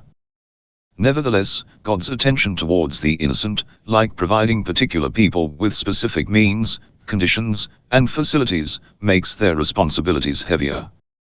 Therefore, as they might receive more reward for their obedience, they may also receive more punishment for their disobedience. Thus, their reward and punishment will balance, although the innocent person, by his proper choice, will not be entitled to punishment. The same analogy can be used for all others who enjoy a particular merit, for example, scholars and members of the Prophet's family. 1. Regarding the Prophet's wives. Those who have higher or more essential responsibilities will similarly receive higher reward for their good deeds, just as they will receive more severe punishments for their sins, provided that they commit sins. This is why those in charge of higher spiritual positions face a greater danger of decline, and are more afraid of becoming deviated. Why did the infallible prophets and Imams confess to committing sins? According to the prayers from the prophets and other innocent people, they consider themselves guilty and ask God to forgive them for their sins. In such circumstances and with these confessions, how can they be considered as infallible? The answer is that the innocent were at the highest level of perfection and were in a close relationship with God, therefore, they considered their duties much more beyond those of other, ordinary people. For them, paying attention to anything except God was considered to be a great sin. This is why they apologized and asked for God's forgiveness. However, as I previously mentioned, infallibility in the prophets does not only mean immunity against anything which can be called sin, rather it is also against opposing the essential duties and committing what is religiously forbidden. How is Satan's influence on the prophets? In agreement with their infallibility. One of the arguments, with relation to the prophets' infallibility, asserts that the prophets are completely pure and that Satan cannot affect them. However, the Holy Qur'an itself mentions some instances in which Satan has affected the prophets. For example, one of Quranic verses claims, "O children of Adam, do not let Satan tempt you, like he expelled your parents from paradise." Holy Qur'an 7:27. In this verse, Adam and Eve's deception and expulsion from paradise have been attributed to Satan. Moreover, the Quran asserts, in another verse when quoting Job, "And remember our servant Job," in the Quran. When he called out to his Lord, "The devil has visited on me hardship and torment." Holy Quran 38:41. Similarly, in the following verse a kind of satanic inspiration to all prophets has been approved. "We did not send before you any apostle or prophet, but that when he recited the scripture, Satan interjected something in his recitation." Holy Quran 22:52. The response is that in none of these verses does the penetration attributed to Satan cause the prophets to oppose their essential duties. However, the first quoted verse, i.e. Al-Araf 7:27, points to the satanic temptation concerning Adam and Eve for eating from the forbidden tree, which was not lawful. In fact, God had just reminded Adam and Eve not to eat from that tree, otherwise, they would be expelled from that garden and cast down to the earth. Nevertheless, the satanic temptation caused them to oppose that guiding prohibition.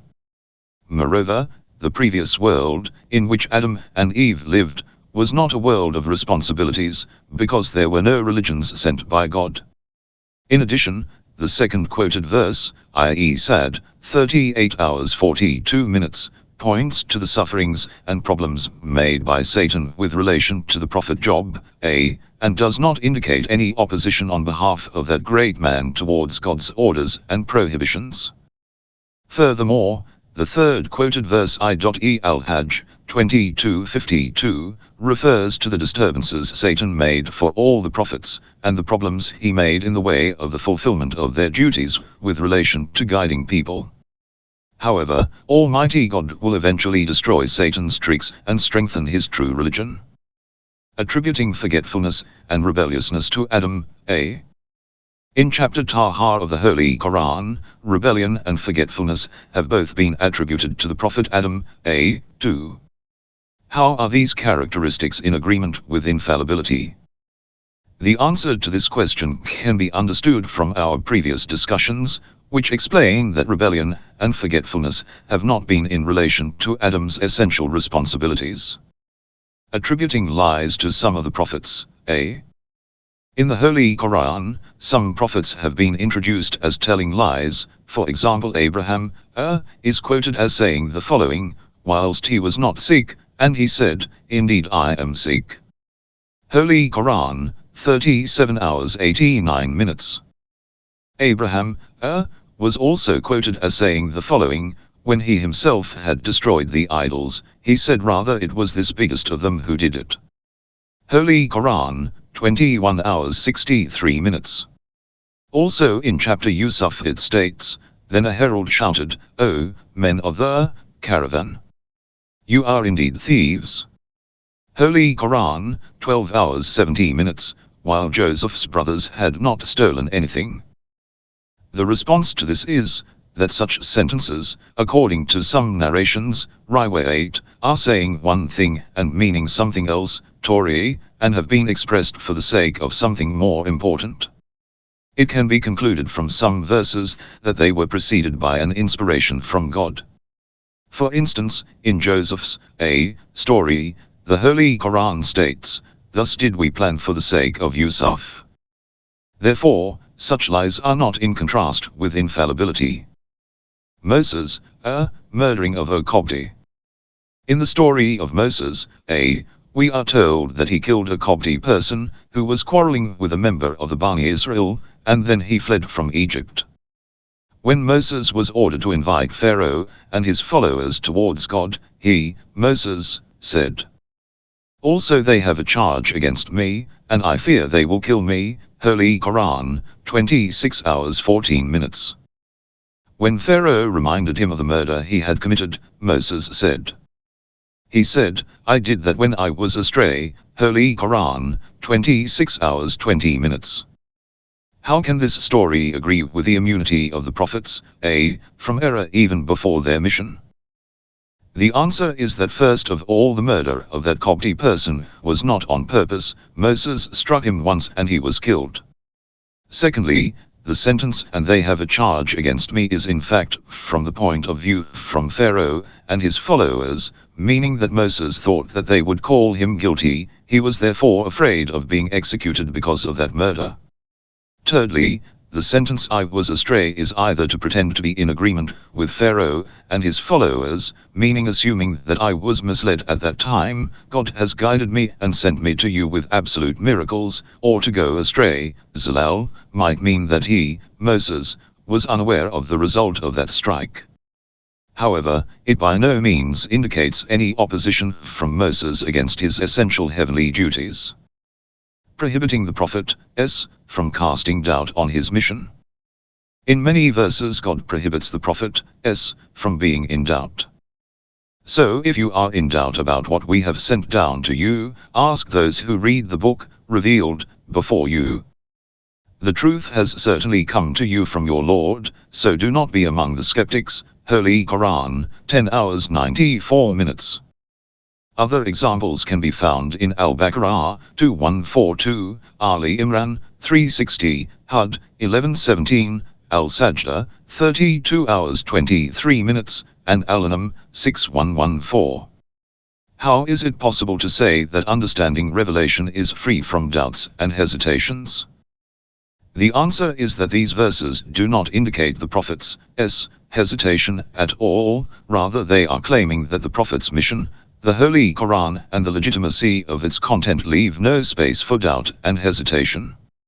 Such an addressing is in fact the same as making a hint towards someone indirectly. The Prophet is described in the Quran as committing some sins.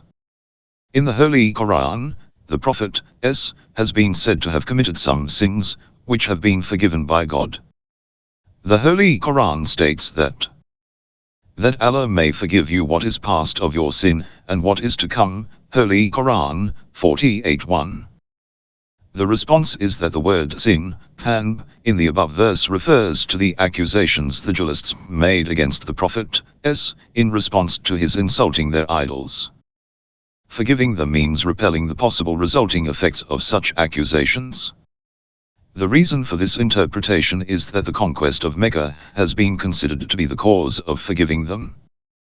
Indeed, we have inaugurated for you a clear victory, that Allah may forgive you what is past of your sin, and what is to come. Holy Qur'an 48:1. Clearly, if they were the type of usual sins, then their forgiveness, because of conquering Mecca, could not be justified. Reports concerning the marriage of the Prophet with the divorced wife of Yazdi. The Holy Qur'an, in the story of the Prophet's marriage with the divorced wife of Yazdi, his adopted son, asserts that, "And you feared the people, though Allah is worthier that you should fear him." Holy Qur'an 30:37. How is this in agreement with his infallibility?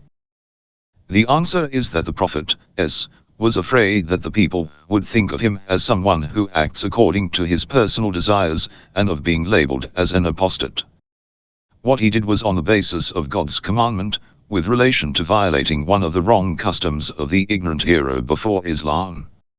In this verse, God the Almighty tells his Prophet that this violation is more important than what people would think about him, and that being afraid of opposing God's will and the practical struggle against that wrong custom was more deserving. Therefore, the above verse is by no means blaming the Prophet The rapprochement of the Prophet in the Holy Qur'an. The Holy Qur'an in some cases has reproached the Prophet For instance, with relation to permitting those who did not want to participate in war, the Holy Qur'an claims, "May Allah excuse you. Why did you grant them leave?" Holy Qur'an 9:43. With reference to the Prophet prohibiting himself from doing some lawful things for the satisfaction of some of his wives, the Holy Qur'an asserts, "O Prophet, why do you prohibit yourself what Allah has made lawful for you, seeking to please your wives?" Holy Qur'an 66:1. How are such reproaches in agreement with his infallibility? The answer is that such sentences are in fact praises in the form of reproaches indicating the Prophet's kindness and sympathy, which never disappointed even the hypocrites, and never disclosed their secrets. He considered his wife's satisfaction prior to his own wishes, so he swore to forbid himself from something lawful.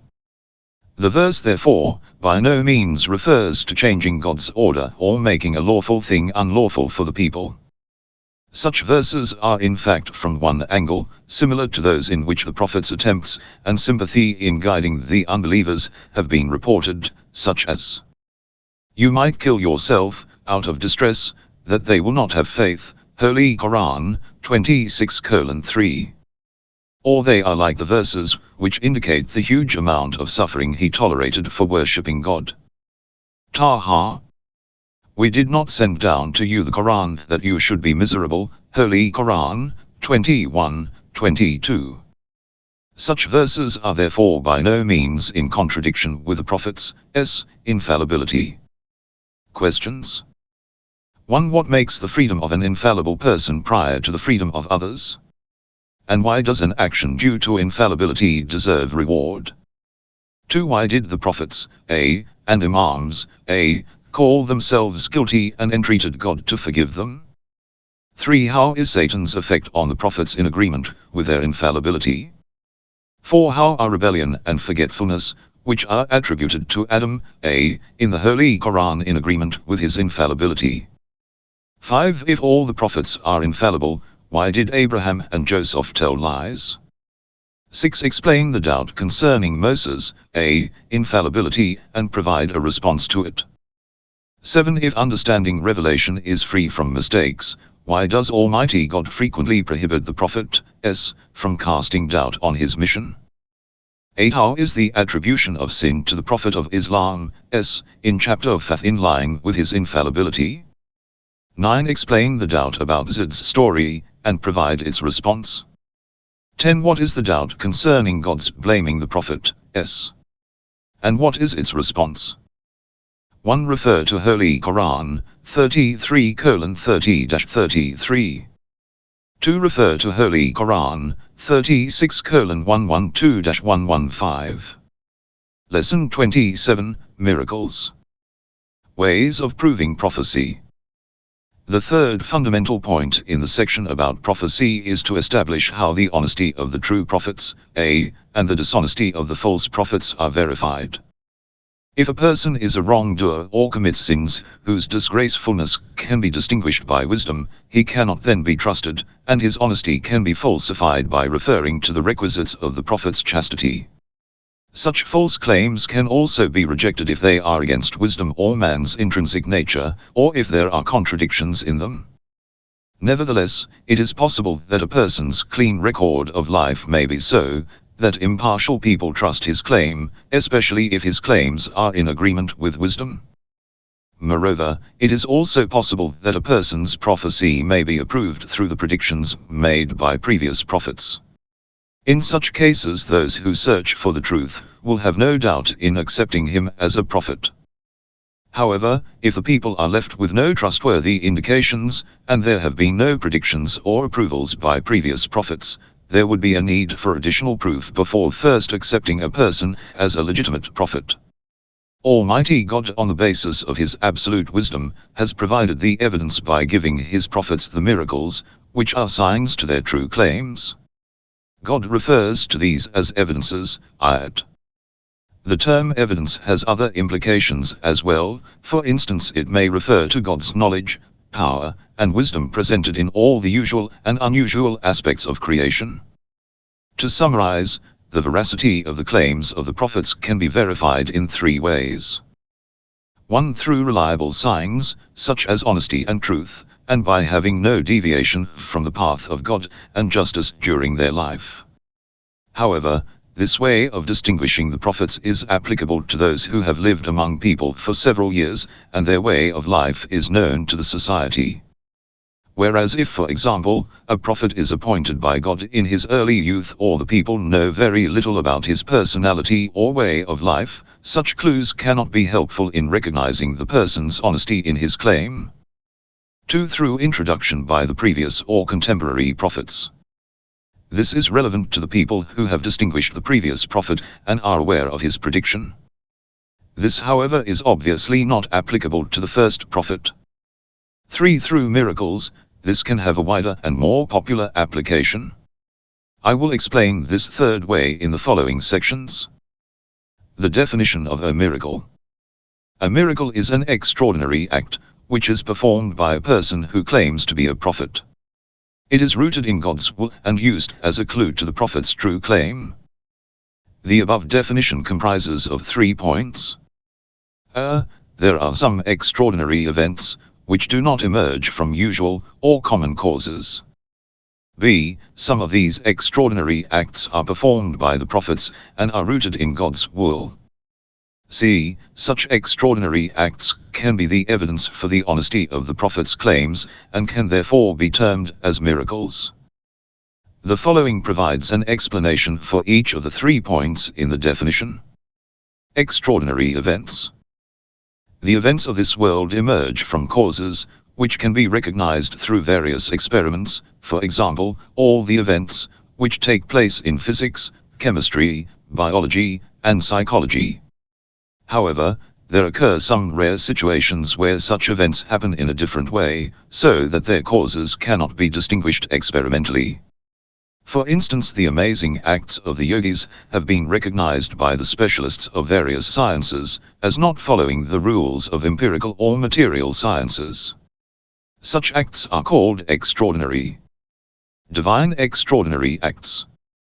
Extraordinary acts can be divided into 2 general groups.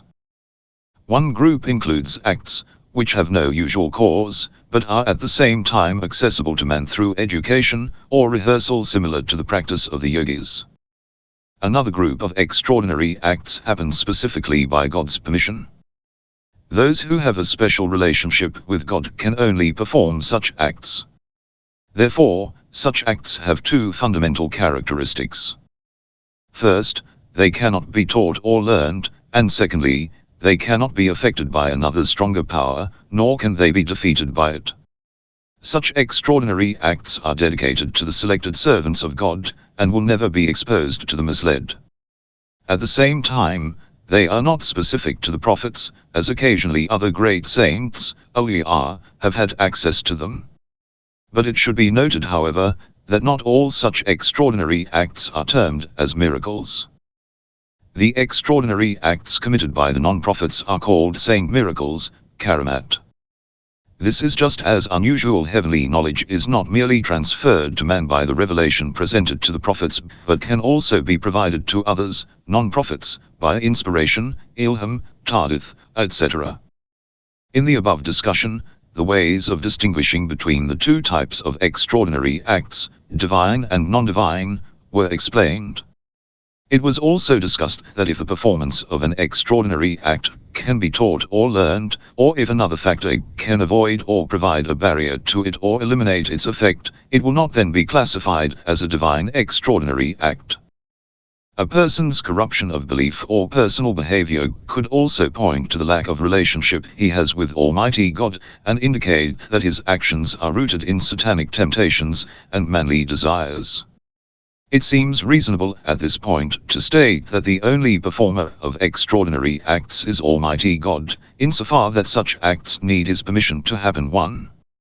Such extraordinary acts can also be attributed to those who function as mediators, like the angels or prophets. As it is stated in the Holy Qur'an, giving life to the dead, curing diseases, and creating birds have been attributed to Jesus, a.2. There is, therefore, no contradiction between the two attributions. God's or His servants, as God's performance of the actions parallels that of His servants. Characteristics of the miracles of the prophets, a. The third point discussed in the aforementioned definition is that miracles are the clues to the honesty of the prophets, a. Therefore, rather than being permitted by God, such extraordinary acts should be employed as clues to the prophecy of the prophet. At the same time, and with a little generalization, they should also include acts which are performed to provide evidence for the honesty of imams, a. The term generosity refers to all of the divine extraordinary acts performed by non-prophets, and is against the extraordinary acts which are rooted in manly or satanic desires, such as magic, divination, or what the yogis practice, which can be taught and learned or defeated by other stronger powers. It is also possible to determine the unholy nature of such acts by referring to the corruption of beliefs or behavior of those who perform them. It seems necessary to maintain here that the miracles of the prophets directly prove their honesty in their claim of prophecy. However, the accuracy of the content of their message and the necessity of obeying their commands is proven indirectly. In other words, the approval of the prophecy of the prophets is through intellectual reasoning, whilst the validity of the content of their messages is through devotional ones. Refer to lessons 4 and 21 of this book. Questions. 1. How can one recognize a true prophet? What are the differences between the different ways of such recognition? 2. What clues can distinguish a false prophet? 3. Define miracle. 4. What are extraordinary acts? 5. What is the difference between divine and non-divine extraordinary acts? 6. How are the divine extraordinary acts recognized? 7. What are the characteristics of the miracles of prophets? 8. Explain the difference between miracle and generosity. 9. Who performs the miracles, God or the prophets? Are miracles the evidence for the honesty of the prophets or the evidence for the accuracy of their message? 1. Refer to the Holy Qur'an, 1337, 40 hours 78 minutes. This is in addition to the necessity of His permission for all creation, including usual events. 2. Refer to the Holy Qur'an, 349, 5:110. Lesson 28, Responses to Certain Doubts. With respect to miracles, some doubts have been raised. The following presents the doubts, and their relevant explanations. Do miracles contradict causality? Every physical phenomenon has a specific cause, which can be recognized through experimentation. However, if due to the deficiencies of laboratory equipment the cause of a phenomenon is not recognized, it cannot be considered as evidence for rejecting causality. Therefore, extraordinary acts can be justified by saying that their causes have not yet been recognized, and that the only extraordinary thing about them is that while being unknown to ordinary people, their causes have been discovered by their performers. Thus, denying experimentally recognizable causes is contradictory to the principle of causality, and is unacceptable. The response to this doubt is that the principle of causality is nothing more than the proof that any dependent or resulting phenomenon has a cause. However, the realization of that cause through scientific experiments is by no means a requisite for such a principle, and there is no reason why it should be so. The reason is that the scope of scientific experimentation is limited to natural phenomena, and it is impossible to prove the existence or non-existence of metaphysical phenomena or their effects through laboratory tests. Moreover, it is incorrect to interpret miracles in terms of being aware of the unknown causes, because if this awareness is gained through the usual factors, there would be no difference between an extraordinary phenomenon and other usual phenomena, and it could not be considered extraordinary. However, if such awareness is reached unusually, the act will be extraordinary, and should it be in accordance with God's specific permission and the evidence of true prophecy, it would be considered as a miracle, scientific miracle. In this way Jesus says, knowledge about people's food and property is known as one of his miracles. 1. Miracles are not only limited to the scientific, there are other types as well, which cannot be denied. Finally, the question remains as to what the difference is between miracles and other types of extraordinary acts with reference to the principle of causality. Do extraordinary acts indicate changes in divine customs? Divine custom has dictated that every phenomenon follows a specific cause, and according to the verses of the Holy Qur'an, there will be no change in this way too. Therefore, extraordinary acts, which are the proof for such changes in these customs, are rejected by these verses. This doubt is like the previous one. The difference is that in the former, the intellect was used for reasoning, and in the latter the verses of the Holy Qur'an. The response is that it is not reasonable to limit unchangeable divine customs to merely include usual causes for all phenomena. It is like saying that there is an unchangeable divine law, and that fire is the only cause for heat. Such claims can be challenged by saying that different causes for various phenomena, and the replacement of the usual causes by unusual ones, have always existed in the world, and should consequently be described as a divine custom. Therefore, restricting the causes of events to usual ones is considered a change in divine customs, and those verses of the Holy Qur'an are, in fact, denying it. Thus, interpreting the verses, which deny changes in divine customs in a way that they show the replacement of usual causes by unusual ones, is impossible, and it is unreasonable to describe that interpretation as a divine custom. Moreover, the great number of verses, which indicate the occurrence of miracles and extraordinary acts, can be strong reasons for falsifying such an interpretation. The correct interpretation for such verses should be searched for in the books of commentary. However, I will briefly explain that such holy verses deny the independence of the events from their causes, rather than the plurality of causes or the replacement of a usual cause by an unusual one. It is nonetheless probably right to claim that the majority of such verses are related to the effect of unusual causes. Why did the Prophet of Islam refuse to present miracles to the public? It is stated in the Holy Qur'an that people frequently asked the Prophet to present to them some miracles, but he refused 3.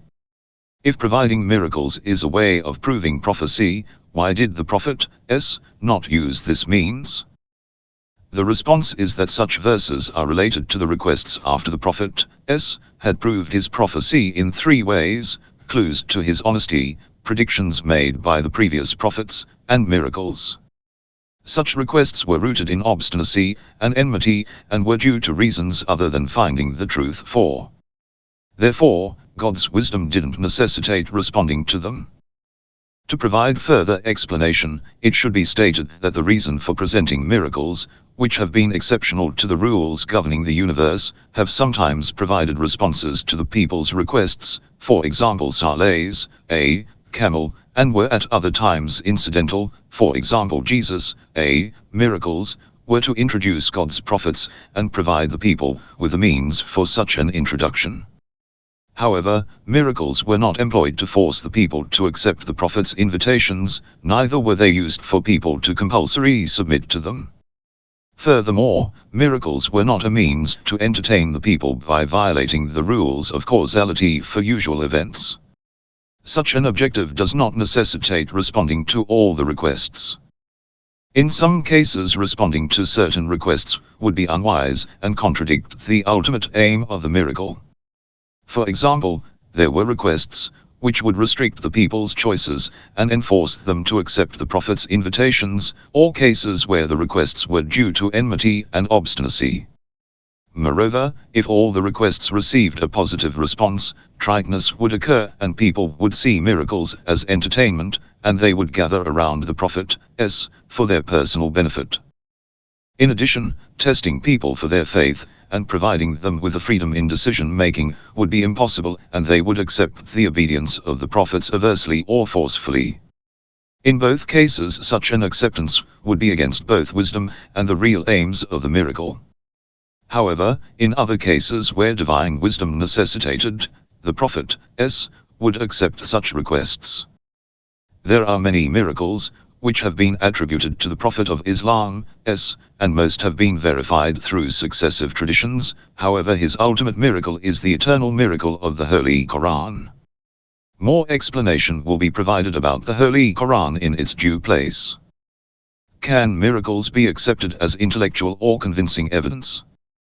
Since miracles are performed according to God's specific permission, they can indicate a particular relationship between Almighty God and the performer of the miracle, who has been provided with such permission. In other words, God has fulfilled his own will through the performer of the miracle. However, the intellectual requisite for such a relationship is not the existence of another relationship, the type of sending and receiving of revelation between Almighty God and the performer of the miracle. Therefore, miracles cannot be considered as intellectual evidence for the honesty of the prophets in their claims. However, they can in the best condition be considered as speculative or convincing evidence.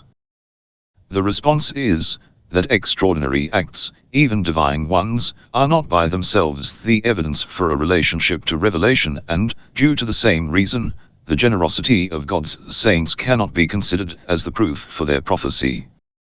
However, the subject of our discussion is a person who has claimed to be the prophet of God, by using miracles as the proof for his honesty. If such a person had falsely claimed to be a prophet, and thereby committed one of the greatest and most disgraceful sins causing the most evil corruption of this world and the hereafter, he would never deserve such a relationship with Almighty God, and divine wisdom would never provide him with the miracles to deceive his servants. In conclusion, our intellect clearly realizes that having a specific relationship with Almighty God, and being equipped with the ability to perform miracles, is only deserved by those who do not betray their Lord, and do not mislead his servants to eternal misfortune. Therefore, miracles can be considered intellectual evidence for the true claim of prophecy. Questions. 1. What is the content of the principle of causality? 2. Why does the acceptance of causality not contradict the acceptance of miracles? 3. Why is it incorrect to interpret miracles in terms of the awareness of unknown causes? 4. Is the acceptance of miracles in contrast to the unchangeable divine customs? Why? 5. Did the prophets provide miracles incidentally or in response to the people's requests? 6. Why didn't the Prophet of Islam respond positively to all the requests to present miracles? 7. Explain how miracles are not merely the speculative or convincing evidence for the true claim of prophecy, but how they are considered as the intellectual proof for such a claim. 1. Refer to the Holy Qur'an, 349.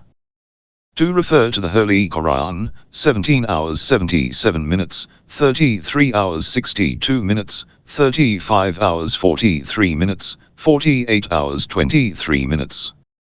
3. Refer to the Holy Qur'an, 637, 6109, 1020, 13:7, 21:5.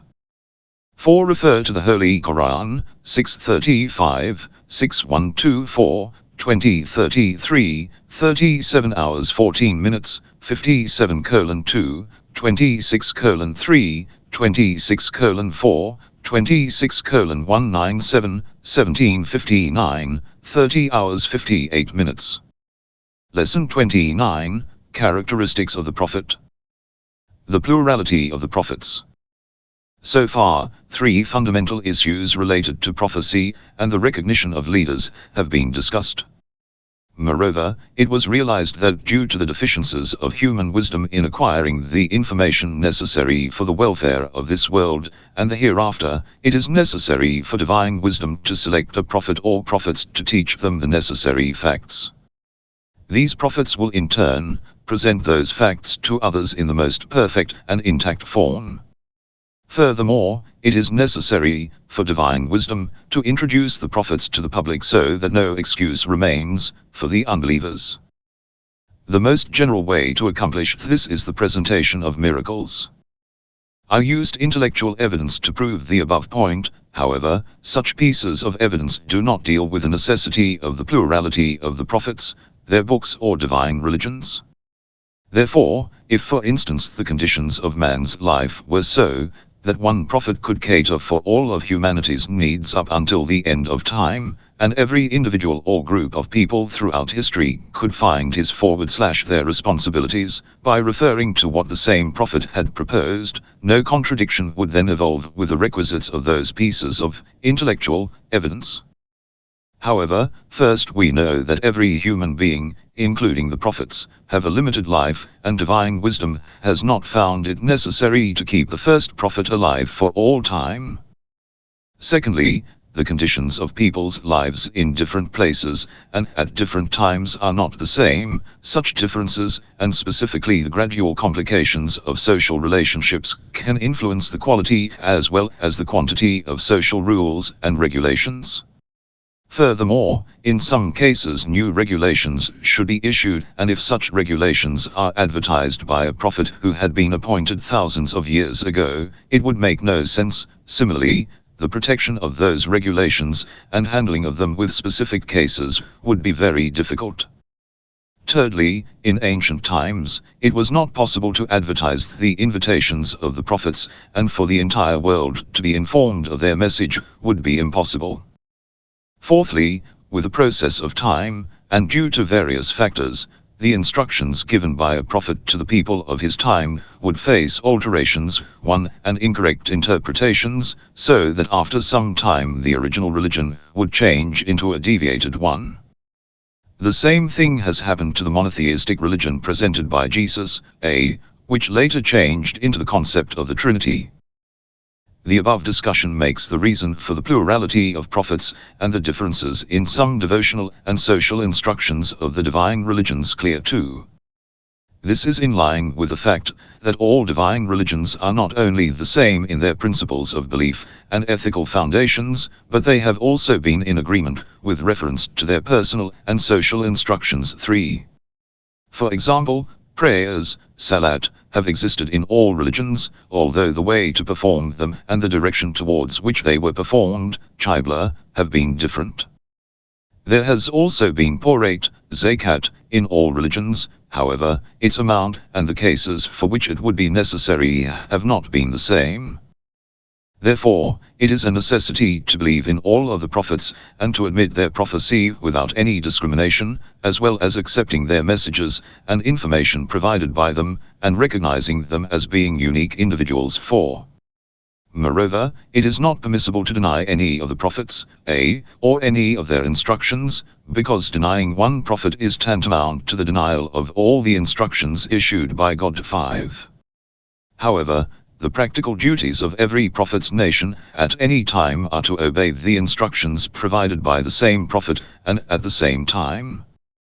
It is worth mentioning that although human intellect, due to the aforementioned points, realizes the rationale behind the plurality of the prophets and the differences between divine religions, it cannot discover the exact formula for the number of prophets and divine religions, and cannot decide when and where a new prophet would be appointed and a new religion introduced.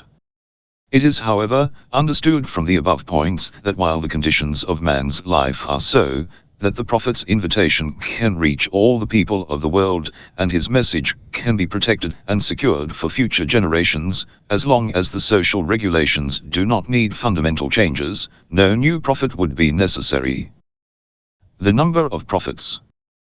As I discussed above, our intellect cannot decide about the number of prophets and divine books. Such points can only be proved through traditions.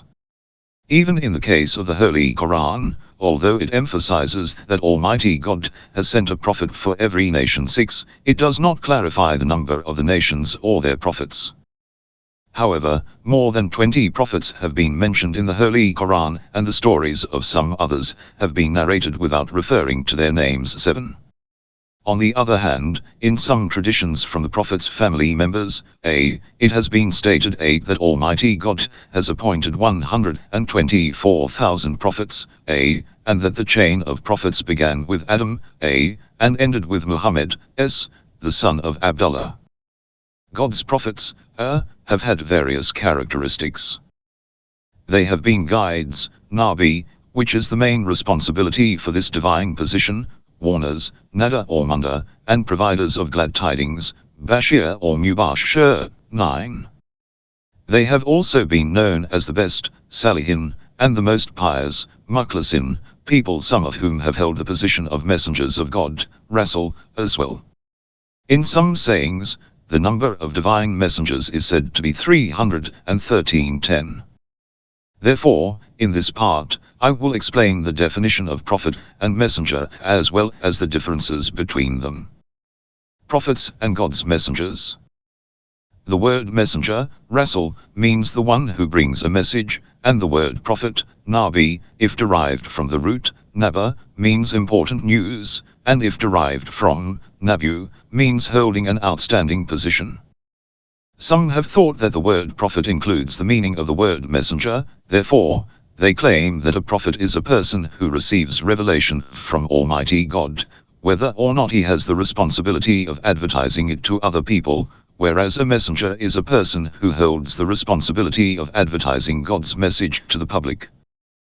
However, it is not right, because in some verses of the Holy Qur'an, the word prophet is used after the word messenger. 11. Whereas, according to the above interpretations, the more general word messenger should have preceded the specific one prophet. Furthermore, there is no reason for allocating the responsibility of advertising revelation to messengers. In some traditions, it has been stated that the requisite for the position of prophet is that the person should visit the angel of revelation only in his dreams, and when he is awake he would just hear the angel's voice, while the messenger visits the angel in his wakefulness. 12. However, this cannot be due to the interpretation of the word, as the acceptable point is that the word prophet, with reference to those to whom it refers, rather than the way it is interpreted, is a more general term than the word messenger. In other words, all prophets have held the position of prophecy, nevertheless, the position of a messenger of God applies to only a group of them. As mentioned before, the number of God's messengers is 313. Their position has certainly been higher than that of prophets, however, there has been some degree of hierarchy with reference to the position and excellence amongst the messengers as well. 13. Some of them, for example, had the honor of holding the position of Imam. 14. The prominent prophets. The Holy Qur'an introduces some of God's prophets as those messengers with a strong ulu al-azm. 15, however, their particularities have not been clarified. Moreover, according to the sayings of the Prophet's family members, there have been 5 prominent prophets: Noah, Abraham, Moses, Jesus, and Muhammad. 16. They not only had a distinctive level of patience and tolerance, which has been referred to in the Quran, but each of them had a specific religion and a particular book, and their contemporary or succeeding prophets obeyed their religions until another prominent prophet was appointed, and a new book and a new religion were introduced. It was also clarified that the coexistence of 2 prophets at the same time has been possible, as Lot was contemporary to Abraham, and Aaron was appointed at the same time when Moses was appointed a prophet. Also John lived with Jesus simultaneously. Some points. At the end of this lesson, some points are briefly discussed. God's prophets have confirmed each other, and each one predicted his successors. 17. Therefore, if a person claimed to be a prophet and denied his preceding or succeeding prophets, he would be a liar. B. God's prophets did not request any payment or reward for performing their duties. 18. Only the Prophet of Islam has recommended his nation to be friends with the knowledgeable people. 19. And has considered it as the reward for his endeavor. In this way, he urged his nation to obey the instructions given by the Islamic scholars. The benefits of such obedience will in fact return to the nation themselves. 20. C. Some prophets have had other exalted positions such as judge and governor, David and Solomon. In addition, verse Al-Nisa 64 have necessitated the unconditional obedience of every prophet. Therefore, it can be inferred that all the prophets have had the same divine positions. D. The jinn, who have the freedom of decision-making, and are responsible for their deeds, and in normal conditions are invisible, were aware of the invitations made by some of God's prophets. The pious jinn believed in them, Moses, and Muhammad, each having some followers from among them. However, there also existed a group of jinn who obeyed Satan and disbelieved in God's prophets. 21. Questions. 1. Discuss the reasons for the plurality of the prophets. 2. What is the prophet's duty with respect to the invitations and instructions made by all other prophets? 3. When is it not necessary for a new prophet to be appointed? 4. Discuss the plurality of the prophets and messengers. 5. What is the difference between a prophet and a messenger? What is their relationship with respect to the meaning and application of these terms? 6. With reference to their divine positions, what are the priorities of the prophets, to each other? 7. Who are the prominent prophets? What are their characteristics? 8. Is it possible to have more than one prophet at the same time? If yes, can you provide some examples? 9. What other characteristics of God's prophets do you know? 10. How did the jinn react regarding the acceptance or rejection of the prophet's invitations? 1. To familiarize with such alterations, refer to Al-Huda il-Din al-Mustafa by Allama Sheikh Muhammad Javad Bala'i. 2. Refer to the Holy Qur'an, 548, 22 hours 67 minutes. 3. Refer to the Holy Qur'an, 2131-137, 2285, 319-20. 4. Refer to the Holy Qur'an, 42 hours 13 minutes, 4136, 4152, 384-85. 5. Refer to the Holy Qur'an, 4150, 285. 6. Refer to the Holy Qur'an, 35 hours 24 minutes, 1636. 7. Refer to the Holy Qur'an, 2246, 2256. 8. Refer to Risalat I'Tiqadat al-Sadaq, by Ha al-Anwar, Volume 11, p. 28, 30, 32, 41. 9. Refer to the Holy Qur'an, 2213, 4165. 10. Refer to by Ha al-Anwar, Volume 11, p. 32. 11. Refer to the Holy Qur'an, 1951, 1954. 12. Refer to Usul al-Kafi, Vol 1, p. 176. 13 refer to the Holy Qur'an, 2253, 1755.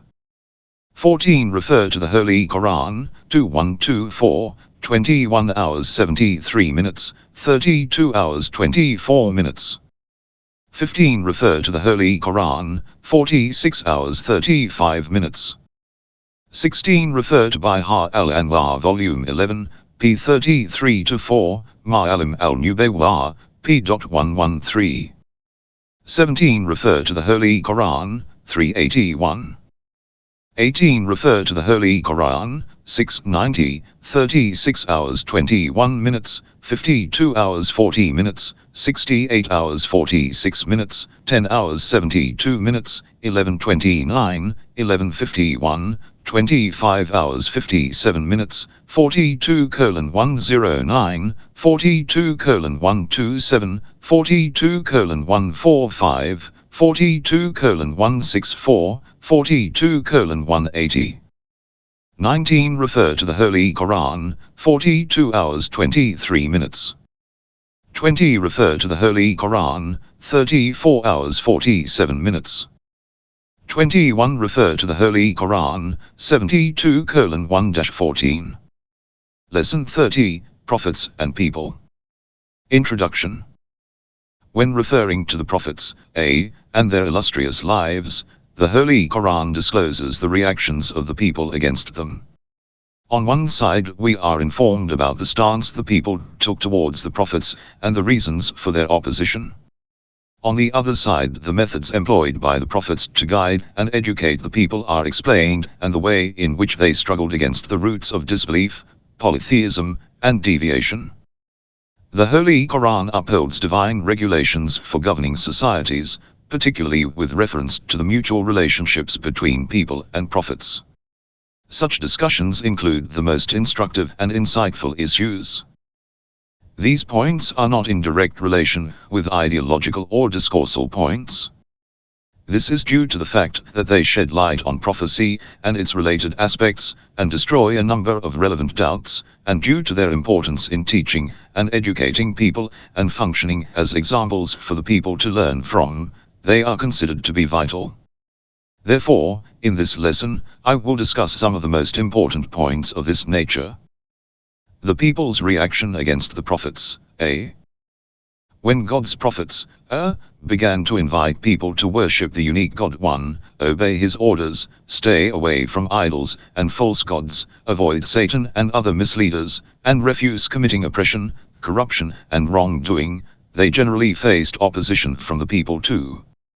Such opposers were the rulers of societies, the rich who were drowning in their own worldly pleasures 3, and proud of their wealth, social positions, or knowledge 4. They held great influence and managed to mislead many away from the true path of life 5. Nevertheless, little by little, a group of people who were mainly among the deprived accepted the prophet's invitation 6. However, it has rarely occurred that a society has been formed on the principles of correct beliefs, norms of justice, and with obedience to God and His prophets.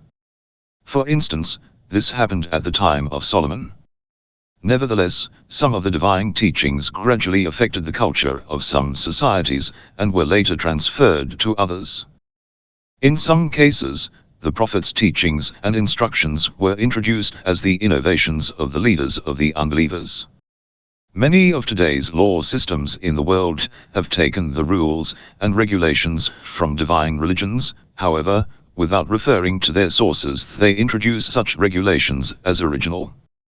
Reasons and motivations behind the opposition of the prophets, In addition to the desire for corruption and worldly pleasures 7, there were other reasons and motivations behind the opposition against the prophets, More generally traits such as selfishness, pride and self-praise appeared amongst the rich, noble and more knowledgeable of societies 8. Another reason was the bias that such people held concerning the wrong customs and beliefs of their ancestors, which were erroneously respected by various societies 9. The protection of economic benefits and social positions were strong motivations for the rich people, the rulers, and the scientists 10, and the ignorance and lack of knowledge among the public were the main reasons behind their deception from the unbelieving leaders and their obedience towards the societal authorities. It was in turn the cause for their feeling of satisfaction with their false beliefs and their refusal of the religion, which had already been accepted by a few people who mainly held no important social positions and had been rejected by the authorities and most of the societies. However, the pressure imposed by the rulers and the oppressors on the deprived should not be ignored. 11. Behavior towards the prophets. A. The opponents of the prophets, employed various methods to prevent the progress of their invitation. Contempt. A group of people would try to suppress the status of the prophets by despising, mocking, and insulting them. 12. So that the public would pay no attention to them. Slander and unjust accusations.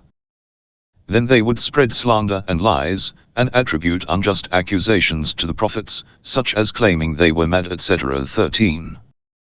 When the prophets performed miracles, they slandered them by calling them magicians and tricksters. 14. They also described the divine messages as being myths and imaginary tales. 15. Dispute and chicanery. The leaders of the unbelievers would prohibit people from listening to the prophets when they warned them of the results of disbelief and rebellion against God, and the benefits and rewards of following the true way, even though they used reason and wisdom in their speeches. Such infidels would then employ weak and ridiculous arguments, covered in beautiful words, in an attempt to deceive the public and prevent them from obeying the prophets. 16. In so doing, they frequently mentioned their ancestors' way of life. 17. And always proudly referred to their wealth and worldly progress. They also referred to the worldly weaknesses and backwardness of the prophets' followers as an indicator of their false beliefs and behavior. 18. In some cases they argued as to why God had not chosen his messengers from amongst the angels, and as to why had the prophets not been accompanied by angels. They also argued as to why had God not provided the prophets with enough economical and financial support. 19. On some occasions, they went to the extent that they said, "We will believe in God, provided that the revelation is exposed to us, or we see God and listen to his words directly." 20. Threats and allurement. Another method of opposition that is mentioned in the Holy Qur'an is that the various nations would threaten the prophets and their followers with torture, and drive them out of their town or country by trying to stone them to death or by other means of execution. 21. The infidels, to the contrary, allured the people by spending vast quantities of money in order to make them disobey the prophets. 22. Violence and murder. Finally, when the unbelievers faced the patience, tolerance, firmness, and coolness of the prophets. 23, and realized the seriousness and dedication of the prophets' true followers, they lost hope with their propaganda and other discouraging tricks, and instead made threats through violent means, which subsequently resulted in the murder of many of the prophets. 24. This left the society deprived of the greatest heavenly gifts and the most deserving social leaders. Some heavily approached in ruling societies. The main reason behind the mission of the prophets was to enlighten the people concerning matters pertaining to this world and the hereafter, and through revelation to provide them with all the necessary proof of his existence. 25. However, Almighty God, due to his endless mercy and most perfect wisdom, provided the people with a specific psychological background from which to accept the prophet's invitation at the time of their mission. Such a background also assisted the development of the prophet's movement. Moreover, since the greatest reason for one's infidelity and refusal of God is the feeling of being free from want. 26, and ignorance concerning the dominant and multisided needs of mankind, the most perfect Lord prepared the situation so that the people were aware of their needs, and put their ignorance, pride, and selfishness aside. In so doing, the Almighty God allowed the people to face certain problems and preoccupations in order to make them discover their deficiencies and turn towards him. 27. However, those whose hearts were as hard as stone, as mentioned in the Quran, were not affected by such problems due to their luxurious lives and amassed wealth, and subsequently they did not accept the message brought to them by the prophets, 28, thus continuing their ignorant and false way of life. Such people were unaffected by the Prophet's warnings and advice, and accounted for any change in life of hardship into ease as the requisites of life itself, and their ancestors had also experienced such occurrences. 29. In this way, they continued their oppression, accumulation of wealth, and developing of power. They ignored the fact that increased wealth and other social merits might in fact be a divine trap, and cause their misfortune in this world and the hereafter. 30. Nevertheless, when the prophets reached the stage whereby they had numerous followers, they were able to establish an independent society, defend themselves and fight against the enemies of God under the mission of holy war, jihad. 31. If the situation arose whereby it was impossible to fight against the unbelievers, the people obeyed the prophets and left their society. When all hope had faded of the unbelievers repenting, the punishment of God plagued their societies in various ways. 32. This indeed is the everlasting approach of God in governing human society. 33. Questions. 1. What was the reaction of the people against the movement of prophets? 2. Explain the reasons and motivations behind the opposition against the prophets.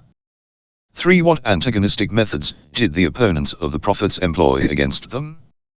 4. Describe the divine approaches with respect to the prophet's mission and people's reaction against them. 1. Refer to the Holy Qur'an, 1636, 21:25, 41 hours 14 minutes, 46 hours 21 minutes. 2. Refer to the Holy Qur'an, 14:9, 23:44. 3. Refer to the Holy Qur'an, 34 hours 34 minutes. 4. Refer to the Holy Qur'an, 40 hours 83 minutes, 28 hours 78 minutes, 39 hours 49 minutes. 5. Refer to the Holy Qur'an, 33 hours 67 minutes, 34:31-33. 6. Refer to the Holy Qur'an, 11:40. 7. Refer to the Holy Qur'an, 5:70. 8. Refer to the Holy Qur'an, 40 hours 56 minutes, 7:76. 9. Refer to the Holy Qur'an, 2170, 5104, 728, 10 hours 78 minutes, 21:53, 26 hours 74 minutes, 31 hours 21 minutes, 43:22-23. 10. Refer to the Holy Qur'an, 1184-86, 28:76-79, 9:34. 11. Refer to the Holy Qur'an, 1421, 34 hours 47 minutes, 11:27, 26:111. 12. Refer to the Holy Qur'an, 1511, 36 hours 30 minutes, 43:7, 83:29-32. 13. Refer to the Holy Qur'an, 766, 713, 23:25. 14. Refer to the Holy Qur'an, 51 hours 39 minutes, 51:52-53, 21:3, 51:2. 15. Refer to the Holy Qur'an, 625, 831, 1624, 23 hours 83 minutes, 25:5, 27 hours 68 minutes, 46 hours 17 minutes, 68 hours 15 minutes, 83 hours 14 minutes. 16. Refer to the Holy Qur'an, 71:7, 41 hours 26 minutes, 6112, 6121, 40:5, 40 hours 35 minutes, 770-71, 1856. 17. Refer to the Holy Qur'an, 2170, 5104, 728, 21:53, 10 hours 78 minutes, 31 hours 21 minutes.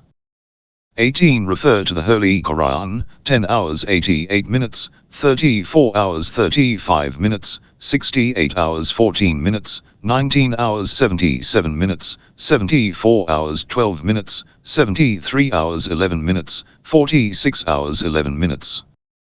19 refer to the Holy Qur'an, 6-7-9, 17:90-95, 25:4-8. 20 refer to the Holy Qur'an, 2118, 6124, 4153. 21 refer to the Holy Qur'an, 1413, 1946, 11 hours 91 minutes, 36 hours 18 minutes, 40 hours 26 minutes. 22 refer to the Holy Qur'an, 836. 23 refer to the Holy Qur'an, 1412. 24 refer to the Holy Qur'an, 261, 287, 291, 570, 321, 3112, 3181, 4155. 25 refer to the Holy Qur'an, 465, 2134. 26 refer to the Holy Qur'an, 96:6. 27 refer to the Holy Qur'an, 642, 795. 28 refer to the Holy Qur'an, 643, 23 hours 76 minutes.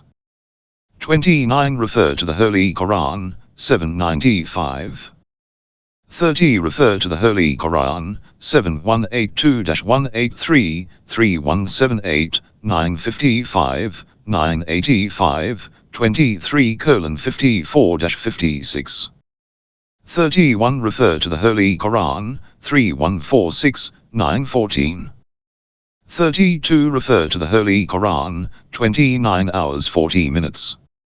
33 refer to the Holy Qur'an, 35 hours 43 minutes, 40 hours 85 minutes, 17 hours 77 minutes.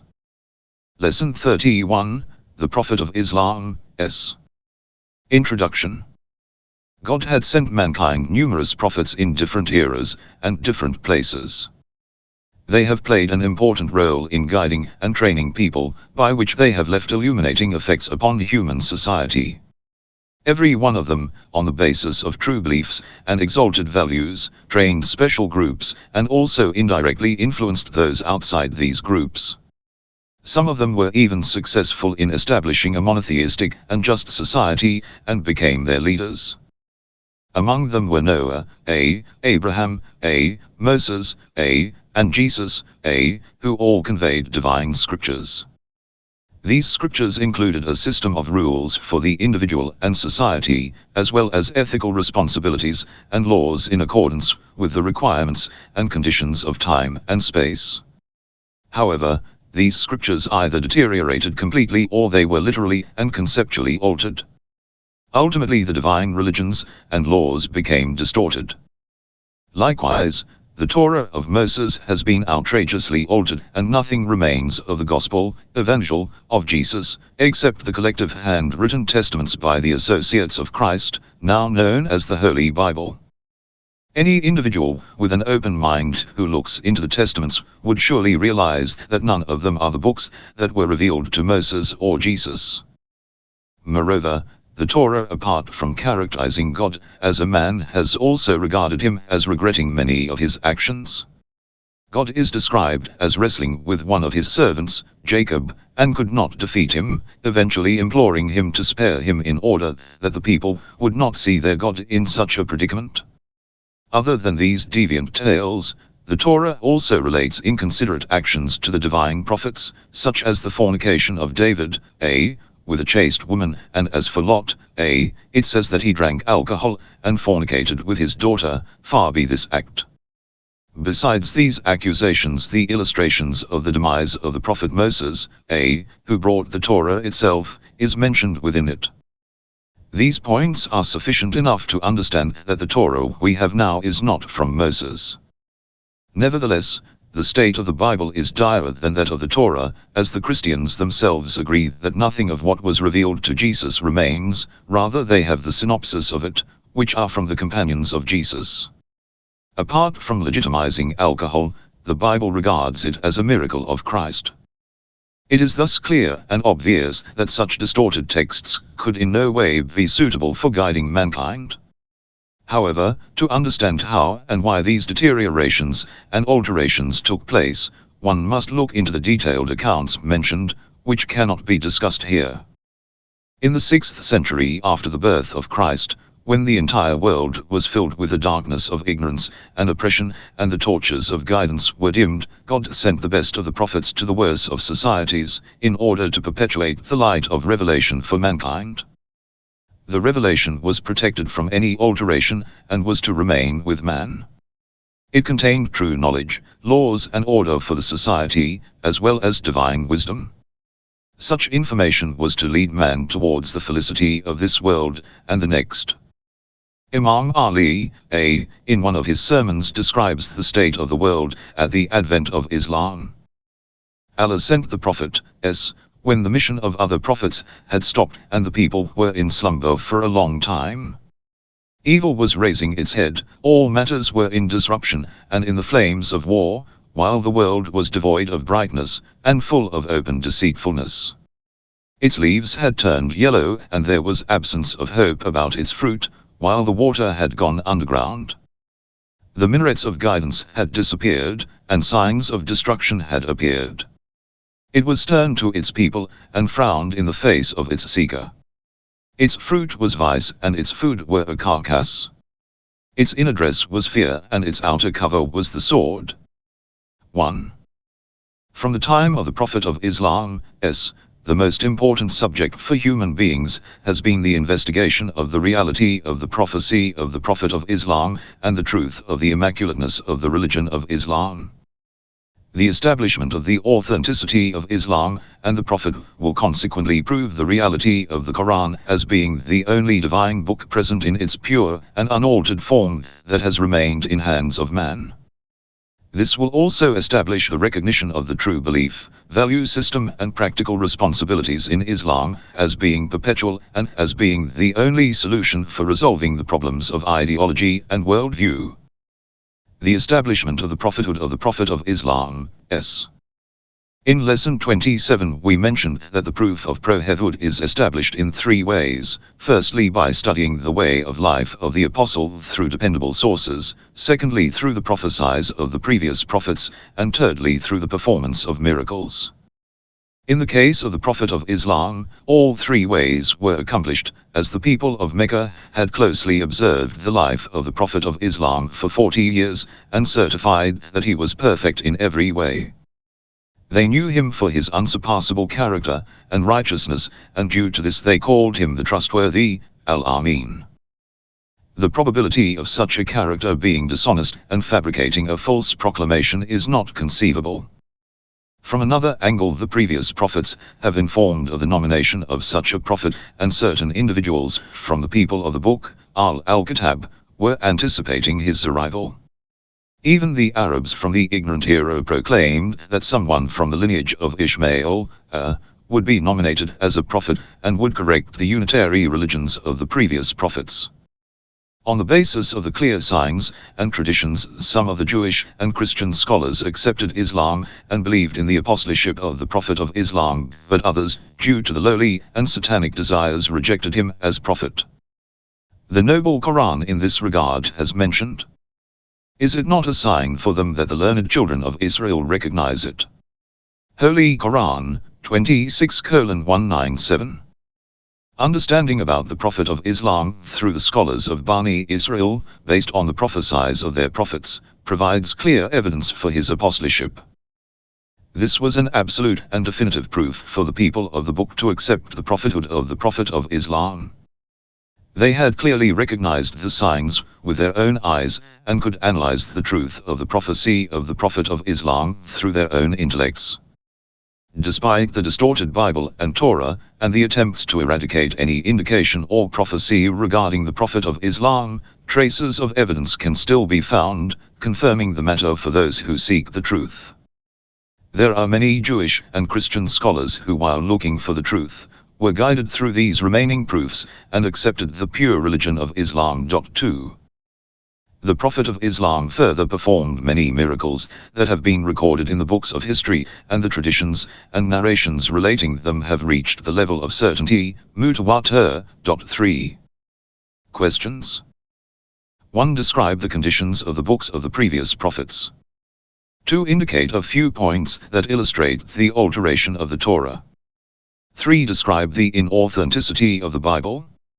4. Explain the importance of the prophethood of the Prophet of Islam.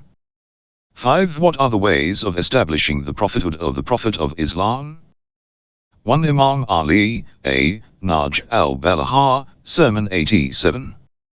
2. Such as Mirza Muhammad Ridha, the Jewish scholar from Tehran, and author of the book The Reasons for the Rejection of Judaism, Kamat al-Shuhad. 5. The al-Ya'ad, Hajj Baba Kazwini Yazdi, another Jewish scholar, author of the book In the Presence of the Reasons That Reject the Jewish Faith, Maher al-Shuhad. 5. The al-Ya'ad, and Professor Abd al-Ahad Daud, his previous name was Asqaf the Christian, author of the book Muhammad in the Torah and Bible.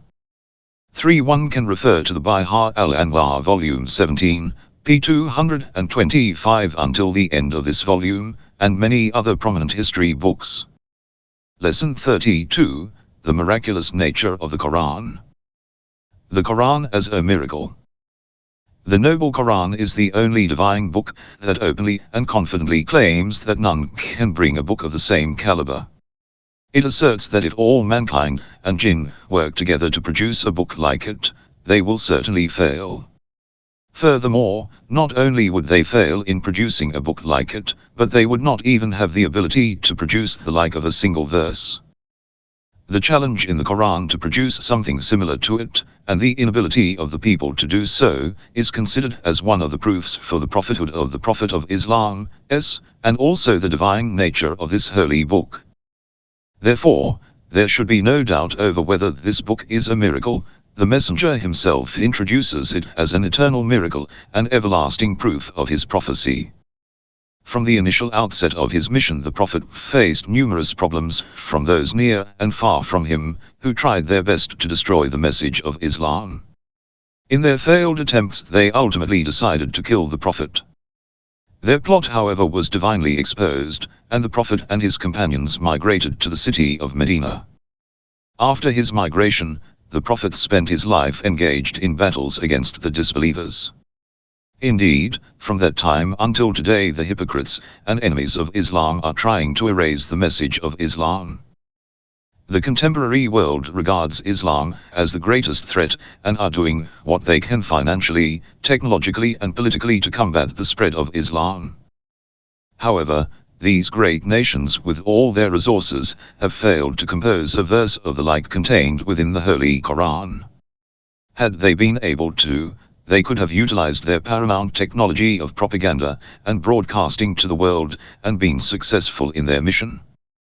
This method would also have been the most simple, effective and inexpensive.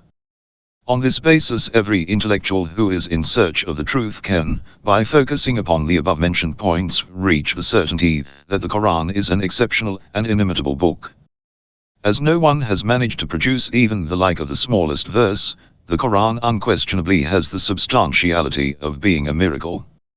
From this angle, it can be determined as the best argument for claiming the truth of the Prophet's message, and the authenticity of the pure religion of Islam. This book is the greatest of all bounties for human society, as it has been revealed with its eternal miraculous nature. The realization of this proof does not require any intellectual activity or specialization in knowledge, as it is understandable and acceptable by all individuals. The miraculous aspects of the Quran. By now we have an overall understanding of the Noble Quran, that it is the speech of God, and is miraculous in its nature. We will now expand on some of its miraculous aspects. Its eloquence and rhetoric. The foremost miracle of the Quran is its eloquence and rhetoric, expressiveness.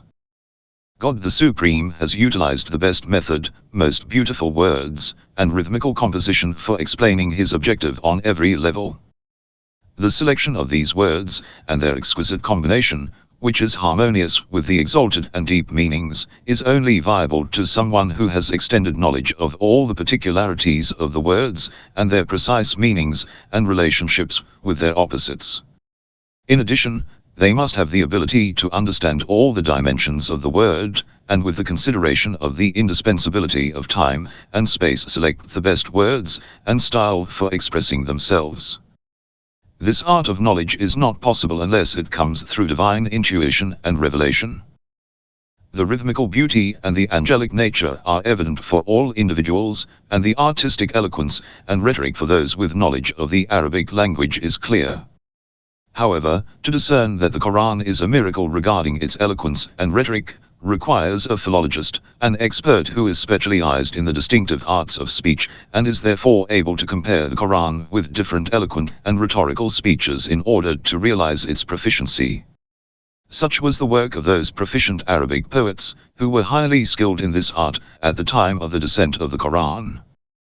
Divine wisdom and generosity require that the miracle of every prophet should be according to the art and science of that period, in order that the sublimity of the miracle is understood. The 10th Imam, was asked by Ibn Siki, why has God the Supreme bestowed Prophet Moses, with the miracle of transforming a staff into a snake, and Prophet Jesus, with the miracle of curing the sick, and the Prophet of Islam, with the miracle of the noble Quran?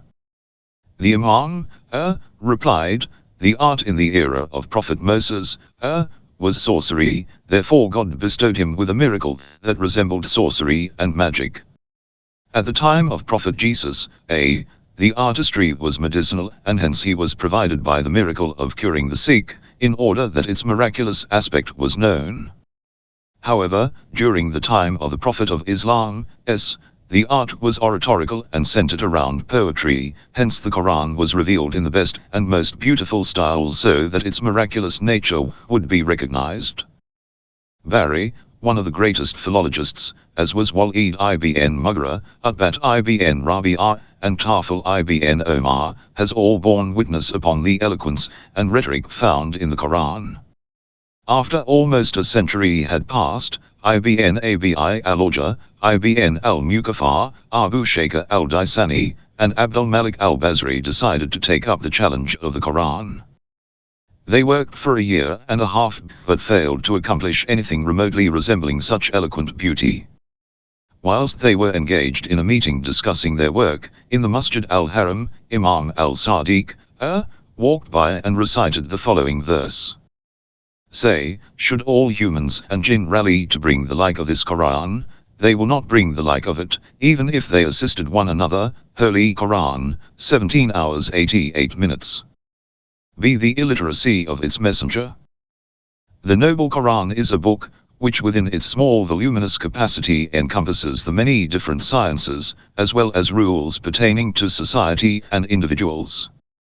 The investigation of each particular issue requires a group of experts in order to arrive at an understanding of its meaning and unveiling of its realities.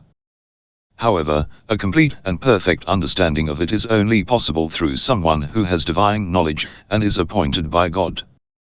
This great book includes the finest and greatest of all sciences, the most significant and excellent prescription of morals, the ultimate equitable and determined canons on rights and judgment, the wisest practices for worship and sociological rules, the best and most beneficial counsels and lessons, precise historical educational points, and the most constructive ways of teaching and training.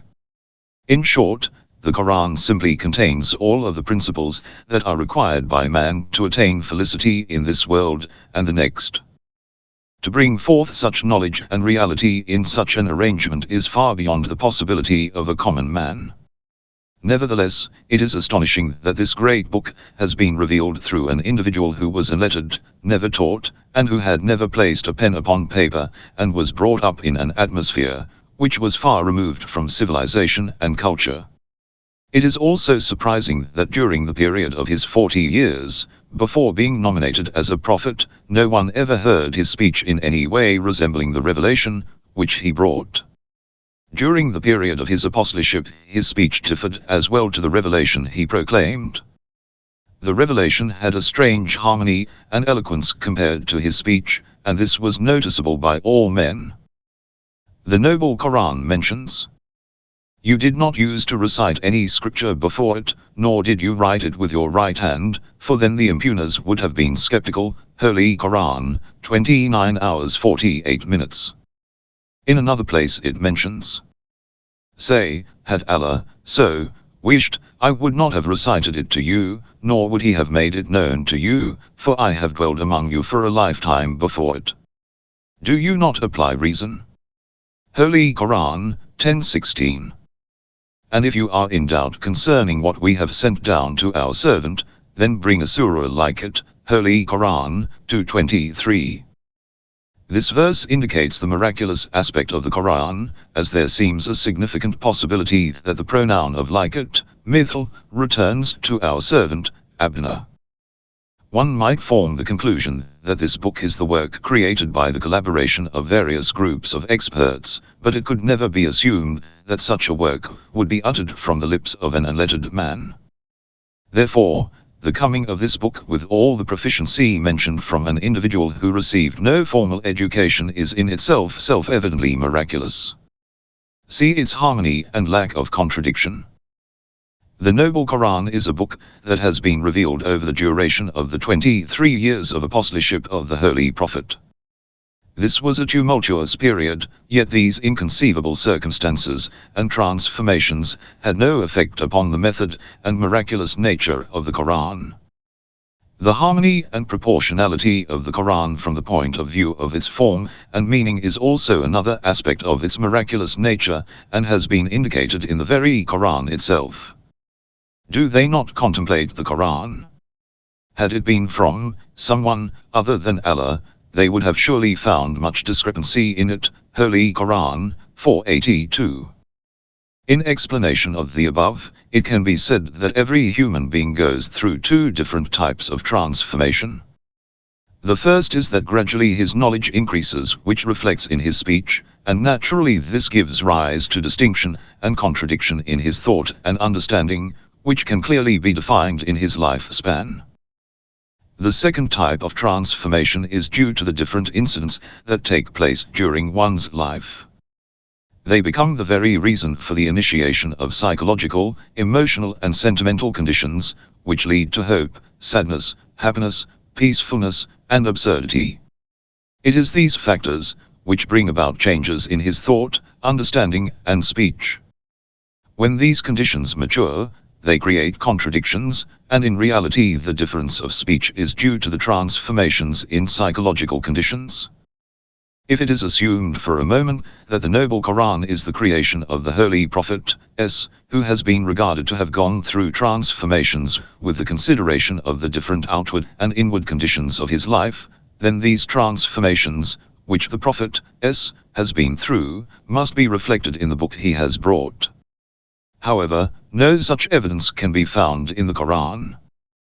Hence, we will conclude that the harmony and lack of contradiction in the contents of the Qur'an represents its miraculous nature. It also indicates that this honorable book is the source of the eternal knowledge of God the Supreme. Questions. 1. Explain how the Qur'an proclaims itself to be a miracle. 2. Provide an overall proof for the miraculous nature of the Qur'an. 3. Is it possible to imagine that someone who could have produced a book like the Qur'an is unknown? 4. Explain the miraculous nature of the eloquent and rhetoric aspects of the Qur'an. 5. Explain the importance of the relationship between the Qur'an and its unlettered messenger. 6. How does the lack of contradiction in the Qur'an reinforce it being a miracle? Lesson 33, The Immunity of the Qur'an from Alteration. Introduction.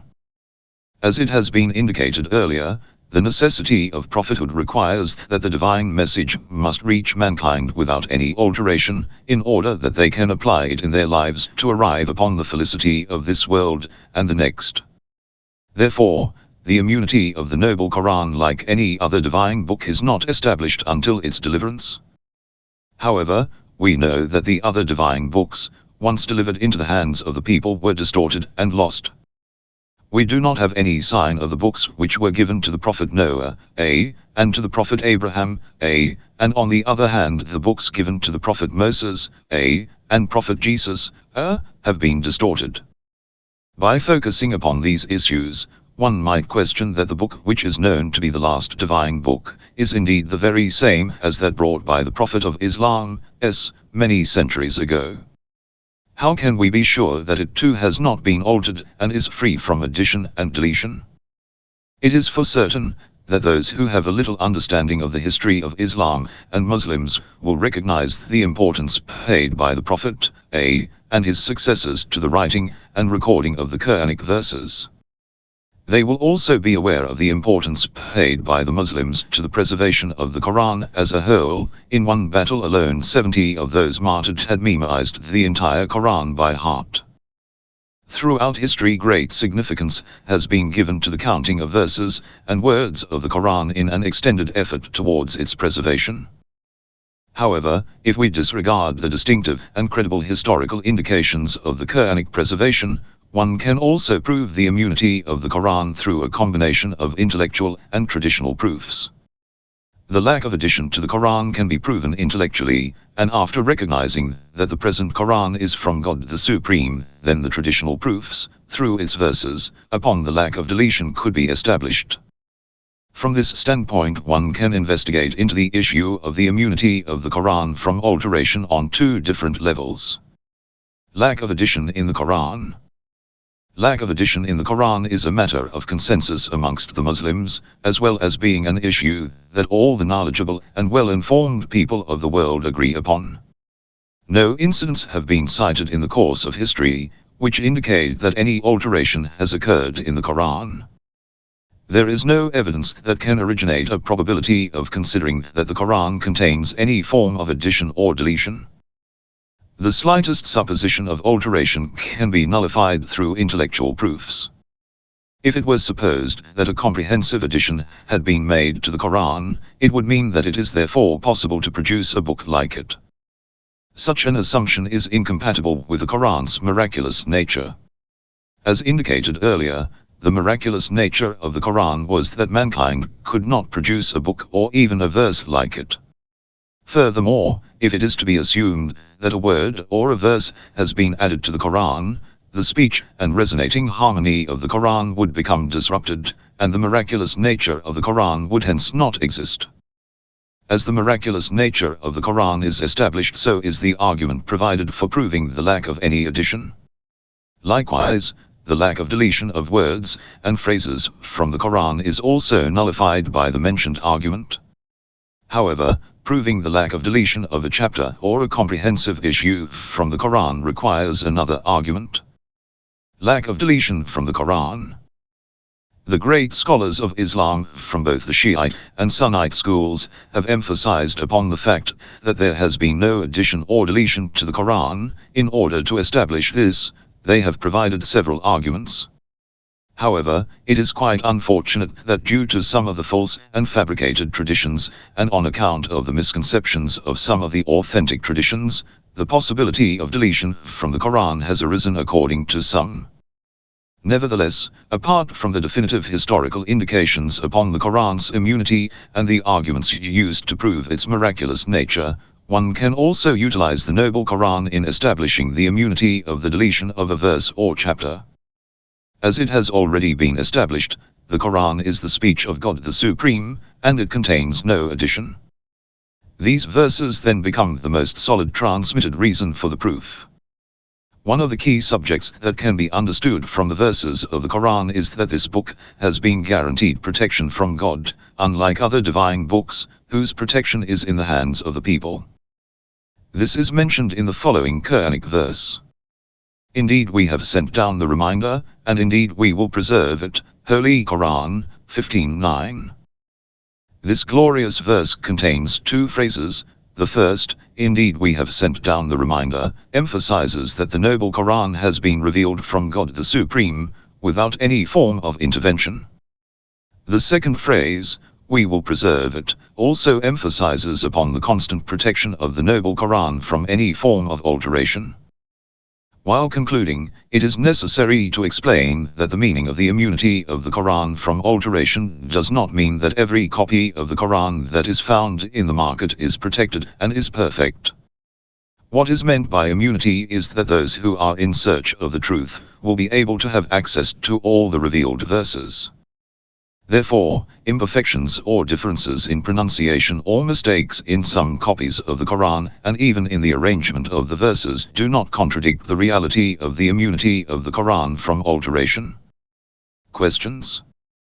1. Provide the grounds for explaining the issue of the immunity of the Quran from alteration. 2. What is the historical evidence for the immunity of the Quran? 3. How can the immunity of the Quran from alteration be proved? 4. Provide the proof that the Quran contains no addition. 5. How can the lack of deletion in the Quran be established? 6. Can the same above-mentioned argument be used to reject any addition to the Quran? Why? 7. Explain whether the difference in pronunciation or the arrangement of the verses or chapters in the Quran contradicts the reality of immunity. Lesson 34, Islam is universal and eternal. Introduction. So far it has been clearly understood that the belief in all prophets and acceptance of their message is a necessity, and the rejection of a prophet or of a message from a prophet is paramount to rejecting the divine legislative lordship. On this basis, once the prophecy of the Prophet of Islam has been proven, it is necessary to believe in him and in the revelation he brought, and to accept the messages and rules delivered by him from God the Supreme. However, the belief in all prophets, and their books does not imply that one has to comply with all their sacred laws. Although we may believe in the previous prophets and their messages, this does not obligate the implementation of all their laws. It is the responsibility of every nation to follow and apply the laws ordained to them by the prophet of their time. Hence the application of the sacred law of Islam for all of men would only be established when the prophecy of the Prophet of Islam was not particularized to the Arabs. In addition to this, it is necessary that no prophet appears after the Prophet of Islam who could bring abrogating laws. In other words, Islam has to be universal and eternal.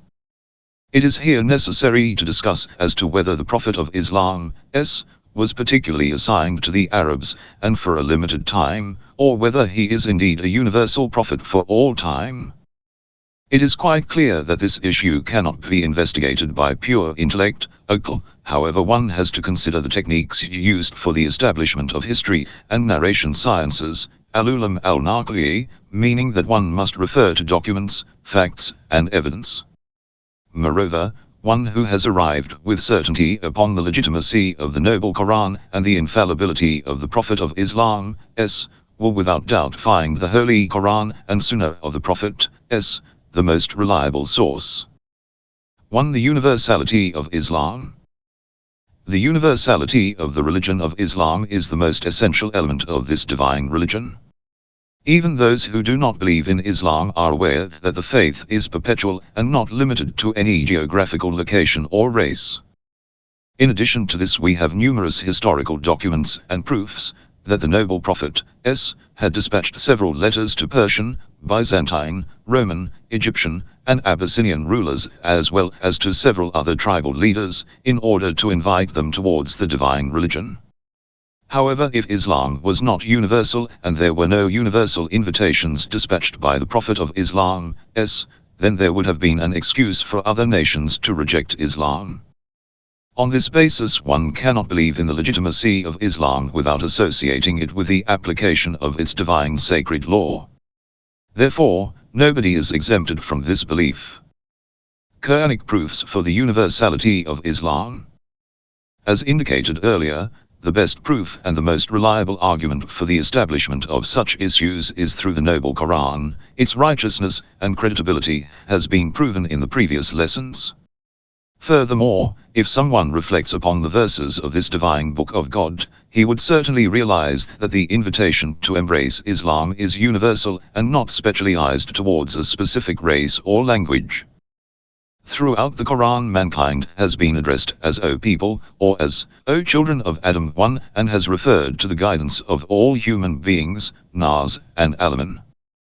The Quran also indicates the universality of the Prophet of Islam, S, for all men, and invites all who are aware of him to follow his way.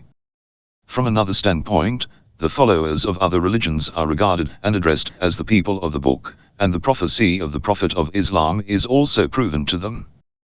Moreover, the purpose of the descension of the noble Quran upon the Prophet is considered as the victory and mastery of Islam upon other religions too. By focusing upon these verses, there should be no ground left to harbor spurious doubts concerning the universality of Islam. The eternity of Islam.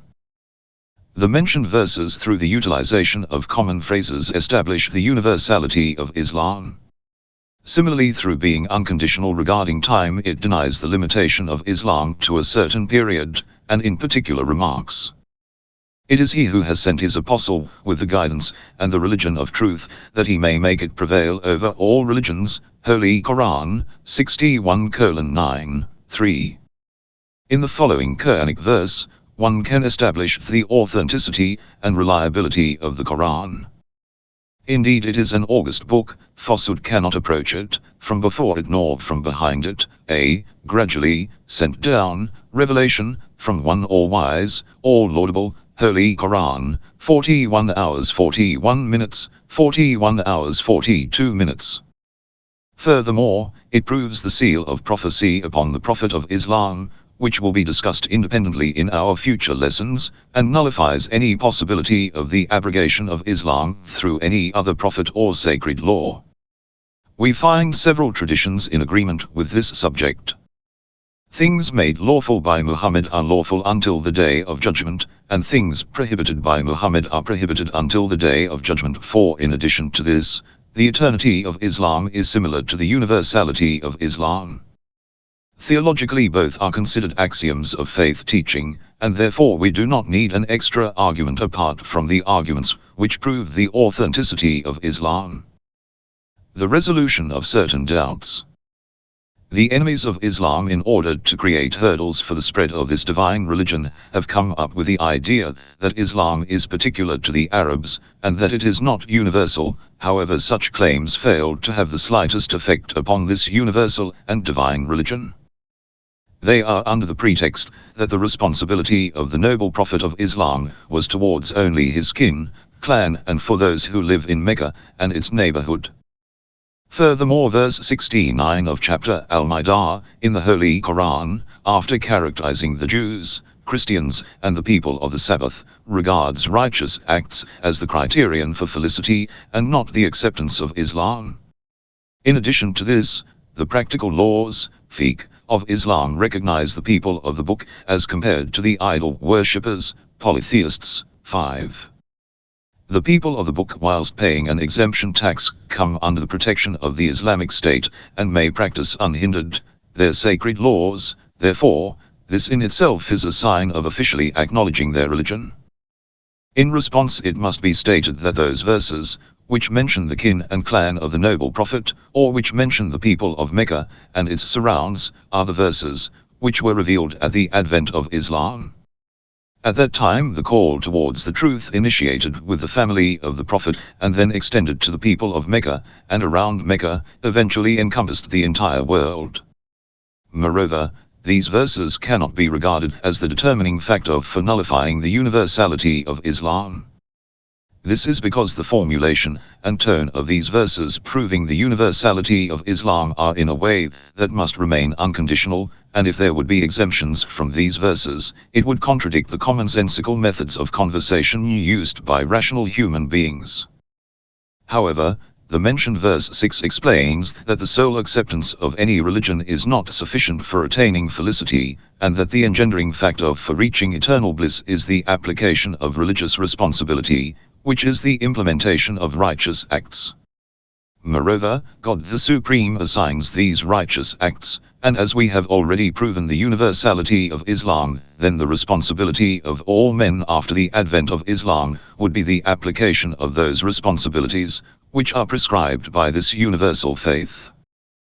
The recognition and preference given by Islam to the people of the book compared to other polytheistic religions does not mean that Islam has excused them from accepting Islam. However, in reality the leniency provided is for the sake of the partial truth, which they believe in, and this leniency is only temporary according to Shiite theology. By the time Imam Mahdi appears, may Allah hasten his return, the final decree with regards to the people of the book will have been declared, and they will be treated just like the polytheists. This is concluded from verses such as, "It is he who has sent his apostle with the guidance and the religion of truth, that he may make it prevail over all religions." Holy Qur'an 61:9, 7. Questions. 1. Why should all men apply the sacred laws of Islam? 2. What are the Quranic proofs for the universality and eternity of Islam? 3. Provide other reasons for the universality and eternity of Islam. 4. Explain those verses which indicate that the noble prophet was universally appointed, and not sent exclusively for the guidance of his kin, clan, inhabitants of Mecca, and its neighborhood. 5. Explain verse 69 of chapter 5, Al-Maidah. 6. Explain the reason behind the leniency towards the people of the book, but also how this does not excuse them from accepting the universal faith. 1. Refer to the Holy Qur'an, 221, 41, 4174, 35 hours 15 minutes. 2. Refer to the Holy Qur'an, 61:9, 48 hours 28 minutes, 9:33. 3. Refer also to the Holy Qur'an, 48 hours 28 minutes, 9:33. 4. Al-Kafi, Volume 1, p. 57. 5. Refer also to the Holy Qur'an, 569. 6. Holy Qur'an, 569. 7. Refer also to the Holy Qur'an, 48 hours 28 minutes, 9:33. Lesson 35, The Seal of Prophecy. Introduction. By focusing upon the universality of the religion of Islam, the contingency of the abrogation of Islamic law through the nomination of a new prophet is denied. However, a dilemma still remains, that a prophet might come for the application and propagation of Islam, since many of the prophets before had such responsibilities. As with the prophet Lot, who was concurrent to the prophet Abraham, and followed and implemented the same divine law as he did, which was similar to that of the prophets of the children of Israel, Bani Israel. It is for this reason that the topic of the seal of the prophecy of the Prophet of Islam, must be discussed separately. The Quranic proofs for the seal of prophecy. One of the necessities of the religion of Islam is to believe in the Prophet of Islam being the seal of the prophets, and that after him no prophet has appeared or will appear on the face of the earth. Those who are not of the Islamic creed also confirm this fact. This matter does not need any proof or argument for its establishment, however, it can be verified through the Noble Quran and through the widely transmitted traditions, mutawatir. The Quran has mentioned, Muhammad is not the father of any of your men, but he is the apostle of Allah, and the last prophet, and Allah is cognizant of all things. Holy Qur'an, 33 hours 40 minutes. This use of this verse for proving that the Prophet of Islam is the seal of all prophets, has been criticized by some Islamic antagonists. One such criticism is that the word seal, khatam, also carries the meaning of a ring, and that perhaps in the mentioned verse the latter meaning is implied. The second criticism assumes the meaning of the word seal, but that the line of prophets alone is terminated, and not that of apostles or messengers.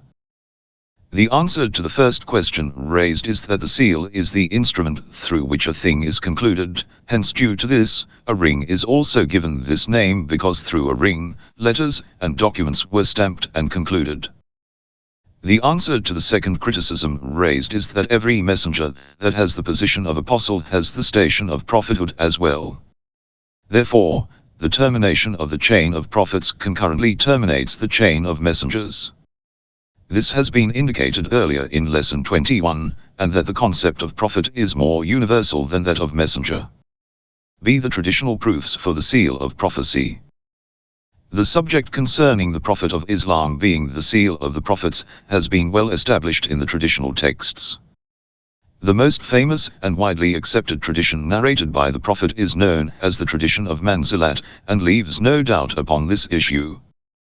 This famous and widely accepted tradition by both the schools of Shiites and Sunnites is as follows. When the Prophet of Islam began his journey from Medina for the Battle of Tabuk, he left Imam Ali, the commander of the faithful, behind in his place in order to attend to the affairs concerning the Muslims. This saddened Imam Ali, as it meant that he would be unable to accumulate the blessings of attending a holy war. Tears appeared in the eyes of the commander of faithful, and the Prophet then addressed him. "Don't you want to be like Aaron, as he was for Moses as you are to me?" Without any delay the Prophet of Islam continued. "But with this difference that there will be no prophet after me." In another tradition, it has been narrated that, "O people, there is no prophet after me and there is no nation after you." Another tradition states in this regard, "O people, there will be no prophet after me and no sunnah after my sunnah." Similarly in the sermons of the Naj al-Balagha, the peak of eloquence, in several supplications of the infallible Imams, this matter has been clearly clarified. See the secret behind the seal of prophecy. As indicated earlier, the wisdom behind dispatching numerous prophets consecutively is that the propagation of the divine word in the previous eras for all the various lands through one individual was not possible or influential. From another standpoint, the complicated sociological issues and appearance of new sociological phenomena, as well as changes in the law or establishment of new rules, required several prophets. Furthermore, the alterations and corruption of the scriptures throughout the course of time, through the hands of tyrants and ignorant men, necessitated rectification of the divine word, and hence prophets were sent consecutively. Therefore, when the conditions are reached whereby the propagation of the divine word is influential through one prophet and his successors, and the rules and the laws are applicable for the present and future and safeguarded from alteration, there is no need for the nomination of a new prophet. However, the regular sciences lack the ability to be able to discern such conditions, but God the Supreme, with all his infinite knowledge, knows best the time for the realization of these conditions, and it is he who declares the seal of prophecy, as he has in his final word. The sealing of the chain of prophecy does not mean that the bond between man and God or the door of guidance is terminated. Nevertheless, whenever God the Supreme feels the need, and it is proper, he can bestow knowledge and guidance upon his chosen people. However, this bestowal is not in the form of prophetic revelation, but this esoteric knowledge has been given to the infallible leaders, according to Shiite belief, and God willing in the coming lessons this will be investigated thoroughly. The answer to a spurious doubt. From the above discussion it has become clear that the reason or the secret behind the seal of prophecy is that 1. The Prophet of Islam, with the help of his successors and helpers, can spread his message all across the world. 2. The final word of God sent through the Prophet of Islam is preserved and is faultless from any form of alteration. 3. The law of Islam is applicable and answerable to men of all time until the cessation of this universe. However, it is possible that some might raise a spurious doubt with regards to the latter issue. In the previous era, the complication of sociological issues required the disposition of a new law through a new prophet, and after the demise of the Prophet of Islam, new and more complicated sociological phenomena have appeared which surely require new laws. In order to answer this question, one must point out, as has been indicated earlier, that the disposition of a new law due to the sociological developments cannot be determined through the guidance of man's limited knowledge, because we are unaware of the wisdom and reasons behind the present perpetual law. However, we conclude from the arguments established upon the universality of Islam, and also from the chain of prophecy being sealed by the Prophet of Islam, that there is no need or requirement for a new law. We do not deny the appearance of new sociological issues. which require new rules and regulations. However, in Islamic law these issues have been foresighted, and those who have the authority and are qualified have the right to extract new and applicable rules for the society within the required boundaries. The details of this science can be studied and discussed in detail in the science of jurisprudence and in the will of Islamic leadership, the infallible Imam or Wali al-Faqih. Questions. 1. Is there a need for discussing the seal of prophecy after proving the universality and perpetuity of Islam? 2. How can the seal of prophecy be proven through the Quran and the traditions? 3. What is the criticism raised against the Quranic verse which proves the seal of prophecy? 4. Provide 3 traditions which prove the seal of prophecy. 5. Why was the nomination of prophets terminated with the Prophet of Islam? 6. Does the seal of prophecy necessitate the termination of guidance? Why? 7. Do the present sociological changes require new laws? 8. How can the present social issues be resolved if the divine law is unchangeable? Lesson 36, Imam. Introduction. The Prophet of Islam, after his migration to Medina, established an Islamic state. The mosque of the Prophet, apart from being a place of worship, teaching and training, was a haven for the migrants and deprived. It was from this very mosque that the Prophet contributed in helping towards solving the economic problems of the poor, and from where he managed the governmental and judicial affairs, and from where he determined the strategy of war. Collectively speaking, the Prophet of Islam administered the earthly, worldly, and heavenly issues of the people, and the Muslims in return understood that they must remain loyal to the commands of the noble Prophet. God the Supreme has made it obligatory for men to be absolutely obedient towards the Prophet, and especially in the political, judicial, and military affairs, God has revealed and emphasized upon the commands for executing the Prophet's will. The Prophet of Islam, apart from being an apostle, prophet, teacher of Islam and its rulings, was also nominated by God to rule over the Islamic society. This role subsequently involved him being the military commander and the head of judiciary, etc. In the same manner as Islam, which is comprised of issues relating to politics, economics, and rights other than just encompassing moral and worship, the Prophet was also obliged to act as an executor for issues that encompassed all religious and governmental aspects. As Islam is a path which encompasses all spheres of life, apart from just the moral and religious aspect, the Prophet too was appointed to be an executor and guide concerning all these different spheres and issues related to them. It is obvious that a religion that claims to be complete and to be sufficient for all time would provide clear instructions pertaining to leadership. It is not possible for a society that is based upon such a religion to be vacant of governmental and political privileges. The question arises as to who shall be the one to fulfill such a position after the Prophet's demise. Is divine appointment only for the case of the Prophets, or can it be extended to others who succeed them? Is the selection of the Imam left to the discretion of the people, or is it a matter ordained by God the Supreme, as with the case of the Prophets? Do the people have that right to elect their own Imam? These are the very points of departure between the school of the Shiites and Sunnites. The Shiites believe that the Imam is nominated by the divine, as with the case of Imam Ali, who was appointed by God through the Holy Prophet, and then the other 11 infallible Imams were chosen likewise in turn. However, the Sunnites believe that divine appointment refers only to prophethood and apostleship, and hence it terminated with the death of the Prophet. This implies that the determination of the leader is in the hands of the people. Furthermore, they are of the opinion that even if an autocrat through his barbarity and atrocity becomes the leader, it is still incumbent on them to obey him. It is self-evident that this view will support and provide the grounds for the autocrats and tyrants to dispel and worsen the condition of the Muslims.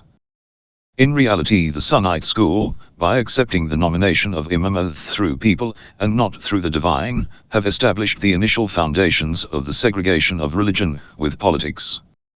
This representation of segregation is the very reason of deviation from the true teaching and course of Islam, in all affairs and dimensions. Furthermore, it is the essential source of many diversions that took place, and will take place, after the demise of the Prophet. Likewise, it is necessary that a Muslim must seriously investigate this issue independently without any bias, and thereupon recognize the true faith, and support it with all his being. However, it is apparent that one must realize the overall benefit of Islam, and must avoid creating grounds for the enemies of Islam to utilize and take advantage from these differences. One must not provide a reason that will cause a split between Muslims in front of the infidels, which will result in the disintegration of the Islamic nations, and weaken the Muslims of the world. On the other hand, the maintenance of unity must not become a hurdle for research in order for the realization of the true path, and it must also not deprive the conditions from investigating the issue of imamah, which will have an enormous effect upon the destiny of Muslims. The concept of imamah. Imamah, lexically speaking, means leadership, and whoever becomes the leader of a group is known as the Imam, whether he leads his group towards the truth or towards the falsehood, as the Noble Qur'an, in Al-Tawbah 12 has utilized the phrase Imams of the infidels, Arimat al-Kufar, for the leaders of the disbelievers 1.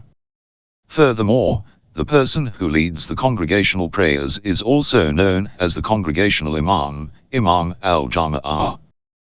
However, in the terminology of theology, the Imam means the universal administrator over an Islamic state or society, and he administers all the issues relating to this world and the next world. The reason for mentioning the issues relating to this world is to emphasize upon the extension of imamah and its perimeters, as in an Islamic society, an issue relating to this world is part of religion. The standpoint of the Shiites with regards to the legitimacy of this administration is due to the fact that it is by divine appointment, coupled with the fact that the person who occupies this station is free from sin and fault. In Islamic sciences, such a person is termed as infallible. In reality, an infallible Imam will have all the specifications that the noble Prophet had, except the station of prophethood and messengership. Therefore, his words will be considered as an authority in the field of law and order, and his commands in the different governmental issues will be determined as obligatory. Thus, one can chart out 3 fundamental differences between the Shiites and Sunnites regarding the issue of imamah.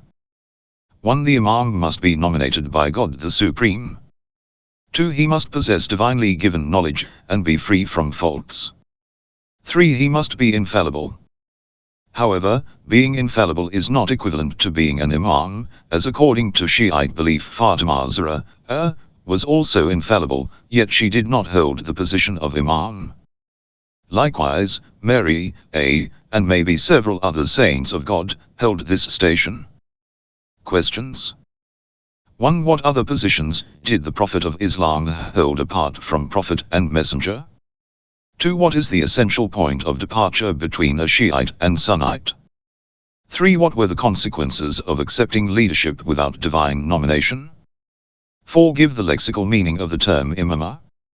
5. Explain the fundamental issues of imamah. 1. Refer also to the Holy Qur'an, 9:12.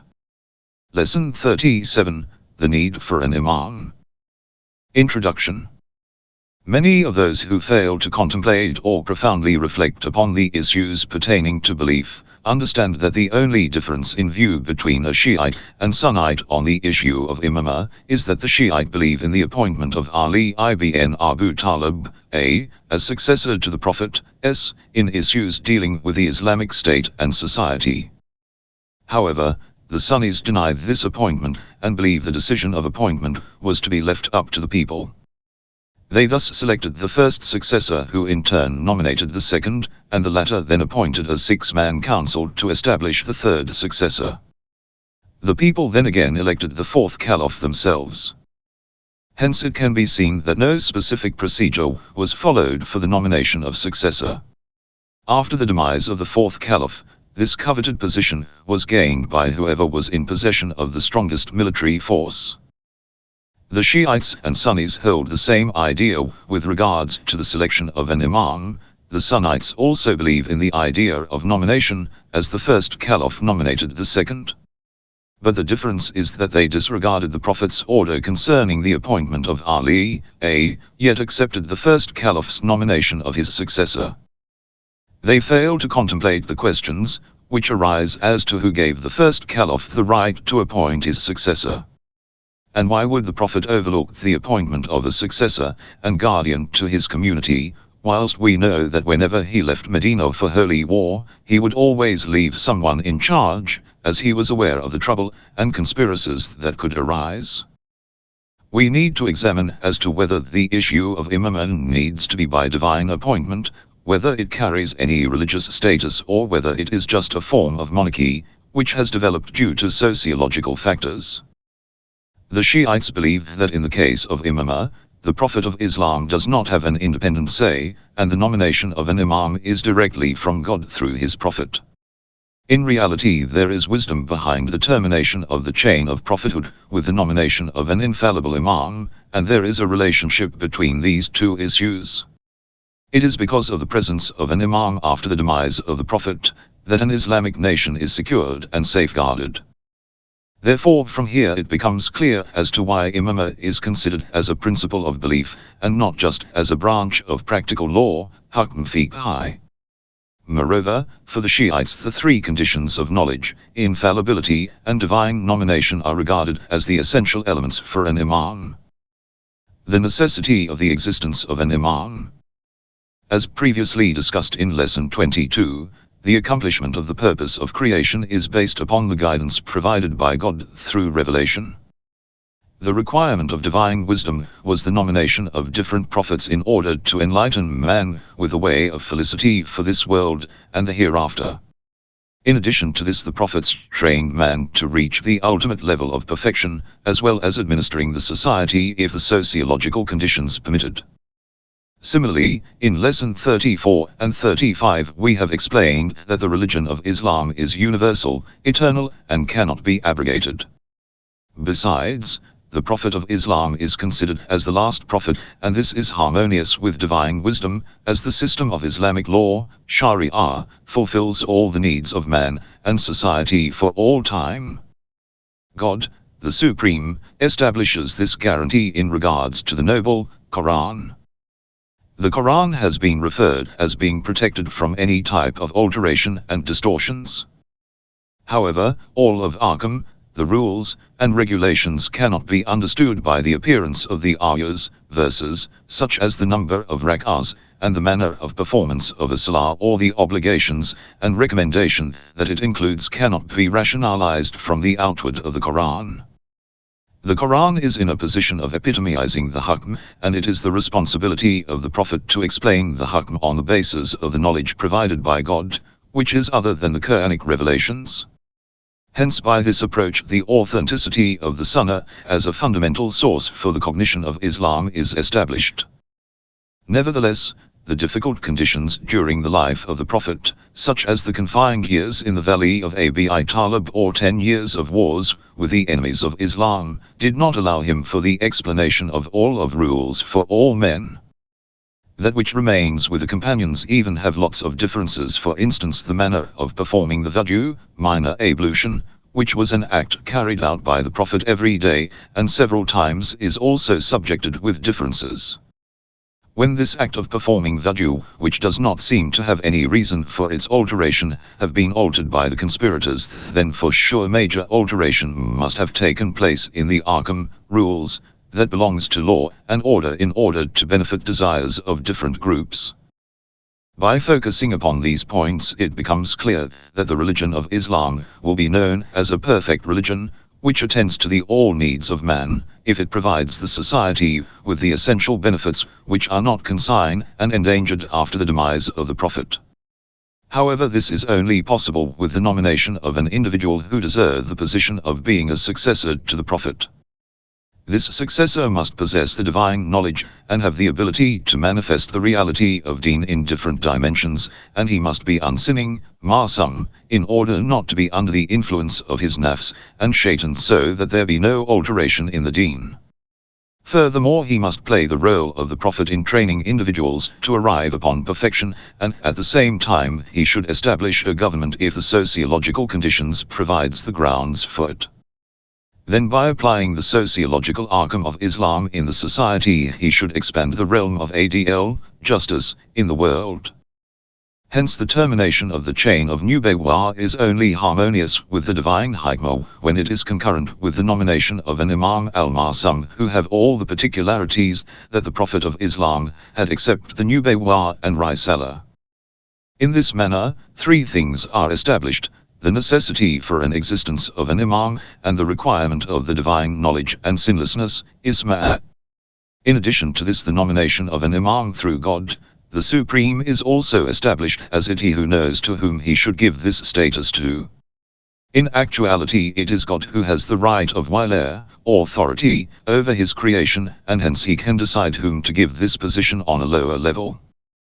It is necessary that we mention that the al-Sunnah al-Jama'ah does not have these conditions and particularities for any of the Khilafah, and they do not even claim that God and the Prophet nominate the Caliphs or they, Caliphs, possess any divine knowledge. On the other hand, the al-Sunnah al-Jama'ah have recorded numerous precarious incidents in which their Caliphs have made mistakes in answering to the religious questions, such as they themselves quote their first Caliph as saying, "Certainly I have not defeated my shaitan." Then from their second Caliph they have reported that he called the allegiance to the first Caliph as an absurd and uncalculated act, and several times he has declared that if it was not for Ali, Omar would have been destroyed. It is clearer in the case of the Khulafa al-Bani Umayyah and Abbasi, and it does not require that we indicate more. Whosoever has a little information about the Islamic history they can understand in this regard. Shiites are the exclusive ones who believe that the 12 Imams enjoy those three conditions of imamat, and by focusing upon the mentioned reasons the need and necessity of imamat has been established. Hence there seem to be no need for any other elucidative arguments for this issue. However, in the future lessons we have brought useful proofs from the Kitab and the Sunnah. Questions. 1. Mention the Shiite opinion regarding Imamah, and explain the differences between the Sunnite and Shiite views. 2. Why does the Shiites consider Imamah as one of the basic principles of Islamic belief? 3. Why is the existence of an Imam necessary? 4. What can man conclude from these arguments? Lesson 38, The Appointment of an Imam. The appointment of an Imam. In the previous lesson we have explained that the termination of the chain of prophecy without the nomination of an Imam is against divine wisdom. In order for the religion of Islam to be perfect, universal and eternal, it requires a successor, who possesses all the qualities and realities of the Prophet, except the station of prophethood and messengership, after his demise, the Prophet. This can be extracted from the noble verses of the Quran and from the many traditions, which are applied and utilized by both Sunnites and Shiites. Today I have perfected your religion for you, and I have completed my blessings upon you, and I have approved Islam as your religion. Holy Qur'an 5:3. The understanding with regards to the above verse is common between the Sunnites and Shiites. This verse was revealed at the period when the Prophet was returning from his last pilgrimage, Hajj, known as Hajj al-Wada. This happened to be just a few months before the demise of the Prophet. After indicating the hopelessness of the infidels, Kufr, in damaging Islam, it emphasizes on the fact that today your religion has been perfected and all the bounties upon you have been completed. In addition, by focusing upon many traditions with regards to the reason of this verse, it becomes very clear that the perfection and completion of bounties together with the hopelessness of the infidels in hurting Islam is due to the very nomination of the successor of the Prophet through God the Supreme and the Prophet. The infidels were waiting for the death of the Prophet, with the understanding that he was not leaving behind any son, and thus assuming that Islam would be left without a custodian, causing it to weaken and deteriorate. However, through the appointment of the successor the religion became perfect, and God completed his favor upon the Muslims, and hence, the assumption of the infidels was shattered. When the Prophet of Islam returned from the last pilgrimage, he assembled all of the pilgrims at a place called Gadakung, where he proceeded to deliver a detailed sermon. In his sermon he asks the people, "Do I have an authority, while over you from God.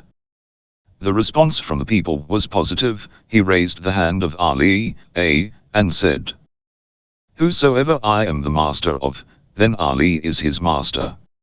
In this fashion the Prophet declared that the divine authority belonged to Ali, Consequently, each and every individual paid their allegiance to Imam Ali, and the second Caliph Umar paid allegiance in a congratulating manner. Congratulations, congratulations, O Ali, you are the master of mine, and of all the believers. It was on this very day, that this noble verse, "This day I have perfected for you your religion, and completed my favor upon you," was revealed. Then the people present at Gada shouted, "God is great, Allahu Akbar," and said, "The prophethood has been completed, and the religion of Allah is perfected, and Ali is the authority after you." In some traditions of the famous Sunni authorities, such as Khumayni, it has been mentioned that Abu Bakr and Umar told Jabir to ask the Prophet as to whether this authority applied only to Ali, The Prophet replied that the authority was indeed only for Ali, and his successors until the day of judgment. When questioned as to whom the successors of the Prophet were, the Prophet, answered, "Ali is my brother, minister, inheritor, successor, and the Caliph of this nation, and he is the master for all the believers after me, and then Al-Hasan, and my son Al-Husayn, and then 9 from the descendants of my son Al-Husayn, one after the other. The Quran is with them, and they are with the Quran. There is no separation between them, and there will be no separation till they meet me at the pond." On the basis of the traditions relating to this issue of nomination, we understand that the Prophet had been ordered to announce the imamah of Ali. However, the Prophet feared that the people might suspect that such a nomination was made on a personal whim, and that it would not be accepted. On the other hand, he was waiting for an opportunity to present this idea, until the verse itself arrived. "O Apostle, communicate that which has been sent down to you from your Lord, and if you do not, you will not have communicated his message, and Allah shall protect you from the people." Holy Qur'an, 567. This revelation, which seems to be the most important of all, and its concealment would nullify the entire message, revealed that the Prophet would be protected after its deliverance. After the arrival of this verse, the noble Prophet understood that he should hasten with this responsibility, and deliver this message as soon as the opportunity arose, and hence the aforementioned event took place at Gada. The aim of this event was to officially announce the successor of the Prophet, and gain public allegiance. However, through the course of time the succession of Ali had been mentioned on various occasions. At the beginning of the advent of Islam, when the Prophet was ordered to proclaim his message publicly, he was first told to warn those nearest to him. He invited his family members to a meeting, and said that the first to accept his message would be his successor. All Muslims agree that Ali was the first to accept Islam. Likewise, when the following verse was revealed, the obedience to those with authority, ulai alayhim, had been made absolutely obligatory, and the obedience of those with the authority is regarded to be at the same level as obedience to the Prophet. O you who have faith, obey Allah and obey the Apostle, and those vested with authority among you. Holy Qur'an, 459. Jabir ibn Abdullah al-Ansari asked the Prophet about those with authority, who replied, "The first of them is Ali ibn Abi Talib, then Al-Hasan, then Al-Husayn ibn Ali, then Ali ibn Al-Husayn, then Muhammad ibn Ali, known as Bacha in the Torah. You will see him, O Jabir, so give my salams to him. Then Ja'far al-Sadiq ibn Muhammad, then Mirza ibn Ja'far, then Ali ibn Mirza, then Muhammad ibn Ali, then Ali ibn Muhammad, then Hassan ibn Ali, and then the one whose title is Hujjat Allah, evidence of God, upon this earth." The prophecy of the Prophet came true. Jabir was alive till the period of Imam al-Bacha, and he delivered the Prophet's salutations to the fifth successor. In another tradition, Abu Bakr narrates with reference to the verse of authority from Imam al-Sadiq, that this verse was revealed in the honor of Ali ibn Abi Talib, Hassan, and Hussein. Abu Bakr asked the Imam how to answer people who argued as to why Ali, and the Prophet's household were not mentioned in the Quran by name. Imam al-Sadiq told him to tell them that the verses revealed with reference to the prayers did not mention any names for the 3 and 4 rak'ah prayers. This was indeed relayed to the people by the Prophet. Likewise, the Prophet explained the verses of alms, zakah, and pilgrimage, hajj, and therefore he must also interpret the verse of authority. The Prophet declared, "Of whomever I am the master, Ali is his master after me." He also advised the people to follow the Book of God and his household, and asked God not to separate them until they meet at the pond. This is again mentioned in the famous Hadith al-Thaqalain, where the Prophet told the Muslims how he was leaving behind him 2 weighty things, the book and his household, who would never separate until they met him at the pond. He is also reported to have said, "Do not teach them, as they are wiser than you all, and they will never lead you astray." In another famous tradition he mentioned that, "My household is like Noah's ark, whoever boards it has saved themselves, and whoever does not has gone astray." There are numerous traditions which support the aforementioned claims, but we do not have the space to mention them here. Questions? 1. Which verse refers to the appointment of Imamah? 2. Explain the event which took place for the nomination of Ali. 3. Why did the Prophet delay in announcing the appointment of Ali, and how did he finally deliver the message? 4. Which traditions provide proof for Imamah? 5. Provide some traditions that prove the Imamah of the Prophet's household. Lesson 39, The Knowledge and the Infallibility of the Imam. Introduction. In Lesson 36 we have discussed the differences between the Shiite and Sunnite schools of thought with regards to the subject of Imamah. This difference seems to have 3 specific issues. The Imam for the Shiites must be nominated by God the Supreme, be infallible and possess divine knowledge. In Lesson 37 these 3 issues were intellectually proven, and in Lesson 38 we have provided traditional proofs for the divine nomination of the Imams. However, now we will explain the infallibility of, and the divine knowledge held by the Imams. The infallibility of the Imam. Having established Imamah as being a divine institution, and the appointment for this position of Ali, and his progeny by God the Supreme, their infallible nature can be established by the following verse. He said, "My pledge does not extend to the unjust." Holy Qur'an, 2:1-4. The divine nomination applies to those who are free from corruption and sin. Furthermore, the verse known as the verse of those in authority charts out the absolute obedience due to them and regards the level of obedience to them as being on the same level as obedience to the Prophet, and God the Supreme. Therefore, the command of obedience towards those in authority must indicate their infallibility. In the same manner, the infallibility of the Prophet's household can be proven through the verse known as the verse of purification, Ayat al-Tathur. Indeed, Allah desires to repel all impurity from you, O people of the household, and purify you with a thorough purification. Holy Qur'an, 33 hours 33 minutes.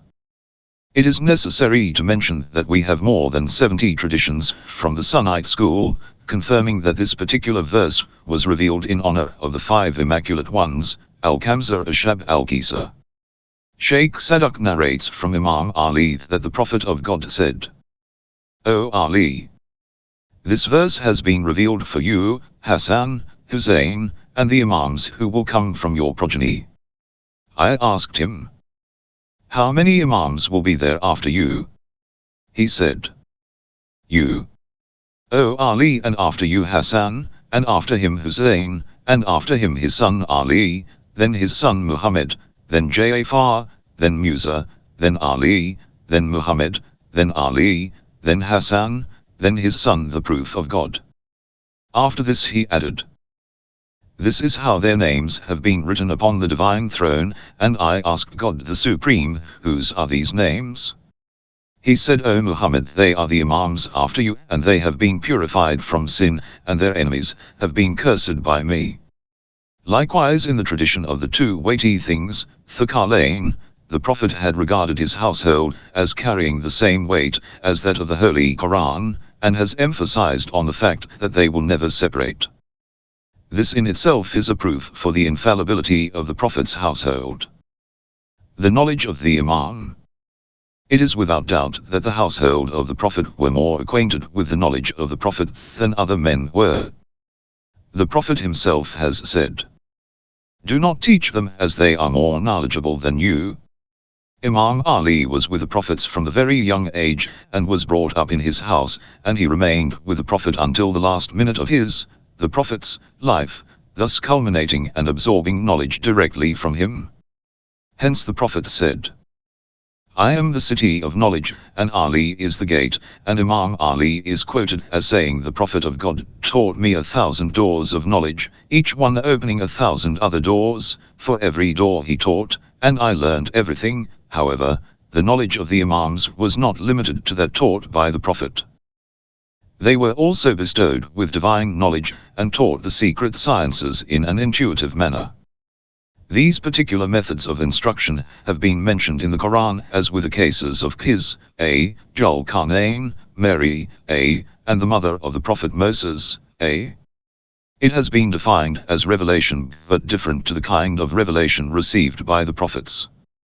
The infallible ones, even from a very young age, were bestowed with knowledge of these sciences, and were needless of any form of education from others, and were qualified to be Imams, even in their childhood. This issue can be understood from many traditions of the Imams, and whilst focusing upon their infallibility, the authenticity of those traditions can be established. However, before mentioning any examples, we would first like to refer to a verse in the Noble Quran, which regards the importance of an individual or individuals who have knowledge of the book. Say, Allah suffices as a witness between me and you, and he who possesses the knowledge of the book, Holy Qur'an, 1343. There is no doubt in the understanding of the greatness of the station of those who have the knowledge of the book, as it is a clear and certain fact that their testimony is parallel to that of God the Supreme. It has been referred to in another Quranic verse, and it is stated that Imam Ali is to be counted after the Prophet. Is he who stands on a manifest proof from his Lord, and whom a witness of his own family follows. Holy Qur'an, 11:17. The word from him indicates that this witness is actually one of the Prophet's relatives, and a member of his household. There are dozens of narrations from both the Sunnite and Shiite sources stating that this witness is Ali bin Abi Talib. Some of these narrations are as follows: Ibn al-Maghazli al-Shafi'i narrated from Abdullah ibn Atta, that, I was sitting with Abi Ja'far, Imam al-Baqir, when Abdullah ibn Salam passed by us. Abdullah was one of the people of the book who converted to Islam during the time of the Prophet. I said, is this man the son of he who was described as possessing the knowledge of the book? He said, no, it is your friend Ali bin Abi Talib, about whom many Quranic verses were revealed, such as, and he who possesses the knowledge of the book, Holy Qur'an, 1343. Is he who stands on a manifest proof from his Lord, and whom a witness of his own family follows. Holy Qur'an, 11:17. Your guardian is only Allah, his apostle, and the faithful. Holy Qur'an, 5:55. There are also many narrations from both schools of thought, Shiite and Sunnite, which state that the use of the word Shaheed in the Quranic chapter Hud, verse 17, actually refers to Imam Ali, A. When we reflect upon the word used from him, we realize that it can only refer to him. We can understand the importance of possessing the knowledge of the book when we read the story of Solomon and the summoning of the throne of Bilqis. The Quran has mentioned, the one who had knowledge of the book said, I will bring it to you in the twinkling of an eye. Holy Qur'an, 27 hours 40 minutes. From this Quranic verse one is able to recognize that if this miraculous effect can be achieved through possessing partial knowledge of the book, then how great is the power of those whom possess complete knowledge. Imam al-Sadiq has referred to this fact in another narration. Abu Bakr, Yahya al-Bazzaz, and Dawud ibn Kathir were in the reception room majlis of Abu Abdullah when he came out to us in a state of anger. He took his place and said, "How strange it is that some groups claim that we know the unseen. No one knows the unseen but Allah, to whom belong might and majesty. I had intended to bear my female slave, but she fled from me and I did not know in which room of the house she was." Sayyidah said, but when he stood up from the majlis and went into his private quarters, Abu Bakr and Mirza went in and said to him, "May we be made your ransom? We heard you say this and that about the matter of your female slave, and we know that you have a very broad and extensive knowledge, but we do not attribute knowledge of the unseen to you." He said, "Have you found in what you have read of the book of Allah, to whom belong might and majesty?" Said he who possessed knowledge from the book. "I will bring it to thee, before ever thy glance returns to thee." Holy Qur'an, 27 hours 40 minutes. He said, I said, "May I be made your ransom? I have read it." He said, "Did you understand who the man was? Did you know how much of the knowledge of the book he possessed?" He said, I said, "Tell me about it." He said, "It was the amount of a drop from the deep blue sea of knowledge, but what portion of the knowledge of the book was that?" He said, I said, "May I be your ransom? How little that is." Then he said, "O Sayyidah, how much is it? Unless it be that Allah, to whom belong might and majesty, compares it to the knowledge which I shall tell you about." O Sayyidah, have you also found in what you have read of the book of Allah, to whom belong might and majesty? Say, Allah suffices as a witness between me and you, and whosoever possesses knowledge of the book. Holy Qur'an, 1343. He said, I said, "Yes, I have read it, may I be your ransom?" He said, "Is he who possesses knowledge of the book, but only some of it?" I said, "No, rather he who possesses knowledge of the book, all of it." He said, then he pointed with his hand to his chest and said, "The knowledge of the book, by Allah, all of it, is in our possession. The knowledge of the book, by Allah, all of it, is in our possession." 1. Now we will present some narrations with regards to the knowledge of the Prophet's household. In a long narration Imam al-Ridha said, "Verily, when Allah, to whom belong might and majesty, selects a slave for the affairs of his slaves, he expands his breast for it, he entrusts to his heart the fountains of wisdom, and profoundly inspires him with knowledge. So after this, he does not stammer in answers, and he does not deviate from the truth in them. Thus he is infallible, supported by Allah, he is accommodated to the right path, his steps being firmly guided, he will be safe from errors, slips and stumbling. Allah distinguishes him by this, because he is his proof over his slaves, and his witness over his creatures. That is the bounty of Allah, he gives wisdom to whom he will, and Allah is of bounty abounding. Holy Qur'an, 57 hours 21 minutes, 62:4. So, do they have the power to do the like of this, so that they can choose him? Or can the one that they choose have this attribution so that they may prefer him? 2. Also from Al-Hasan ibn Yahya al-Madini from Abi Abdullah, who said, I asked the Imam, "Tell me, how would an Imam be able to answer any question?" He replied, "Inspiration, revelation, or perhaps both." 3. And in another narration, Imam al-Sadiq said, "An Imam who does not know what will happen to him and how his life will pass, is not a person who can be the proof of Allah over his creation." For it has also been mentioned in many narrations, that Imam al-Sadiq has said, "Verily, when the Imam wishes to know something, he knows it." And in other narrations Imam al-Sadiq was asked about the Quranic revelation, "Even so, we have revealed to thee a spirit of our bidding." He said, "It is one of the created things of Allah, to whom belong might and majesty, it is greater than Jibril and Mikael." It was with the Messenger of Allah, it informed him and directed his steps, and it is with the Imams after him. 5. Questions.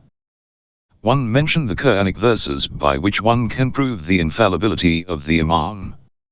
2. Mention the narrations, which prove the infallibility of the Imam. 3. What are the special channels from which the Imam can receive knowledge? 4. Who are the people who possessed a similar type of knowledge in the past? 5. Which Quranic verse proves the Imam's knowledge? How would you argue using it? 6. Clarify the importance of the knowledge of the book. 7. Mention an example of the narrations referring to the Imam's knowledge. 1. Al-Usul al-Kafi, The Book of Divine Proof 3, Volume 1, Part 2, p.252-254. 2. Al-Usul al-Kafi Part 2, Book of Divine Proof 2, Volume 1, p.103-104. 3. Bihar al-Anwar, Volume 26, 58p. 4. Al-Usul al-Kafi, Book of Divine Proof 3, Volume 1 Part 2, p.261. 5. Al-Usul al-Kafi, Volume 1, Part 2, Book of Divine Proof 4, p.307. Lesson 40, Imam Mahdi. Introduction. In previous lessons, certain traditions have been cited which mention the number of the nominated Imams, some indicate each one by name, and a few also indicate that they were all from the tribe of the Quraysh. In addition to this, there are traditions which compare the number of Imams with the number of the chiefs of the Bani Israel, and others which state they are all from the progeny of Imam Hussein. There is not adequate space here to refer to all such traditions. Instead, this lesson will concentrate on Imam Mahdi, may Allah hasten his reappearance. For the sake of brevity, we will mention only the most important issues that deal with this subject. A divine world government. It has already been established that the fundamental purpose for the nomination of prophets was to complete the path for the sake of the perfection of man, which is attainable through the accessibility of divine revelation. Likewise, another purpose of the nomination was for the development of man's intellect and spirituality. The ultimate purpose was to establish a government based upon divine values, worship, and to install divine justice throughout the world. Although a few individuals were somewhat successful in achieving the above, they were only so for a limited time and in specific geographical locations. The conditions for a divine world government, however, are yet to be created. The fact that such conditions have not yet been attained is not a reflection on the inadequacy of the prophets, and in no way infers deficiencies in their leadership or administration skills. It is intended by Almighty God to achieve such conditions through the free will of man, and not through determinism. This can be understood from the following verse. Apostles, as bearers of good news and warners, so that mankind may not have any argument against Allah, after the sending of the apostles. Holy Qur'an, 4165. On the other hand, God the Supreme has made a covenant for the establishment of the divine world government in the revealed books. We can therefore predict that conditions for accepting the true religion for mankind will begin to ripen on a large scale. Equity and justice will then encompass the masses that have become tired of the injustice and oppression of the tyrannical rulers and their governments. This can be considered as the ultimate goal for the nomination of the Prophet of Islam, and hence his religion will be considered as eternal and universal, as the noble Quran has mentioned several times. That he may make it prevail over all religions. Holy Qur'an, 61:9. If we focus upon the issue of Imamah, which is the continuation and completion of prophethood, the wisdom behind the sealing of the prophethood can be understood. Furthermore, its result can be realized through the accomplishment of the goal, which will be achieved through the hands of the last Imam. This is the very issue with regards to Imam Mahdi that has been mentioned and emphasized in several of the authentic Shiite and Sunnite traditions. A few of the verses from the noble Quran will now be highlighted which refer to such a world government, followed by some traditions which also touch upon this subject. The Divine Covenant. God the Supreme mentions in the Noble Qur'an that He has written in the Torah and the Psalms that the earth will be inherited by the best of men. Certainly we wrote in the Psalms, after the Torah, indeed my righteous servants shall inherit the earth. Holy Qur'an, 21:105. Also refer to al-Araf, 7128, where a similar indication is mentioned by the Prophet Mirza, and again after the story of Pharaoh and his oppression upon the people, we find indications of this subject in the following verse. And we desire to show favor to those who were abased in the land, and to make them imams, and to make them the heirs. Holy Qur'an, 28:5. However, this verse refers to the Bani Israel, but we desire indicates a perpetual divine will of God, which in many traditions is referred to as the appearance of the Mahdi. Likewise in the following verse the Muslims have been addressed. Allah has promised to those of you who have faith and do righteous deeds that He will surely make them successors in the earth, just as He made those who were before them successors, and He will surely establish for them their religion, which He has approved for them, and that He will surely change their state to security after their fear, while they worship Me, not ascribing any partners to Me. And whoever is ungrateful after that, it is they who are the transgressors.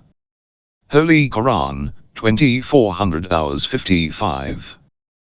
The traditions interpret that the referent of this verse is, at the time, Imam Mahdi. Similarly, many traditions have interpreted many of the other verses as relating to the Mahdi. Examples from the traditions. The prophetic traditions mentioning Imam Mahdi, from both the Shiite and Sunnite schools, reach the highest level of authenticity. Indeed, many from the Sunnite school believe that the traditions concerning the Mahdi are in fact the most authentic ones they have. Some of their scholars also find belief in the Mahdi to be a common belief between all the differing Islamic sects. Several of the Sunnite scholars have written on the subject of Imam Mahdi and the signs of his coming, but here we will mention only a few of their traditions. The Prophet of Islam mentioned, even if be a day left for the collapse of the world, then that day will be lengthened until a man from my al-Bayt progeny, who will have my name, will establish a government. He will fill the land with equity and justice, as the world will be full of injustice and oppression. Another tradition narrated from Salma states that the Prophet of Islam has said, Mahdi is from my family, and is the son of Fatima. It has been mentioned by Ibn Abbas that the noble Prophet said, Certainly Ali is the Imam after me, and from his lineage there will be the awaited one, al-Qayyim al-Muntazir. When he appears, he will fill the land with equity and justice, as it will be full of injustice and persecution. B. Occultation and its secret. The peculiarity regarding the 12th Imam, in the traditions from the Prophet's household, is his occultation. In a tradition Abdul al-Atim Hassani quotes from Imam Muhammad al-Taqi, who heard it from his fathers, that Imam Ali, said, Our Qayyim will have a long occultation, and I am seeing my Shia during the time of occultation will be like cattle behind pasturage, in search of al-Qayyim, but they will not find him. Be aware that whoever protects himself from hard-heartedness, and stands firm in his religion during the time of his al-Qayyim's occultation will be with me and at my level. Then he continued, When al-Qayyim arises, Qayyim's, he will not pledge to anyone, and no tyrants can overpower him, he will be secretly born and have his occultation from the people. Imam al-Sajjad, narrates from his fathers before him that Imam Ali, mentioned, Our Qayyim will have two occultation, and the first one is longer than the second one, and whose belief, Iman, is strong and have correct knowledge, Ma'rifah, will be confident in our Imamah. In order to understand the secret of the occultation, one must study the lives of the Imams. We are aware that after the demise of the Holy Prophet, the people pledged their allegiance to Abu Bakr, then Umar, and then Uthman. During the Caliphate of Uthman the corruption had reached its peak, this subsequently led to the murder of Uthman, after which Ali, was made to accept the Caliphate. Imam Ali, who had already been nominated by the Prophet of Islam as his successor, kept quiet during the 3 previous caliphates, in order to protect the newly founded Islamic society. Thus, he did not publicly declare anything except those things, which proved his right to lead the Muslim community. However, he never hesitated from doing anything to serve Islam and the Muslims, despite the fact that the majority of his caliphate was engaged in fighting the people of the Camel, Aisha's followers, Muawiyah and the Khawarij, until he himself was assassinated by one of them. Imam Hassan was also poisoned as the result of an order from Muawiyah. When the latter died, his son Yazdi became leader. He failed to pay any respect to Islamic norms even in his public life. It was likely that Islam would have been completely distorted due to these deeds. Therefore, Imam Hussein found no other alternative than to rise up against this oppression and declare his eternal revolution. He saved Islam from total destruction, because he initiated the power of resistance through spreading awareness, although he was unable to establish a just Islamic state. After him, the other holy Imams strived to deepen the Islamic principles of belief, and to teach the people Islamic rulings, and purify their followers. Whenever they had the opportunity, they secretly encouraged the people to stand against the oppressors, tyrants, and unjust leaders. The Imams strived to create optimism amongst people in awaiting the establishment of a divine global state.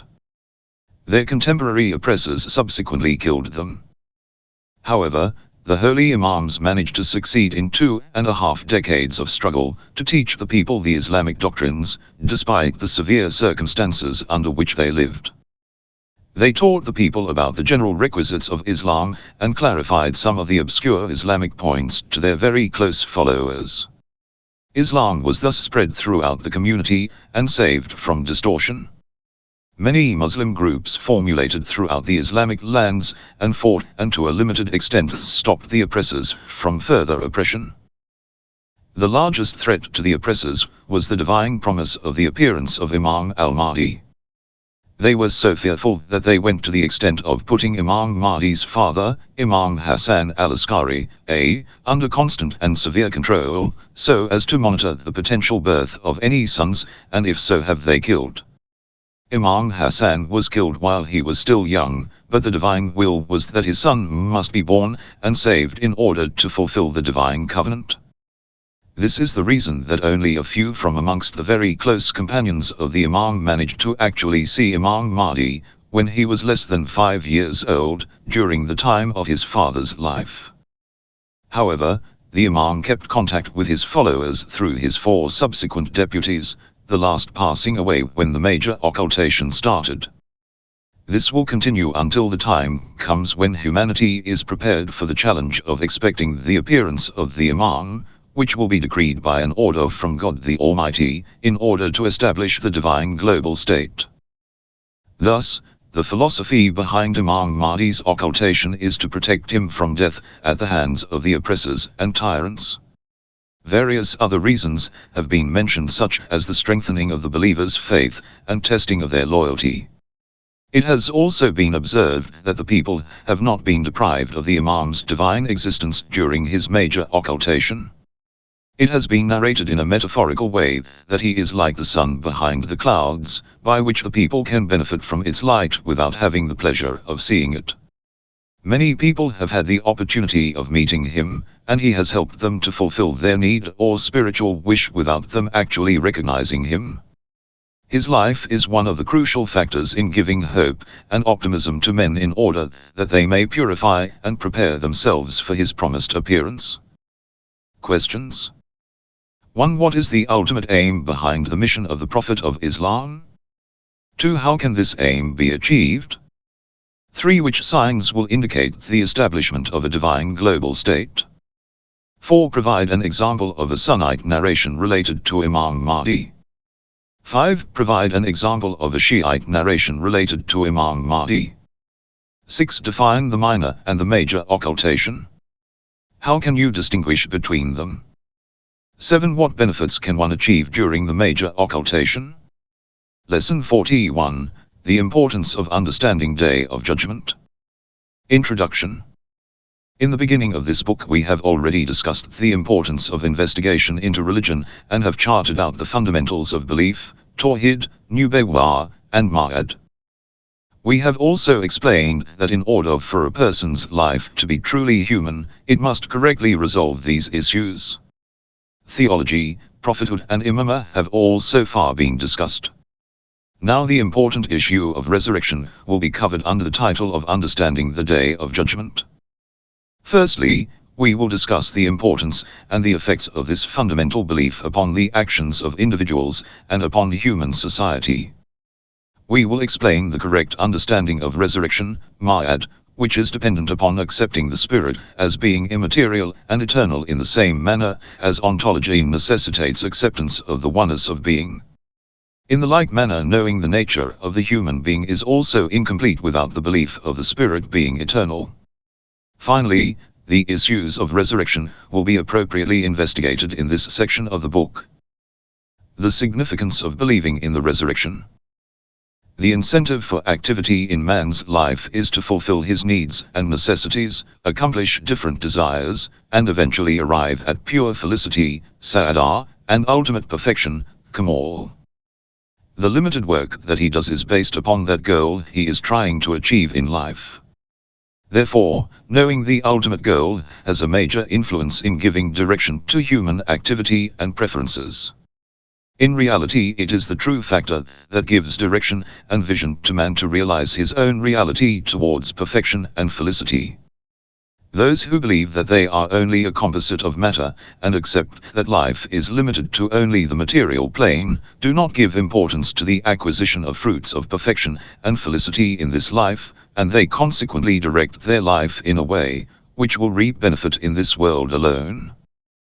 However, those who believe that their reality is more than just a material phenomenon, and believe that death is not the end of life, but rather a means of transformation for arriving at eternal felicity and perfection due their action, direct their lives in an entirely different direction.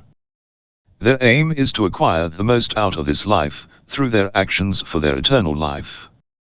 As well, they do not despair with the difficulties of this life, and they are thus not hindered from carrying out their responsibilities towards achieving felicity and perfection. The effects of these two differing perspectives on life are not limited to only a few individuals, but to the whole society and the behavior of humans with respect to each other. Believing in life after death has a major effect upon fulfilling the rights of the other. A society with this outlook is less likely to foster oppression and needs to exert less effort to execute justice. Furthermore, if this belief becomes universal and extends to different societies, the enigmas of the world would eventually be solved. While focusing upon these points, the importance of investigating the principle of resurrection will be clearly understood. Even the effect of the belief in the unity of God, by itself, is not sufficient for attaining a prosperous life. It is for this reason that the divine religions, especially Islam, have centered upon this fundamental principle. All the different prophets of God have struggled to imprint the accurate reflection of this principle onto the hearts of the people. Belief in the hereafter will only give benefit and direction to man's life if there is a causational, Ilmiyyah, relationship between the actions of man and the felicities of the hereafter. Furthermore, the rewards and punishments of the hereafter must be recognized as the result of the good and bad actions of this world. Consequently, if it were believed that such bounties could be achieved in this very world, then belief in the next and eternal life would not set out for us a path in this life. If this belief were maintained, it would result in one aiming for the bounties of this life in this world, and the bounties of the next life in the next world. Hence, it is thus imperative that while establishing the principle of resurrection, we prove the causational relationship between this life and the next, and that the actions of this life have a direct influence on the next life. The importance given by the Quran to the issue of resurrection. More than 1/4 of Quranic verses mention the life of the hereafter. They can be divided into groups as follows. 1. The first group emphasizes the necessity of faith in the hereafter. 2. The second group of verses is associated with the denial of faith and the hereafter. 3. The third group classifies the eternal bounties. 4. The fourth group refers to the everlasting chastisements. Likewise, in several verses, the relationship between the good and bad actions and their results, as well as the necessity of resurrection through different methods, have been emphasized upon and explained. The doubts concerning the hereafter are explained and answered, and it is shown that denial of the hereafter is the very reason for the corruption and deterioration of societies and civilizations. When focusing on the Quranic verses, it becomes clear that most of the debates and discussions of the prophets with the people were over the issue of resurrection. Moreover, their struggle for establishing the principle of resurrection was greater than that for the establishment of the reality of the unity of the Creator, because of the fact that the majority of people exhibited reluctance in accepting this principle. The reasons for this reluctance can be epitomized in two factors. Firstly, denial of the unseen and the unknown, and secondly, denial of the resurrection itself. This results in mankind inclining towards irresponsibility, perversion and immorality. As it has earlier been indicated, believing in resurrection and giving account of the actions performed in this life is the absolute factor for the recognition of responsibilities, acceptance of behavioral limitations, and protection against corruption and oppression. By denying this principle, the way for lust, desire, and egotism will be open. The Noble Qur'an, while indicating this factor, mentions, "Does man suppose that we shall not put together his bones?" Holy Qur'an 75:3. Yes, indeed, we are able to proportion even his fingertips. Holy Qur'an 75:4. Rather, man desires to go on living viciously. Holy Qur'an 75:5.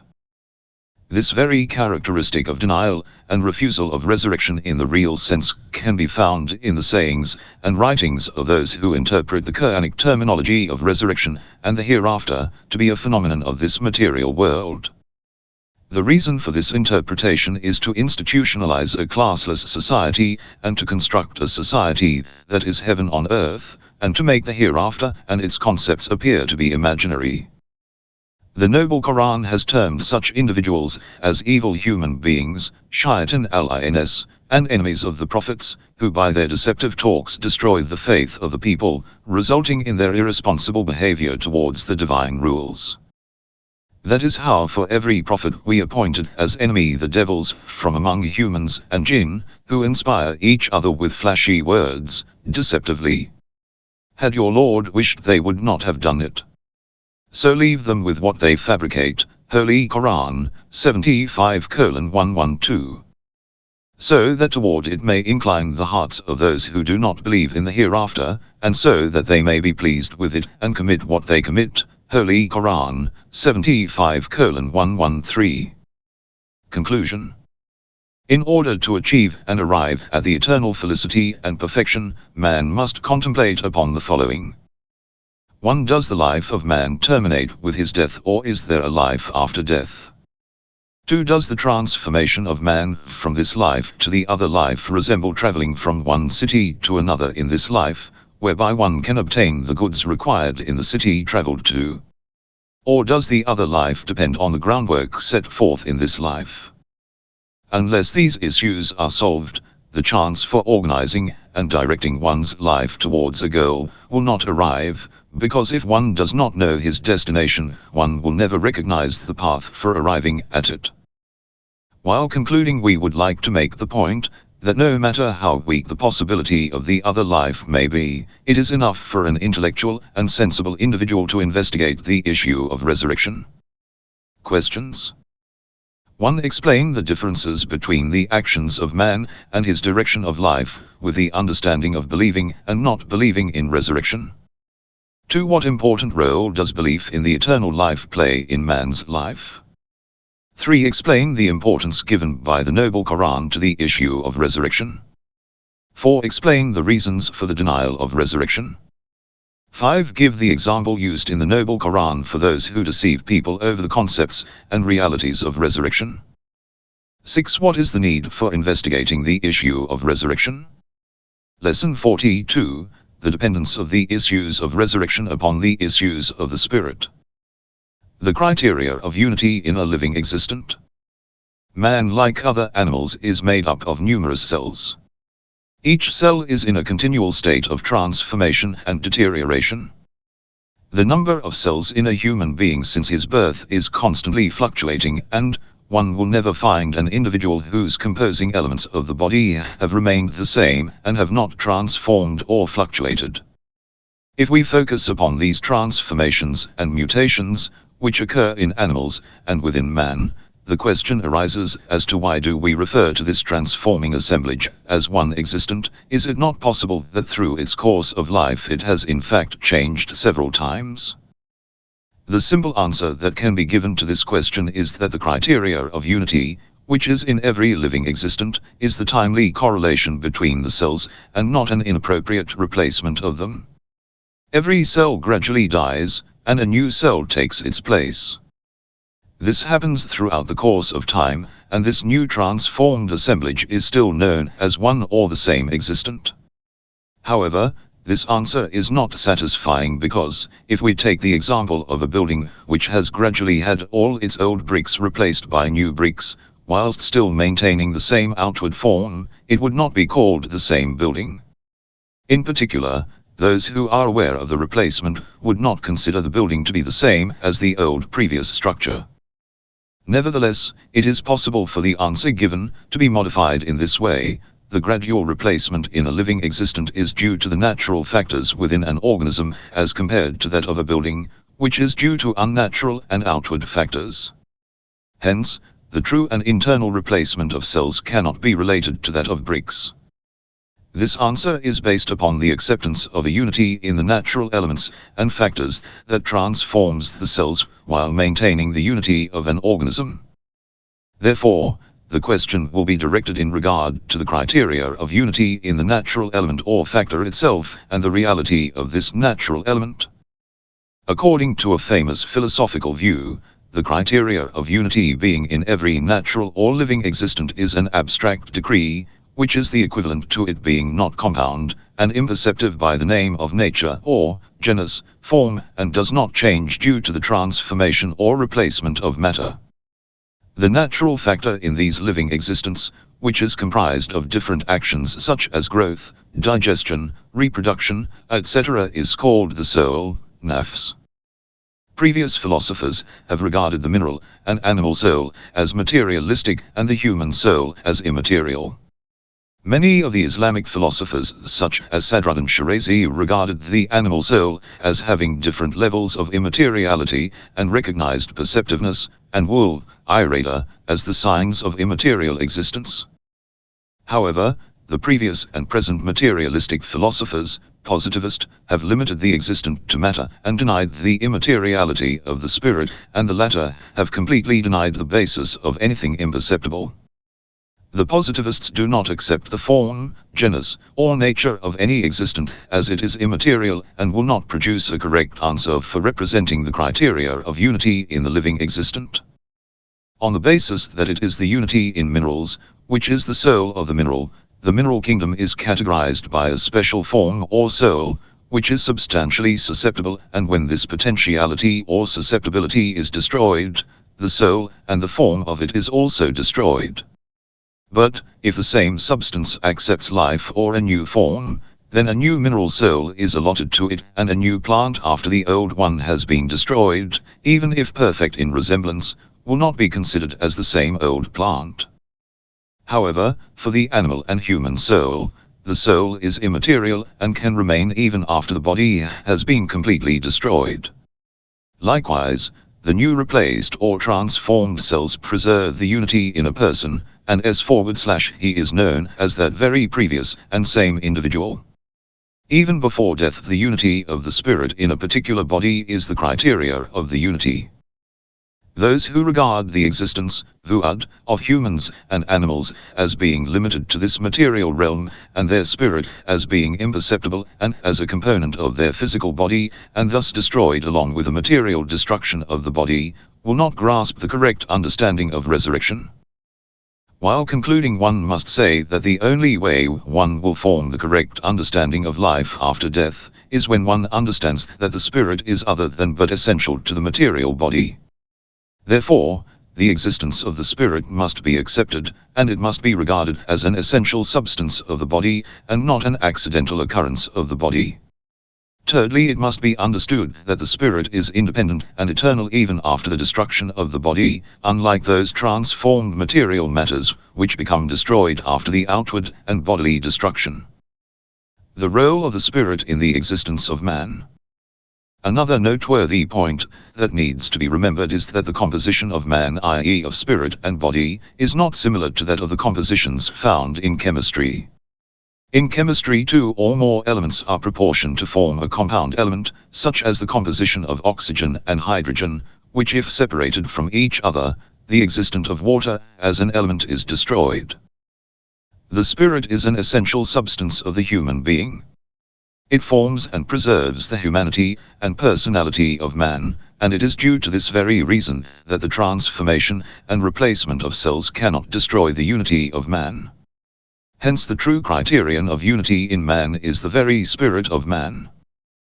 The noble Quran, while indicating the reality of the spirit, answers those who deny the truth of resurrection and says, "Say, you will be taken away by the angel of death, who has been charged with you. Then you will be brought back to your Lord." Holy Qur'an, 32 hours 11 minutes. Hence the perpetuity of personality and humanness is due to that entity which the angel of death seizes, and not due to the thing that becomes scattered or dispersed in the earth. Questions. 1. Is the timely transformation of cells in a unit considered as the criteria for unity? Why? 2. What is the criterion of unity in organisms? 3. Explain the famous philosophical viewpoint on the criteria of unity in living existence. 4. What are the differences between the natural form and the soul? 5. What is the difference between the mineral soul and the animal soul? What is the effect of this difference upon the issue of resurrection? 6. What does the correct understanding of resurrection require? Lesson 43, The Immateriality of the Soul. Introduction. We know by now that the issues relating to the resurrection are dependent upon the issues relating to the soul, Ra. It is only possible to state that the resurrected person is the same being as before he died, if his soul remained after the annihilation of his body. In other words, every man, besides his material body and form, contains an immaterial substance, which is independent from the body, and his personality is dependent upon it. Therefore, the presumption of life after death for that particular individual cannot be considered as logical. Hence, before we establish the principle of resurrection, we must first explain and intellectually prove the issues relating to it. Intellectual reasoning upon the immateriality of the soul. For centuries, philosophers and intellectuals have discussed the subject of the soul, known in philosophical terminology the nafs. Islamic philosophers in particular have given this topic special attention, and as opposed to devoting just a chapter in their books to it, have in turn written independent books. They have rejected the concept of the soul being an outward form of the body, or a form of matter, on several intellectual reasons. It is apparent that this is indeed a vast subject and beyond the scope of this book to cover. We will therefore suffice ourselves with a small discussion and give a clear explanation, which will satisfy the establishment of our thought. This explanation is based upon a few intellectual arguments and a premise, which begins as follows. We observe the color of our skin and the structure of our body with our own eyes, we feel its softness and firmness with our sense perception and understand the inner configuration indirectly. However, our fear, anger, will, thought, and emotions can also be sensed without the means of senses, and we are also aware of different psychological states, and realize the I-ness, which is enclosed with likes and dislikes. Hence, universally man is bestowed with two types of perception. The first can be considered as those perceptions that can be perceived or sensed through the senses, and the second type of perceptions are those that do not require the sensual organs. Another point to be noted is that the first form of perception, which is derived from the senses, has the possibility of fault, and this is contrary to the second type of perception where there is no intrusion of fault. For example, it is possible that someone might doubt that the color of the skin he has is the same as he perceives, or it is different to what he perceives. On the other hand, no one would ever doubt whether he has decided or not, he has a thought or not, or he has a doubt or not. This is the very subject that has been explained in philosophy in the following way.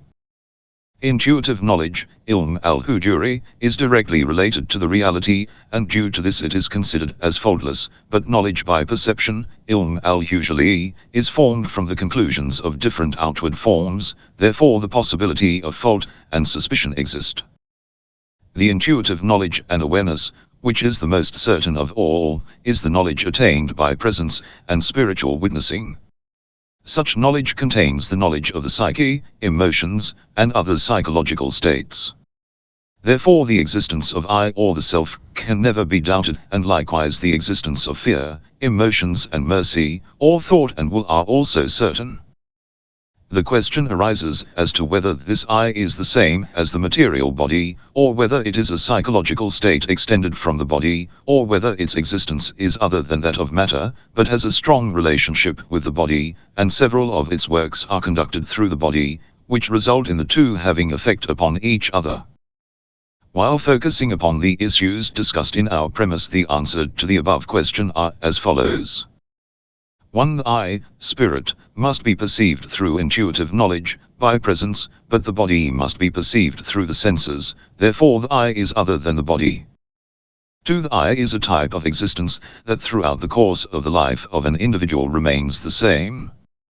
This can be understood through intuitive knowledge, but the body changes its form and shape several times, and does not have a true unifying criteria. 3. The I is abstract and indivisible, and it cannot be divided into two even by example, but the body can be divided into several parts. 4. The psychological elements such as emotions, will, etc. are indivisible and cannot be regarded to be the extensions of matter, therefore the substance of these elements has to be immaterial.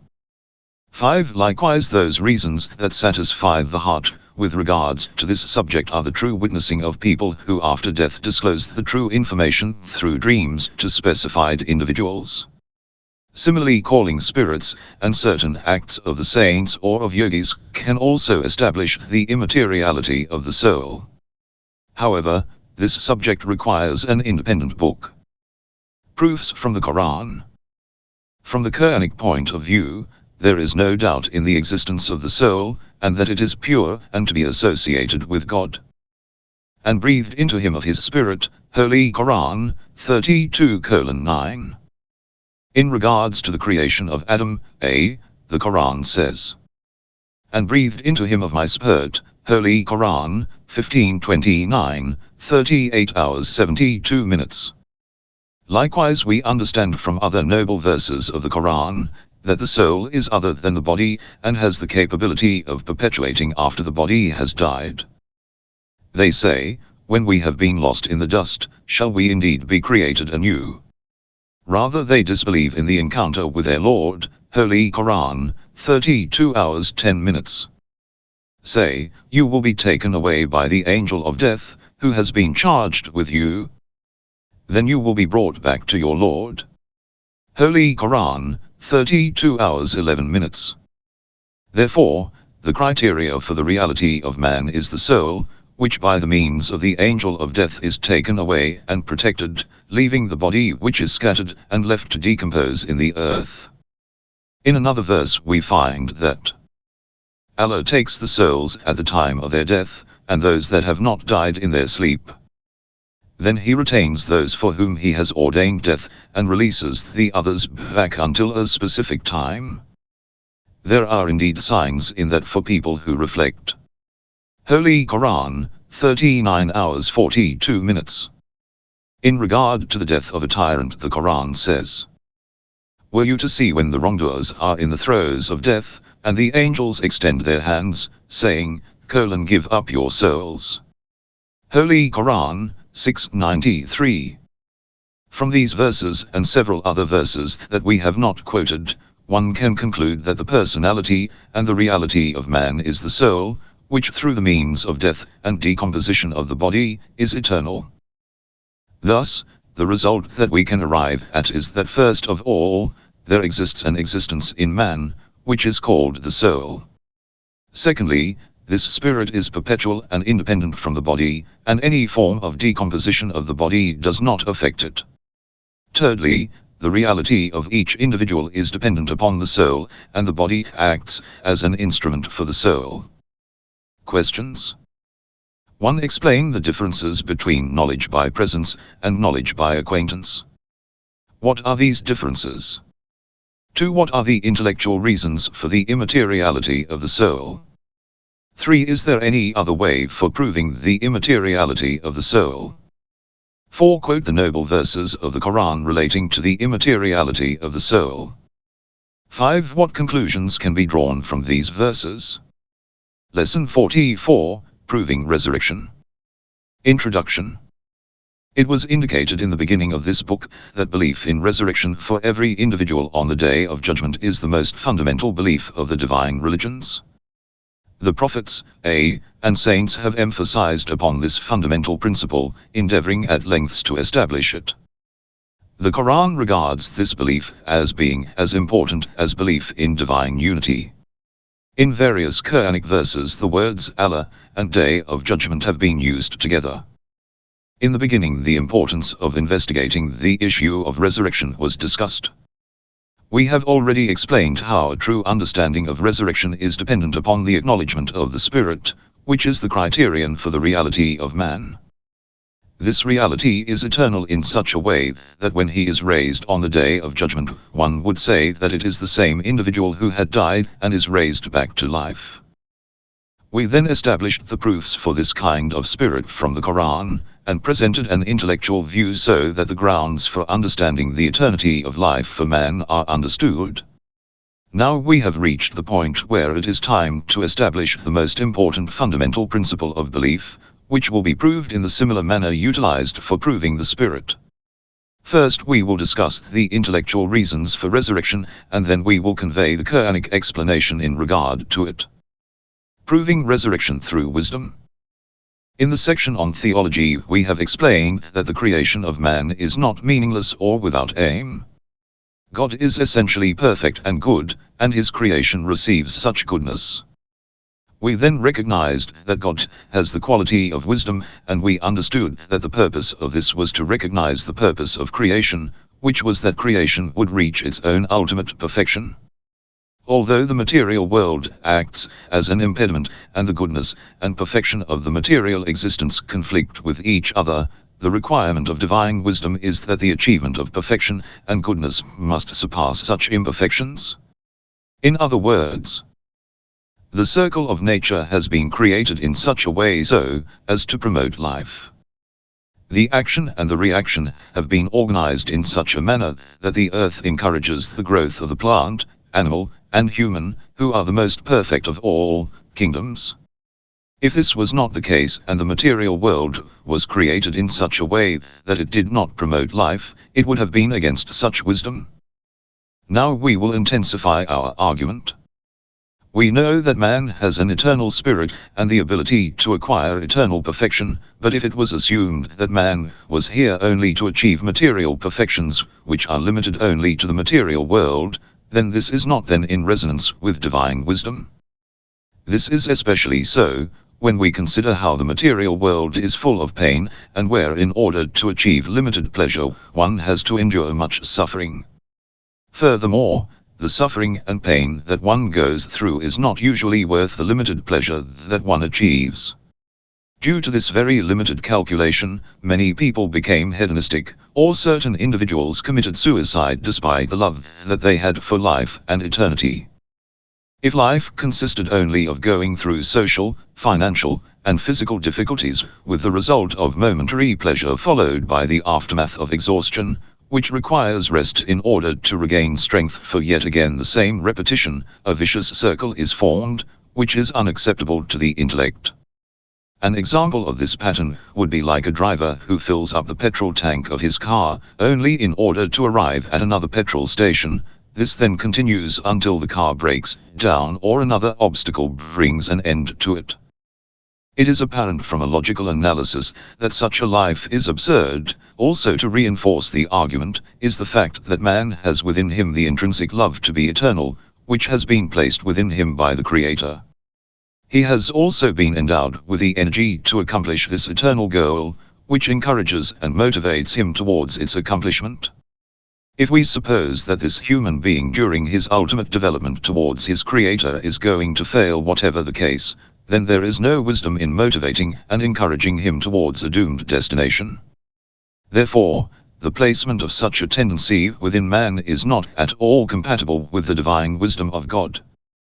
The result that can be discerned from these two premises, of divine wisdom and the possibility of eternal life for man, is that there must exist another life for man, which must be different from this life where he experiences trouble and limited pleasure. Furthermore, the intrinsic tendency for the love of eternal life can also be considered as another premise, which can be combined with the principle of divine wisdom and utilized as an argument for proving resurrection. Hence, it becomes clear that eternal life must be very different when compared to this life, which is comprised of pain and sorrow.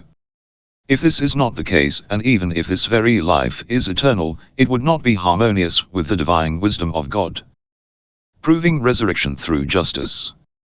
In this world, man is free to choose between the good and the bad.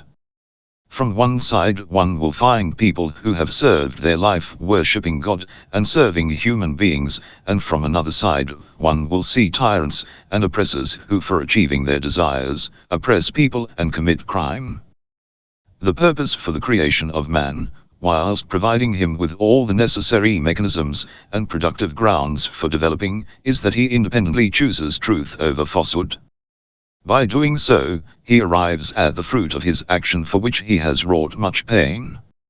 In reality, man's life is solely for arriving at the reality of his nature, which he does through the means of different tests. Even until the last moment of his life, he is accountable for even the smallest of his responsibilities. However, we see in this world that the tyrants, oppressors, and corrupt do not arrive at the fruit of their action, and on the other hand, they possess a higher share of the bounties, luxuries, of this world. For example, a criminal who commits several murders and numerous acts of crime may only be prosecuted once and executed. This is against the justice of God. The reason for this is that the requirement of justice is that there should be a different punishment for every crime committed, whether that crime is minor or major. Therefore, as this world is filled with tests and responsibilities, there must be another world where the result of these tests and responsibilities is received, so that the justice of God is manifested. Therefore, it becomes clear that the next world is not a place of choice or responsibility. We will discuss this in future lessons. Questions. 1. Explain the relationship between divine wisdom and creation. 2. Explain the proving of resurrection through wisdom with two premises. 3. What other points can be understood from the premises used for the proof of the principal resurrection?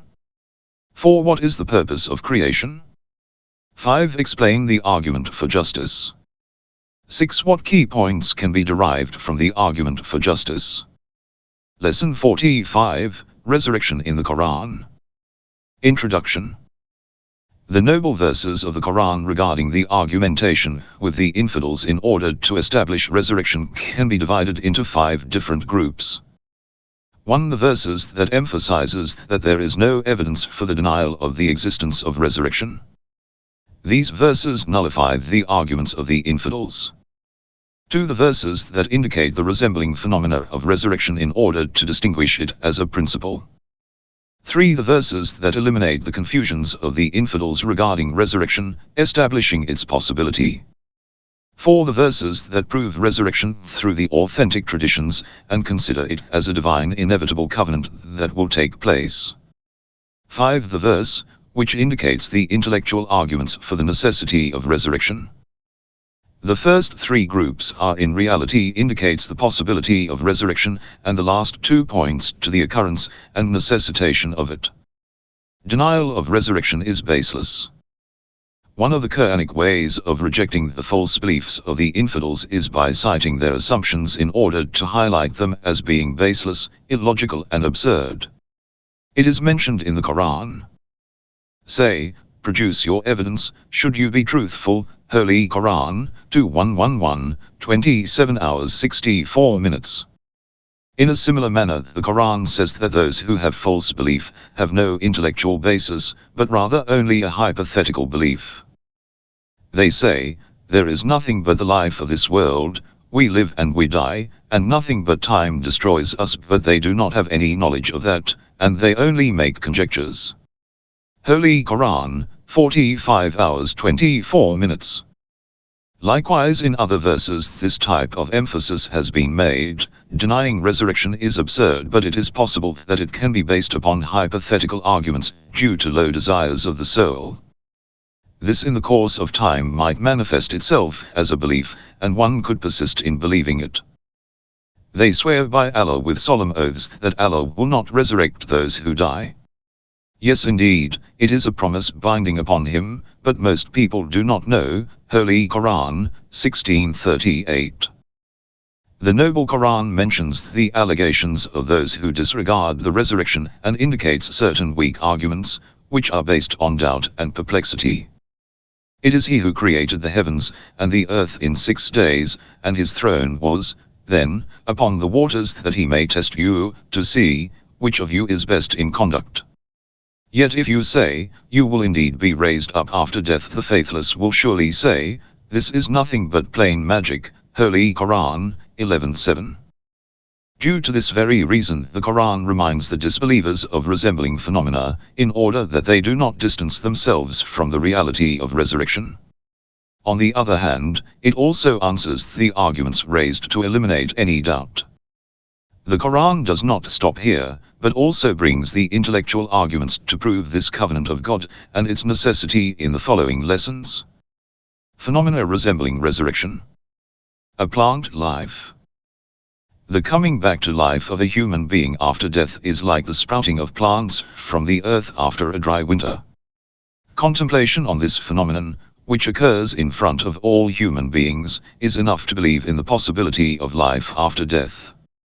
This phenomenon is no different from that of life after death, but due to man's forgetfulness, and in his being accustomed to or immune to this phenomenon, man has neglected to remember its uniqueness. The Noble Quran, in order to lift this veil, repeatedly reminds man of this phenomenon, and compares it with the coming back to life of humans. The Quran mentions in one of its noble verses, "So observe the effects of Allah's mercy, how He revives the earth after its death. Indeed He is the reviver of the dead, and He has power over all things." Holy Qur'an, 30 hours 50 minutes. Be the sleep of the people of cave.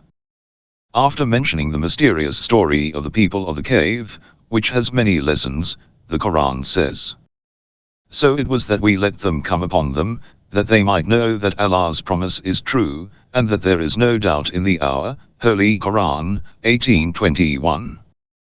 It is without doubt that the fact of this incident, whereby a few men awaken after 300 or so of sleep, can have a significant import on dealing with the spurious arguments with regards to resurrection. Nevertheless, every sleep of a man resembles death, and every awakening is a coming back to life. However, in our regular sleep the physiological mechanism continues to function, and the return of the spirit when we wake up does not astonish us. But for someone who slept for 300 years without utilizing any form of food according to the biological makeup must die and deteriorate without allowing the spirit to return. Therefore, the incident of the people of the cave is incredible, and influences man to focus upon the metaphysical realm, and realize that the return of the spirit to the body is not only dependent upon the outward and natural conditions, but rather it's a metaphysical reality. Hence the life after death may be irrelevant for the outward natural system of life and death in this world, but it is not impossible, as it is a divine covenant that will take place. See the coming back to life of certain animals. The Noble Quran indicates the coming back to life of certain animals, such as that of 4 birds in the hands of the Prophet Abraham, and the donkey of a prophet, whose story will follow. However, the verse mentioned in the Quran is, "And when Abraham said, 'My Lord, show me how you revived the dead,' he said, 'Do you not believe?' He said, 'Yes indeed, but in order that my heart may be at rest.' He said, 'Take 4 of the birds. Then cut them into pieces, and place a part of them on every mountain, then call them, they will come to you hastening. And know that Allah is Almighty and All-Wise.'" Holy Qur'an, 2:260. D. The coming back to life of certain humans. The most important issue of all is the coming back to life of human beings in this world. The Quran refers to the story of one of the prophets of the Israelites who was known as Hawzah. The noble verse that narrates his story is as follows. "Or him who came upon a township as it lay fallen on its trellises. He said, 'How will Allah revive this after its death?' So, Allah made him die for 100 years, then he resurrected him. He said, 'How long have you remained?' Said he, 'I have remained a day or part of a day.' He said, 'Rather you have remained 100 years. Now look at your food and drink which have not rotted. Then look at your donkey. This was done, that we may make you a sign for mankind. And look at the bones, how we arrange them and then clothe them with flesh.' When it became evident to him, he said, 'I know that Allah has power over all things.' Holy Qur'an, 2:259. Likewise, another incident is mentioned by the Quran whereby a man, who was killed during the time of the Prophet Moses, comes back to life due to the striking of his dead body with a part of a sacrificed cow. We said, 'Strike him with a piece of it, thus does Allah revive the dead, and he shows you his signs so that you may apply reason.' Holy Qur'an, 2:73. Furthermore, the Quran informs us of the miracles of Prophet Jesus, whereby humans were brought back to life. "And I heal the blind and the leper, and I revive the dead by Allah's leave." Holy Qur'an, 3:49. Questions. 1. How does the Noble Quran answer those who deny the resurrection? 2. What resemblance does plant life have with the raising up of humans? 3. What lesson can be taken from the story of the people of the cave regarding resurrection? 4. What relationship does the story of the 4 birds that were brought back to life by the Prophet Abraham have with resurrection? 5. Who was brought back to life in the narrations of the Holy Quran? Lesson 46, the Quranic response to the doubts concerning resurrection.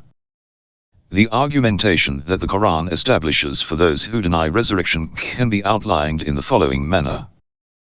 The argument for the return from non-existence. As indicated earlier, the Quran has answered those who deny resurrection in the following way.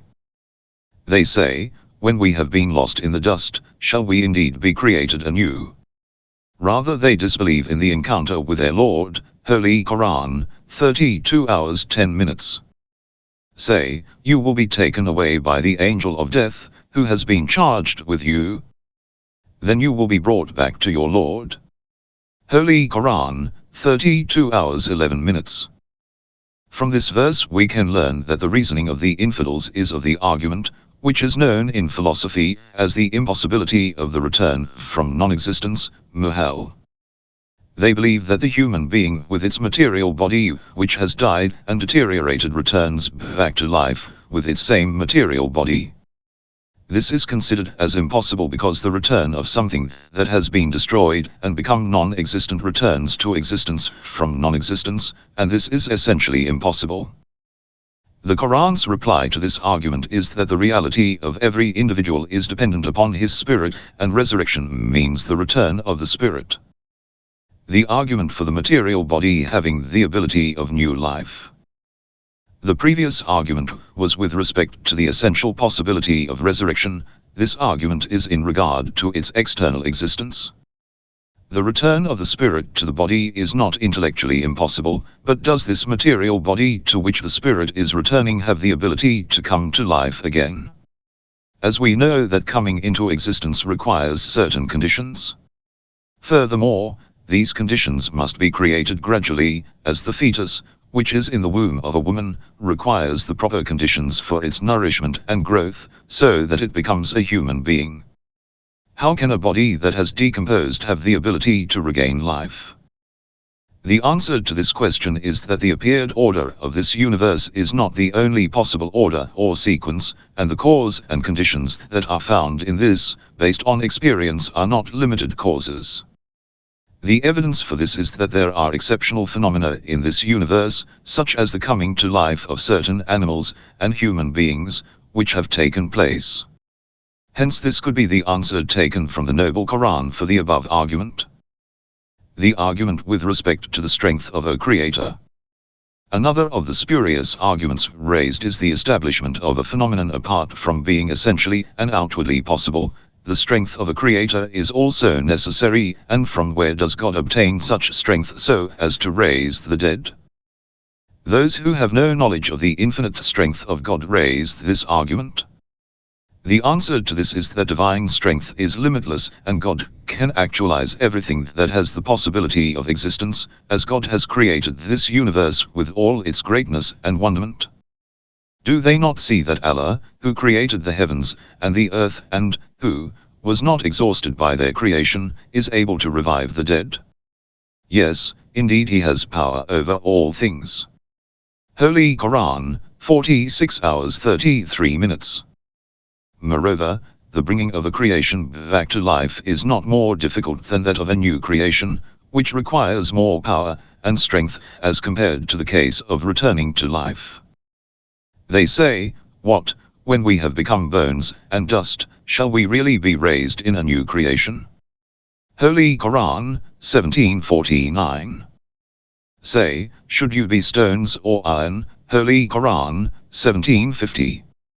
Or a creature more fantastic to your minds? They will say, who will bring us back? Say, he who originated you the first time. They will nod their heads at you and say, when will that be? Say, maybe it is near. Holy Qur'an, 1751. And in another of its noble verses, it is he who originates the creation, and then he will bring it back, and that is more simple for him. Holy Qur'an, 30 hours 27 minutes. The argument with respect to the knowledge of a creator: if God wanted to return all the spirits to their respective bodies, and give them the reward and punishment for the actions committed, then he must have knowledge of the countless bodies. How is it possible for the body after it has decomposed to be recognized and brought back together? How is it possible to record all the different actions of all human beings for millions and millions of years? This doubt is also raised by some of those who do not have enough awareness of God's infinite knowledge. The answer to this doubt is that divine knowledge does not have any limits or bounds, and it encompasses all things, and God never forgets anything. The Noble Qur'an quotes Pharaoh addressing the prophet Moses. He said, "Who is your Lord, Moses?" Holy Qur'an, 20:49. He said, "Our Lord is he who gave everything its creation, and then guided it." Holy Qur'an, 20:50. He said, "What about the former generations?" Holy Qur'an, 20:51. He said, "Their knowledge is with my Lord in a book. My Lord neither makes any error nor forgets." Holy Qur'an, 20:52. In another of its noble verses the Qur'an says, "Say, he will revive them who produced them the first time, and he has knowledge of all creation." Holy Qur'an, 36 hours 79 minutes. Questions. 1. Explain the spurious argument for the impossibility of return from non-existence. 2. Give the explanation in regard to the ability of the material body to regain new life. 3. What is the answer given in regard to the doubt of the strength of the Creator?